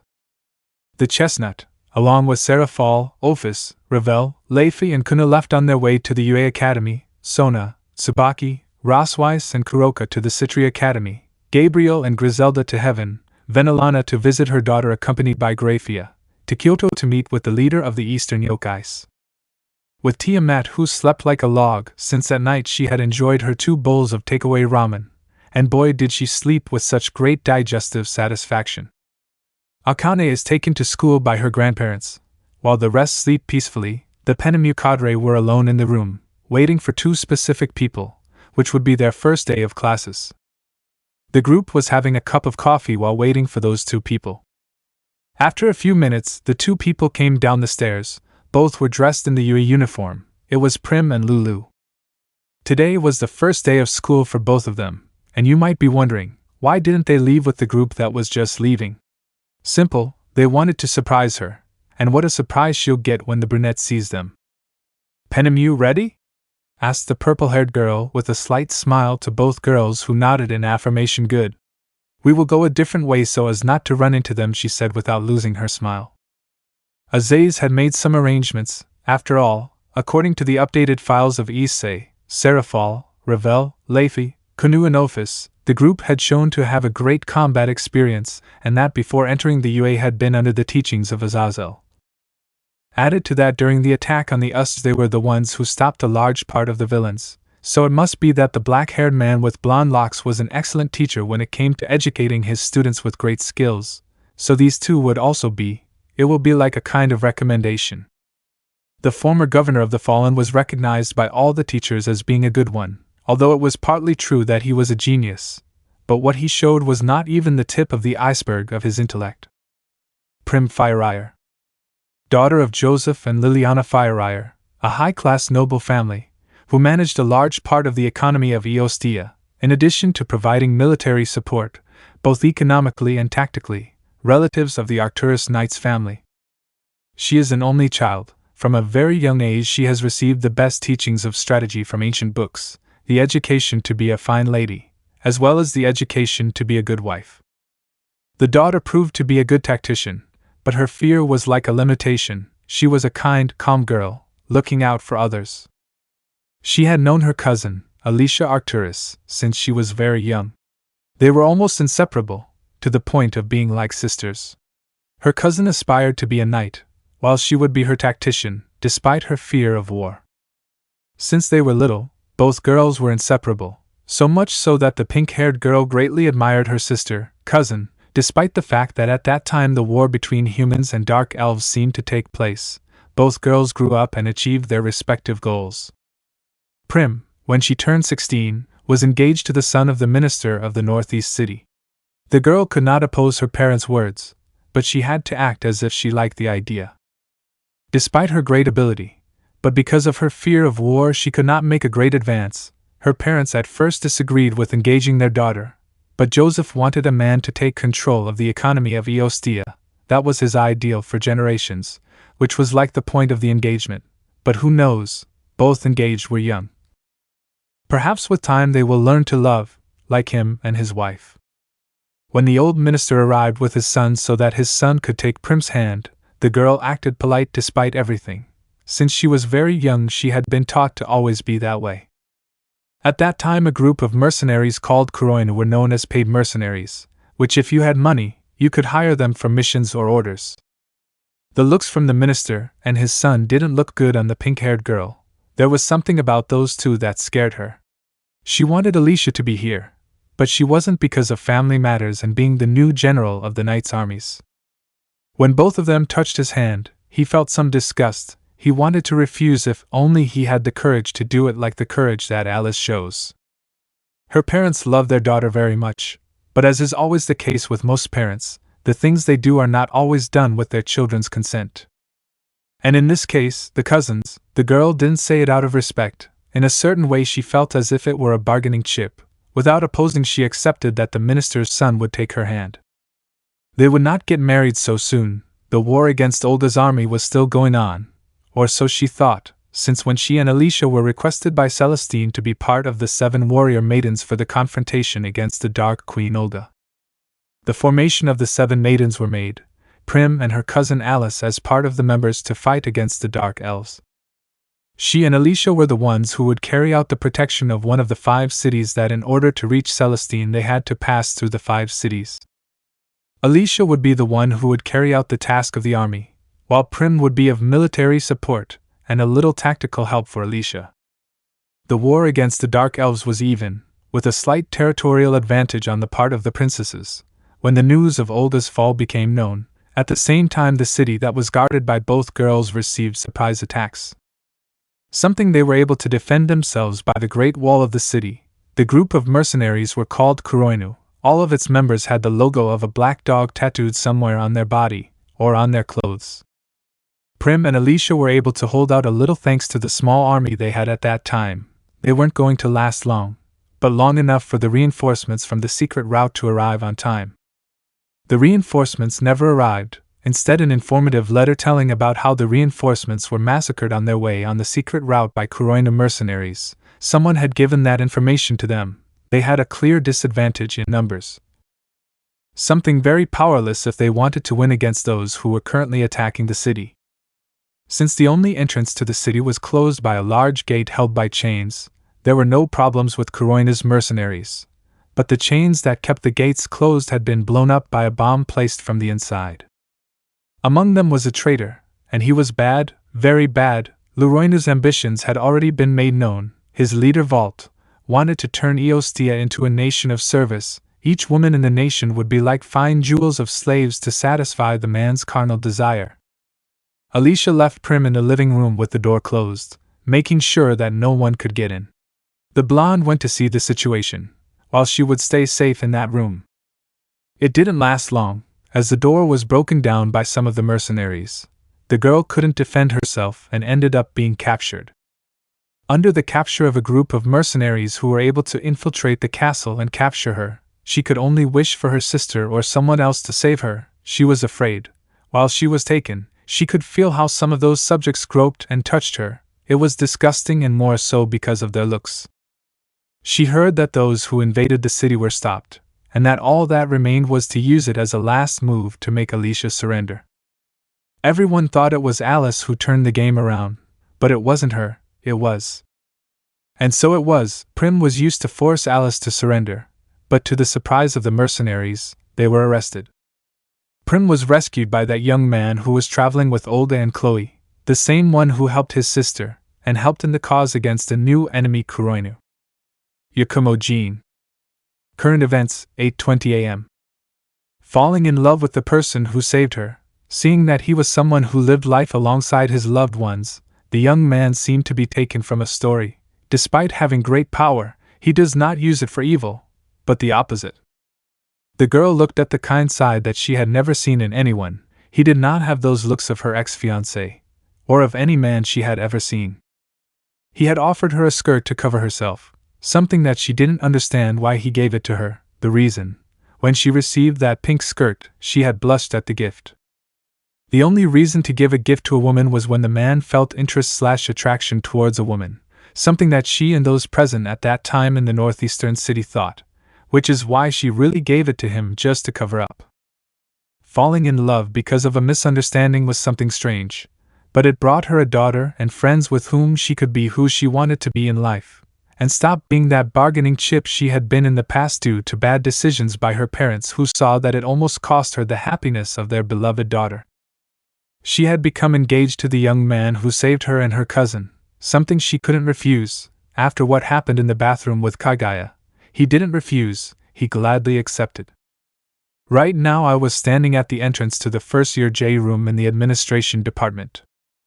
The pink-haired girl had her hair tied back in a ponytail. She was wearing a well-ironed uniform with a small suitcase as if it were a backpack. She was nervous, she didn't know who she would be with. She took a breath to knock on the door. The door opened, revealing a teacher who looked about 35 in a suit, wore glasses, and looked married. The girl showed a note to the teacher, who understood that she was the new one who would enter this group. The girl entered the classroom to stand in front of the blackboard.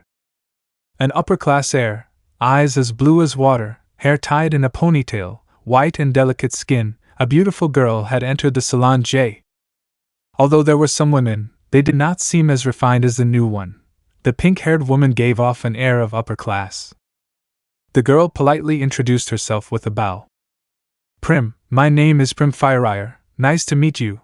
I hope we can get along from now on," said the girl calmly, bowing with a sweet smile. The men seemed fascinated by the new member of the class. Some were even smitten with love at first sight.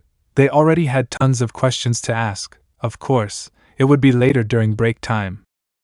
On the part of the girls, well, even though there were very few of them in the class, they were happy to have an extra classmate who was a woman. Since there were very few girls in this class, they already wanted to meet the pink-haired girl. End of first flowers. Lulu. Belonging to the halfling species, a species of pure women in its entirety, a species that only gives birth to female babies. Being a species of pure women, they mate with men of other species, although they have always been humans, where no matter what happens, the baby born from that will be a pure-blooded halfling, something similar to how the Lamia species are, who mate with a man. Being a species of pure women, the baby born from the Lamias will be feminine. The halflings, besides their peculiar 100% feminine cup, another thing that characterizes them is their great strength and some sharpened senses, accompanied by their growth and slow aging to last longer in battle. It could be said that they are made to fight, some firm part of the Eostia army since its beginnings. It could be said that it is part of the foundation of the kingdom. From a nomadic origin, to later settle in Eostia in its beginnings until today, forming part of those who defend the kingdom. Among all the halflings, one stands out a little more than the rest, and that is Lulu, a halfling direct descendant of the leader halfling who helped the first king of Eostia. Since she was little, the girl already showed talent in combat. Although it was not a technique management, she was more of a violent type. The little technique was rewarded by strength. Although from the age of 10 until now, the brown-haired girl still looked like a girl with a height of around 1.5 m, it was normal for the species to which she belongs. The girl loved to fight, and showed that she was strong. She was kind, but fair. Although her childish character monopolizes those points, she was a girl after all. Despite already turning 17 years old. When she turned 17, at Celestine's request, she became one of the 7 maidens, among whom she was the strongest physically. She would be in the cause to defeat Olga and her army. She would be protecting one of the 5 cities/territory, like the rest of the princesses. It didn't take long when the news of Olga's fall reached Khloe's hands, along with the invasion of the Temple of Light, the Northeast Castle, Maya's territory. With Olga's fall, Khloe had revealed himself as he really is. She would be prepared to fight, and that is what she would do. At that moment you could see that part of Khloe's army was approaching her territory. There were many of them.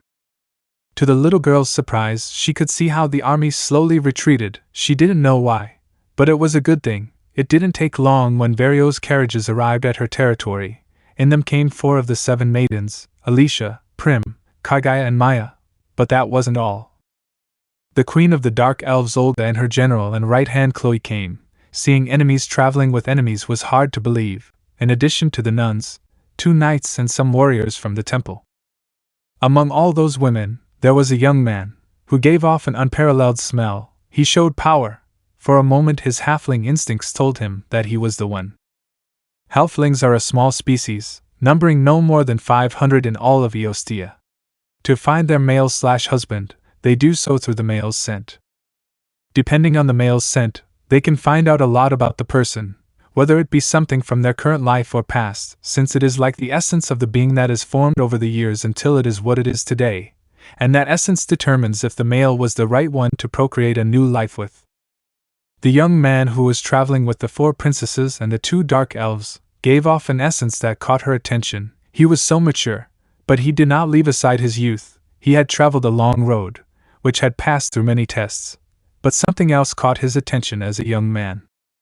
It was as if, no matter where she went, she would always bring a smile to those around her, something mysterious, an essence never seen before in anyone. She could only think of one thing.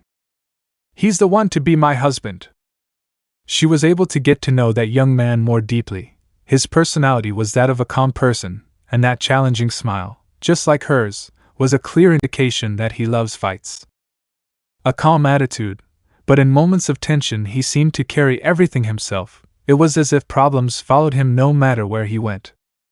Instead of rejecting him, he always evaded the idea of being her husband, or told her that it was strange to just say that he was her husband just for the essence. But that didn't stop the little girl from winning a place as someone special for the young man. Maybe it's because she's still little. Maybe with time things will change. When she found out there were tons of girls, she shared it, saying she wasn't surprised as lying. If with the majority of the princesses and the 2 elves it was something incredible, when she met the rest of the women, it was something that shocked her. But that didn't stop her from becoming close to the rest of the girls, even though the brunette now has a daughter, who calls mother anyone who has that essence that she can't smell or know, until she knew how to obtain it. Since he started living in the Hyoudou residence with the rest of the princesses and the 2 dark elves, he sometimes went out to the park accompanying the brown-haired boy and Akane. He sat on a bench while the little redhead played with some of the children present. She sat next to the brunette, asking him many things, always referring to him, as well as more about how he was before, although the girls who had known him for a long time told them what they knew, but no one could know more about you than yourself. He had met many people along the way, both good and bad, strong and weak. It was an adventure. He met people who became his best friends, beings he could call family. Although in the end he told her the same story, but the girls already know that. That was where he discovered the best dessert of all, ice cream. A sweet flavor. There was every flavor, different colors. A combination was a good way to enjoy it, especially when it shared the same ice cream with the chestnut. Choosing him to be her husband, not for his essence but for his person, he was a combination of an adult and a child at the same time. Current events, 8:20 a.m. Lulu was outside of room 1B. This would be where she would study. More than that, what she wanted most was the simulation classes, or rather combat. With some ropes handled by Azazel, she and Prim were able to enter by recommendation. She knocked on the door, which was immediately opened. She has short, spiky hair. She also has a rather bulky build. She also has 2 prominent lower canine teeth, which appear even when her mouth is closed. She also has an X-shaped scar on the left side of her face, below her left eye. The man was one of the heroes who works as a teacher at the UA, Blood Hero, Blood King, teacher of the first-year B class. Blood, are you the new one? He asked a little seriously, looking at the brown-haired girl, who didn't even flinch at the man's gaze. She nodded in affirmation. So she's a student who came in on Azazel's recommendation, huh? We'll see what you're capable of, little one, she said mentally. She met the cadre and their supposed students that she taught before he and they entered the UA. If so, she must be quite skilled, and those who were in the group could be said to be at the level of a professional hero come in. What changes will Class B undergo with the addition of this new student? Will they be able to surpass Class A? It was a good reason to maintain the competitive spirit of today's youth. Upon entering, the girl could see many normal-looking boys and girls, and others with features that apparently were a physical quirk. The girl stood in front of them with a smile to introduce herself. "Lu, my name is Lulu," the girl introduced herself, her smile changing to that of a challenger, as she bumped her right fist with her left palm, "and I'm here to be the best. I hope we get along." The girl showed up, with that little girl appearance. Many would believe that she would be cute, which she was, but she didn't realize that she was a 150% fighter. Some laughed at this, while others dismissed it as a normal presentation, but I had to admit that the emotion the girl displayed was remarkable. And Lulu. Group 1A. Being a rainy day, it was quiet. The dripping sound was soothing. In the room they talked about how people recognized them after having participated in the festival.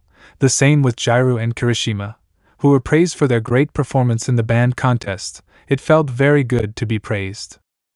In addition to Kaminaria talking about what happened on Monday night, there were 4 subjects accompanying the Sekiryuutei, although 3 of them had costumes that looked like something from a Sentai and Rider, while the 4th was a white version of the Sekiryuutei but with shiny wings instead of propellers. Although they made somewhat rudic heroic poses and were a bit overacted, they seemed very strong, and apparently they do not have licenses like the Sekiryuutei, so they would be classified as vigilantes. Another rumor that became very strong was that of the hero Celestine, who apparently was making more presence in the Hosu district, who had already had several charges of hero deaths, and the few who survived dispersed the rumor. Izuku had already recovered from his wounds. He no longer had bandages on his arms, although only scars remained, but he was already at 100%. In short, some were recognized for their great effort at the festival, while others did not do so well due to being overconfident, as was the case with Kaminari.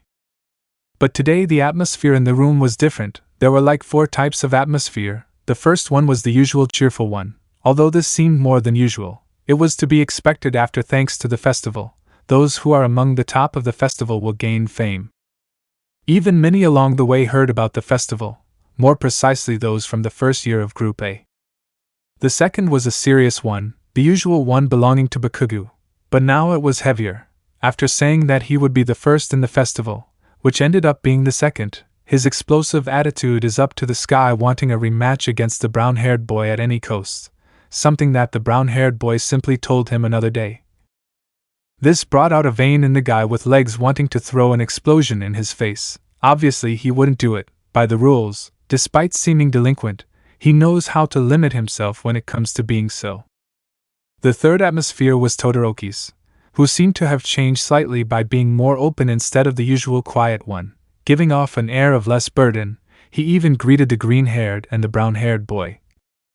Although it is normal that he would behave more openly after having received the report from his mother that he had recovered a little and that he is now open to any visit of the day. The fourth and last came from Lita, who did not seem as serious as always. She was more dense. She seemed very thoughtful. Everyone's conversations were interrupted when the door opened, showing an Aizawa without wounds and bandages. Seeing the teacher, everyone sat down in their places. "Aizawa, good morning," he said with a tone of calm and somewhat weak as usual. "Students, good morning." Everyone greeted back politely in their respective places. "Aizawa, I'll be direct. Today we will have a special class today." After saying this, some tensed, thinking it would be a surprise exam. Something that many only thought I didn't study, but it wasn't like that. It was code names. "You will have to choose a hero name," he said without much importance. "Let's do something exciting," exclaimed most of the students excitedly in their places, making a lot of noise, who were silenced with a very serious look with the black-haired boy's quirk activated. "Aizawa, this will be related to those of the work week that will happen with some professional heroes that were announced after the festival. This can serve as experience. After that they can become assets and help the professionals, that is to say what will be demonstrated in the week onwards. They will take it into account in the future," the black-haired man explained to his students, some of whom smiled, knowing that sooner than normal they would be taken into account to be hired, but the offers are lost if the interest goes out, so you have to show the best once you put them to the test. "And here are the totals of the offers for those who got some," he said, so that immediately in the Pasara they began to show the results, which were the following. Issei, 3,367. Todoroki, 2987. Bakugo, 2168. Olphus, 2058. Serafall, 1896. Tokoemi, 329. Lida, 298. Kaminaria, 228. Yayorozu, 156. Kunu, 128. Leifi, 103. Ravel, 99. Kurishima, 98. Uraraka, 20. Aizawa. And these were the results, where it seems that even those who did not participate in the final round have their eyes on them because of their great potential that can go further, explained the black-haired man. The difference was huge between the first 5 places and the rest. Many were upset about that, while others said that they don't know how to appreciate the good. Todoroki, being third, had more offers than Bakugo, who is second, although the impression that was given that they had to tie him up so as not to go after the brown-haired man was what took away his points. The offers towards the cold and fire environment may be due to his father, but at the same time it could reflect what was demonstrated at the festival, a great power that has not come to light in its 100%. Although the others who tried seemed to have none, as was the case with Izuku, who didn't know what face to put on other than poker. Aizawa, take these results into account. For the rest, even if no one asks about you, you will also be in practice with the pros. Before everyone's eyes, you already had experience in combat with real villains in the USJ. This way it will be more significant to see how the professionals work firsthand. The names of heroes that you will have will be temporary. Think very carefully, or else. The black-haired man finished speaking the last part, since the door opened and someone finished speaking for him. Or else you'll have to pay later, said a female voice entering the room. It was Midnight, who took a hexy step, exciting some. The heroine was not wearing her mask, so her face could be seen better. She was beautiful. Your hero names used by the students will be recognized by society, which in the end will be names that will become professional ones. The woman stood next to the black-haired man, looking at the students with a small smile. Aizawa, as I was saying, Midnight will make sure your names are correct. I don't usually do things like that, so good night, said the black-haired man to take out a sleeping bag and place himself while he settled in the corner. Besides, his name was Eraserhead, not exactly what his quirk did, but society understood it in a more literal way. Each of the students was given a tablet to draw their hero's name. Many thought about what it would be like, and that it would make a good impression. Izuku's sad face. My hero name, huh? A name I want to be like in the future, I'm not sure. The green-haired boy debated in his mind. As a child he created hero names by the bunch, but everything was related to All Might. Now that he really has to choose one, he didn't know what name to choose. Being the next symbol of peace should be a reckless name that inspires everyone. But what name should he choose? Not much happened, but it was enough to make everyone think of his hero name.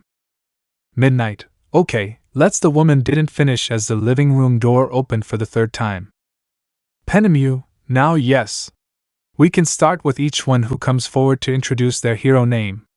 Who was present was the cadre, who wore the suit-type clothing with a skirt and stockings, tight to her body highlighting her figure. You might be wondering, and Azazel? Well, he's at home, after having finished all the alcohol in a bar the day before yesterday. Until now, he was still sleeping like a log, and the job of separating the offers from the pro heroes ended up being the cadre's and Aizawa's job. Of course, Midnight helped with a few. Midnight, hey, don't steal my lines, said the black-haired girl standing in front of the group, who laughed at this. Penemu, Era, I haven't stolen anything from you, ma'am. Haha, the cadre attacked back with what he saw on yesterday's program with some comments from Empty Lady. Ma'am. Midnight heard this and a vein appeared in his eye. Midnight, hey. Who are you calling, ma'am? I'm still young, she complained to the purple-haired girl, who simply ignored her with a smile. Penemu, okay. Let's get started. Everyone got nervous when they heard that they would come forward to present their names. They didn't know if they would be great or just for laughs, but among all of them, there was a brave one who volunteered to be the first to say his name, and it was Aoyama, who seemed calm. Aoyama, here I go, shining hero. I can no stop twinkling, which means I can't stop shining. The blonde with the laser navel raised the sign showing his hero name. More than a name, it was a damn phrase. This thought crossed the minds of several people, about how stupid the blonde was to say that. Instead of calming the nerves, it only made everyone more nervous. While some laughed at this in silence, others didn't care, even Penemu, who almost burst out laughing. Midnight, it will be easier to use if you take out the I and shorten the cannot, the brunette commented, correcting the small table, where it now says, can't stop twinkling. Aoyamo, they're right. Mademoiselle, said the blonde, assuming that the teacher is right. Is this okay? There's no telling if it's an imitation of a French or English person, at least choose one. The laser blonde belly button thing was left like that, to give to the next person to pass, and it was Ishido, who was smiling as always. Mina, then, it's me next? She exclaimed happily, showing the sign with her hero name, Alien Queen. Midnight, stop. Are you trying to be like the acid-spitting thing? I wouldn't do that if I were you. The girl commented, acting scared, remembering a certain alien from a movie. 1. The pink-haired girl snorted at this, and returned to her seat to think of another name that wouldn't give the impression of an alien. The first two to pass ended up being somewhat strange names. Although Mina's was more normal than Oyuma's, this still didn't lower the tension, and no one wanted to be funny in moments like this. Tsuyu, Karo. Then, can I continue now? Ajri raised her hand, taking the floor to go ahead. Who gave her permission? I've had this in mind since I was in elementary school. Hero of the rainy season. Froppy presented the frog quirk girl in front of everyone. Midnight, this is so cute. It seems friendly, I like it. The comb-haired girl commented sweetly, it's a great example of a name that everyone loves.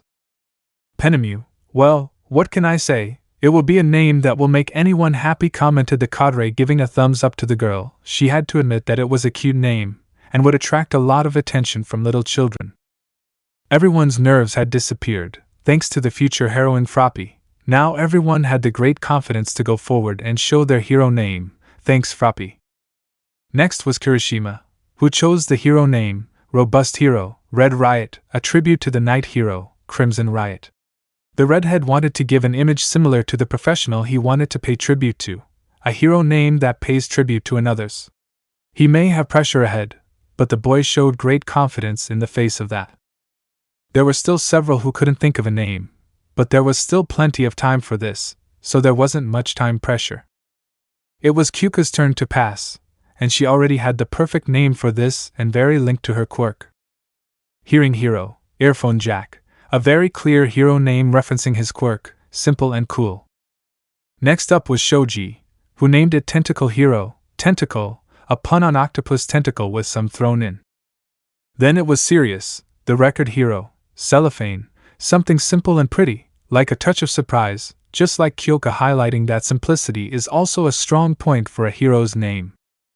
Now follows Ojiro, who showed his name referring to his quirk and his martial ability, Martial Hero, Tailman, a clear name that reflects his body, and sounds like a comic book classic. After the blonde with the tail, Sato arrived, under the name of Sweet Hero, Sugarman, a very sweet name, in addition to reflecting his quirk, Sugar Rush. Mine happened again, but now with a different name, less alien, and it was Pinky, a clear reference to the color pink and her skin complexion. Now the electric blonde continues, with the name of Stun Gun Hero, Charge Bolt, the combination of charge with lightning. Then it was Hagakure, Stealth Hero, Invisible Girl. It couldn't be more obvious, it sounds great. Everyone was excited to present their hero names, even the brown-haired boy, who remembered as a child that he wanted to be like the superheroes, of course before recognizing the old man with the breasts, and in the past they had called him by different names, and they knew very well which one it would be, on the part of the girls. They also found this funny, so they also had a good time, more the Mao Leviathan, who immediately guessed what name to put. It was Momo's turn, Multi-Object Hero, Creati, something creative related to her creation quirk, simple, and a play on words.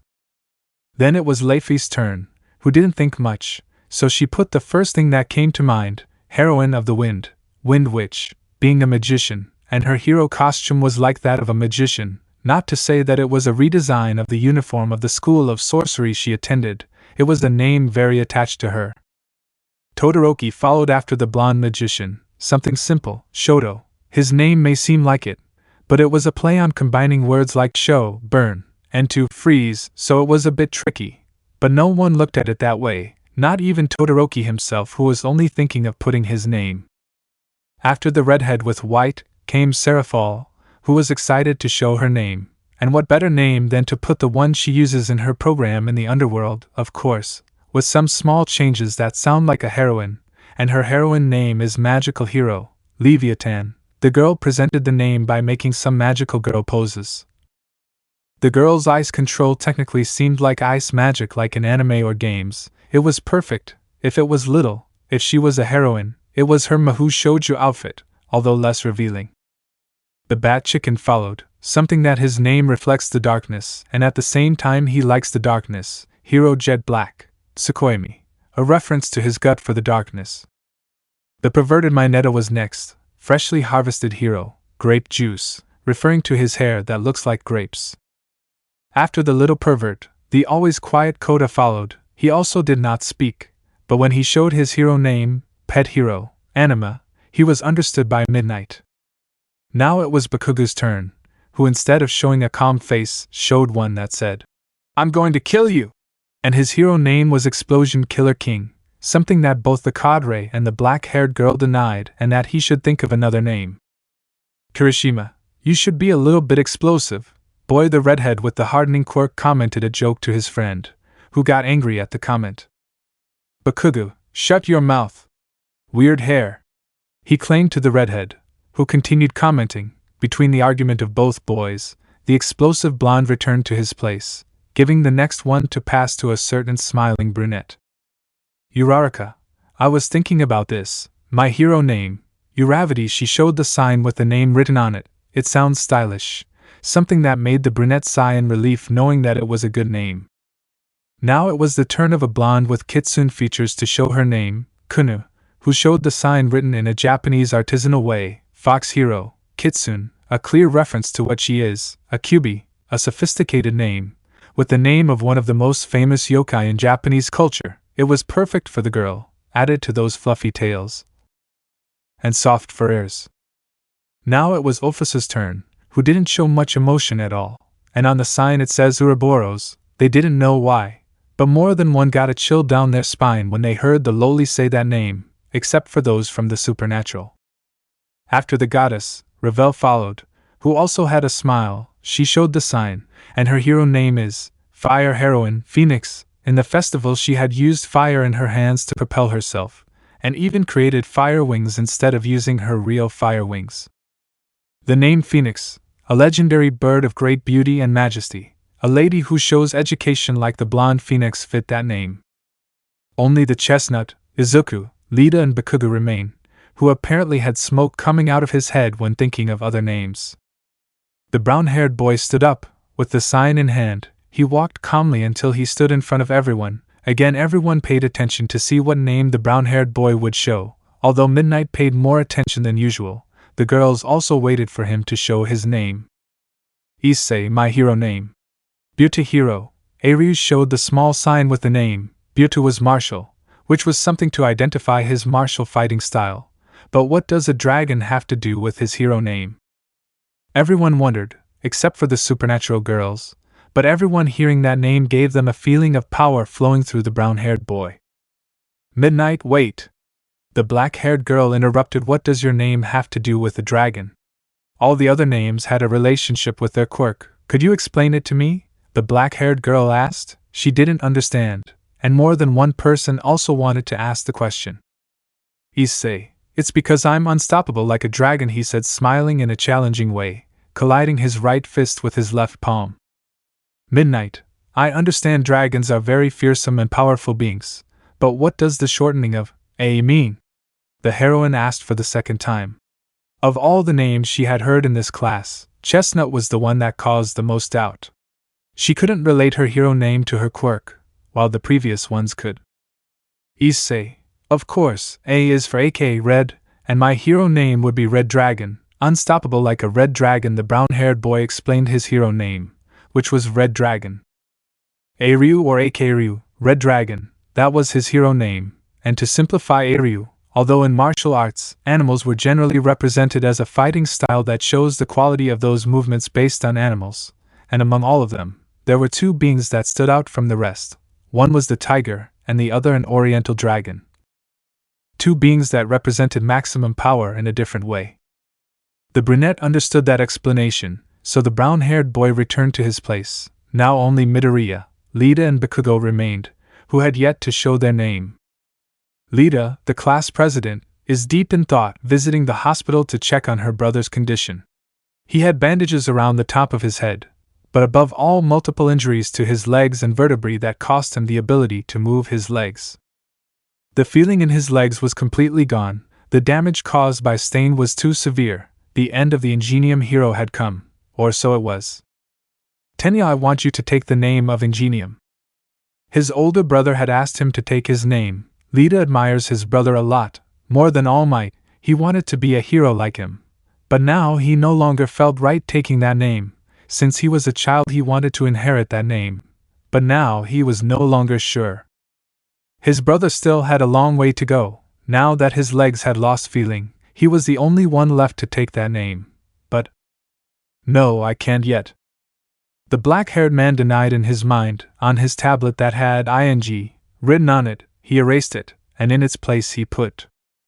He stepped forward, showed his hero name, and it said Tenya. It was his name, and he didn't say anything, and simply nodded that he would use his civilian name as a hero, and then return to his place.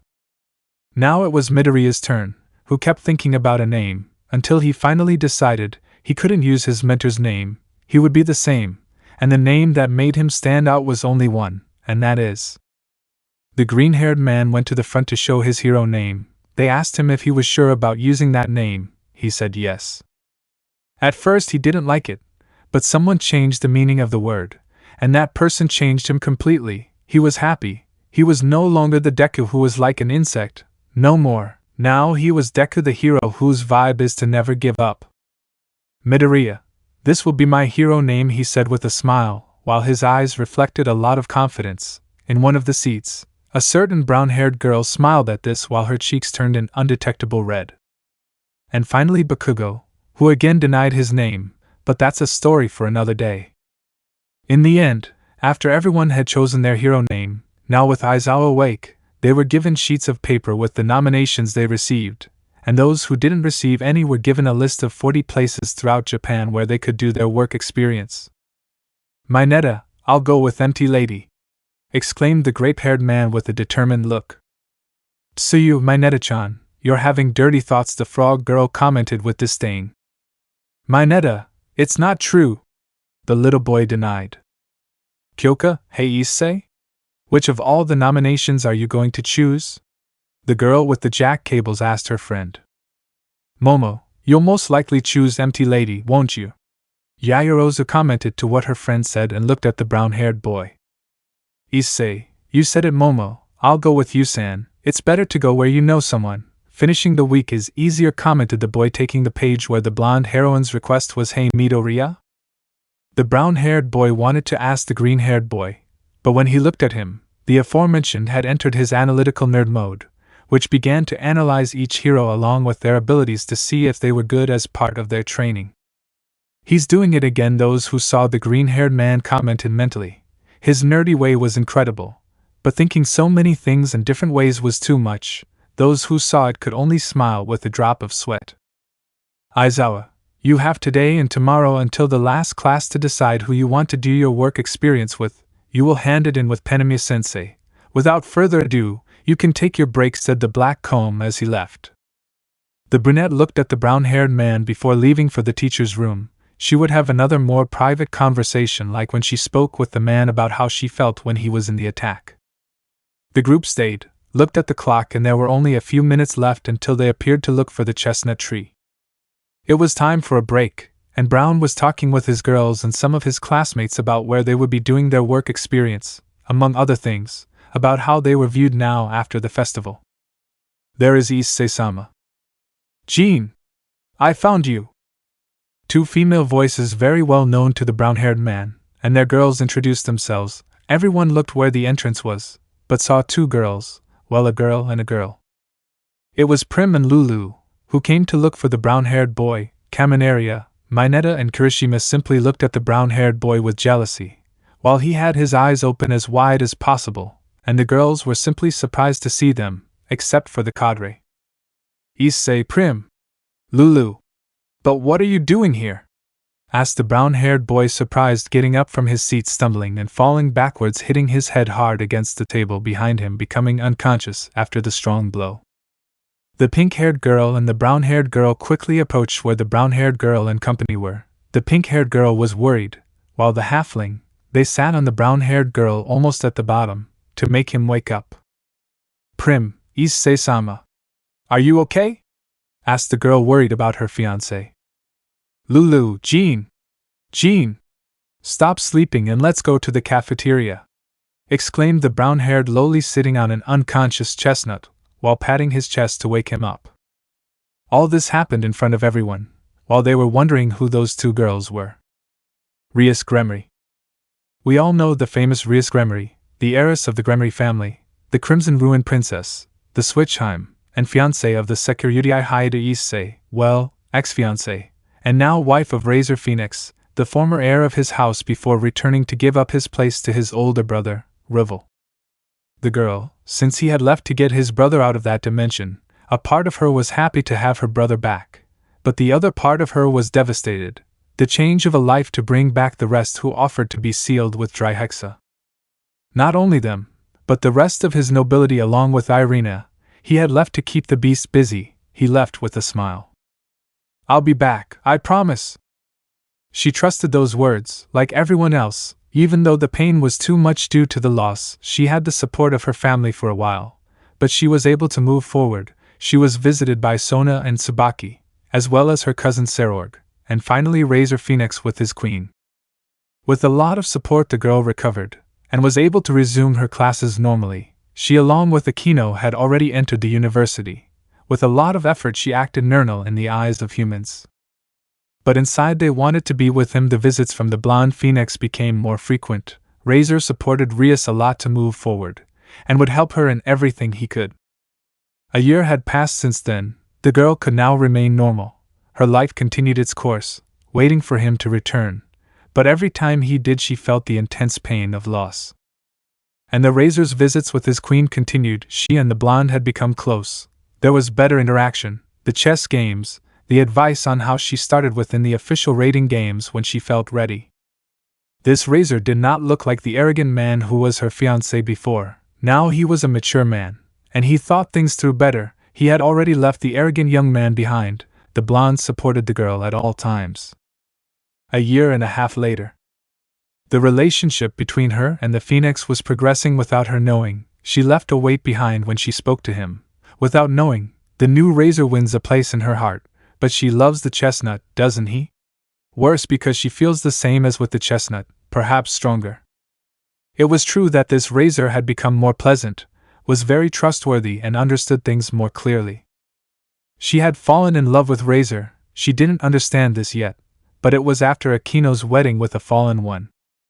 The wedding was 3 years after the sealing. After the wedding, Razor, like her, had fallen in love. He had confessed. He knew very well that the girl wanted the brunette, but he had nothing to lose by trying, now as someone better, not like his arrogant self from the past.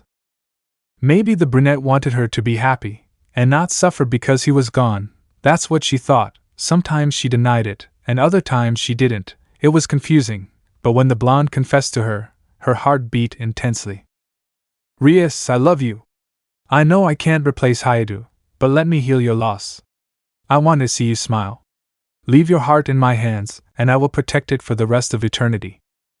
The girl had agreed to be in a relationship with the blonde phoenix. She doubted it, but next to the blonde phoenix she did not feel the emptiness. That lost emptiness was filled. I see. I don't know what you're doing now, but I really love you. But maybe you want me to be happy even after you're gone, isn't that right? Razor was supposed to have a relationship with his queen Eubelina, but after spending time with Rias, his queen knew very well what he felt for the Gremory. It didn't bother her. she could see her king smile every time he talked about her. She wouldn't mind being one of the members of his harem again. The relationship between king and pieces had gone in their favor. They were no longer just pieces, but beings that were still important to the blonde. 1. Current events. The grand raiding had ended. The Red Dragon Stadium located in the center of the capital of Lilith was destroyed and more than half of the capital was in ruins. She along with the rest of the leaders fought against those who made those damages, coming out victorious. But the fight does not end there. An unknown individual with long red hair, greenish skin, muscular build, had a very great power, which left the leaders and the strongest beings behind. Nobody knew where it came from. It just came out of the portal and threw itself against the brown-haired man. There was a red sphere with 2 black stars stuck in the chest of that unknown being. There were only 4 people who could face her. Among them was that young man she loved, and who after 3.5 years fell in love with Hyoudou Issei, or rather Wukong Jin. He along with 2 women and a man faced that being that came out of the portal. A woman had short white hair, amber eyes, she used swords, she had a devilishly fast speed, just blinking she left thousands of cuts without any effort. She wore an old cape that covered her torso, she wore shorts with stockings and a prosthetic right arm. The second girl had long purple hair, she wore a somewhat revealing outfit, but she gave off great power. Parts of armor were part of the outfit. She looked like a demon and a goddess at the same time.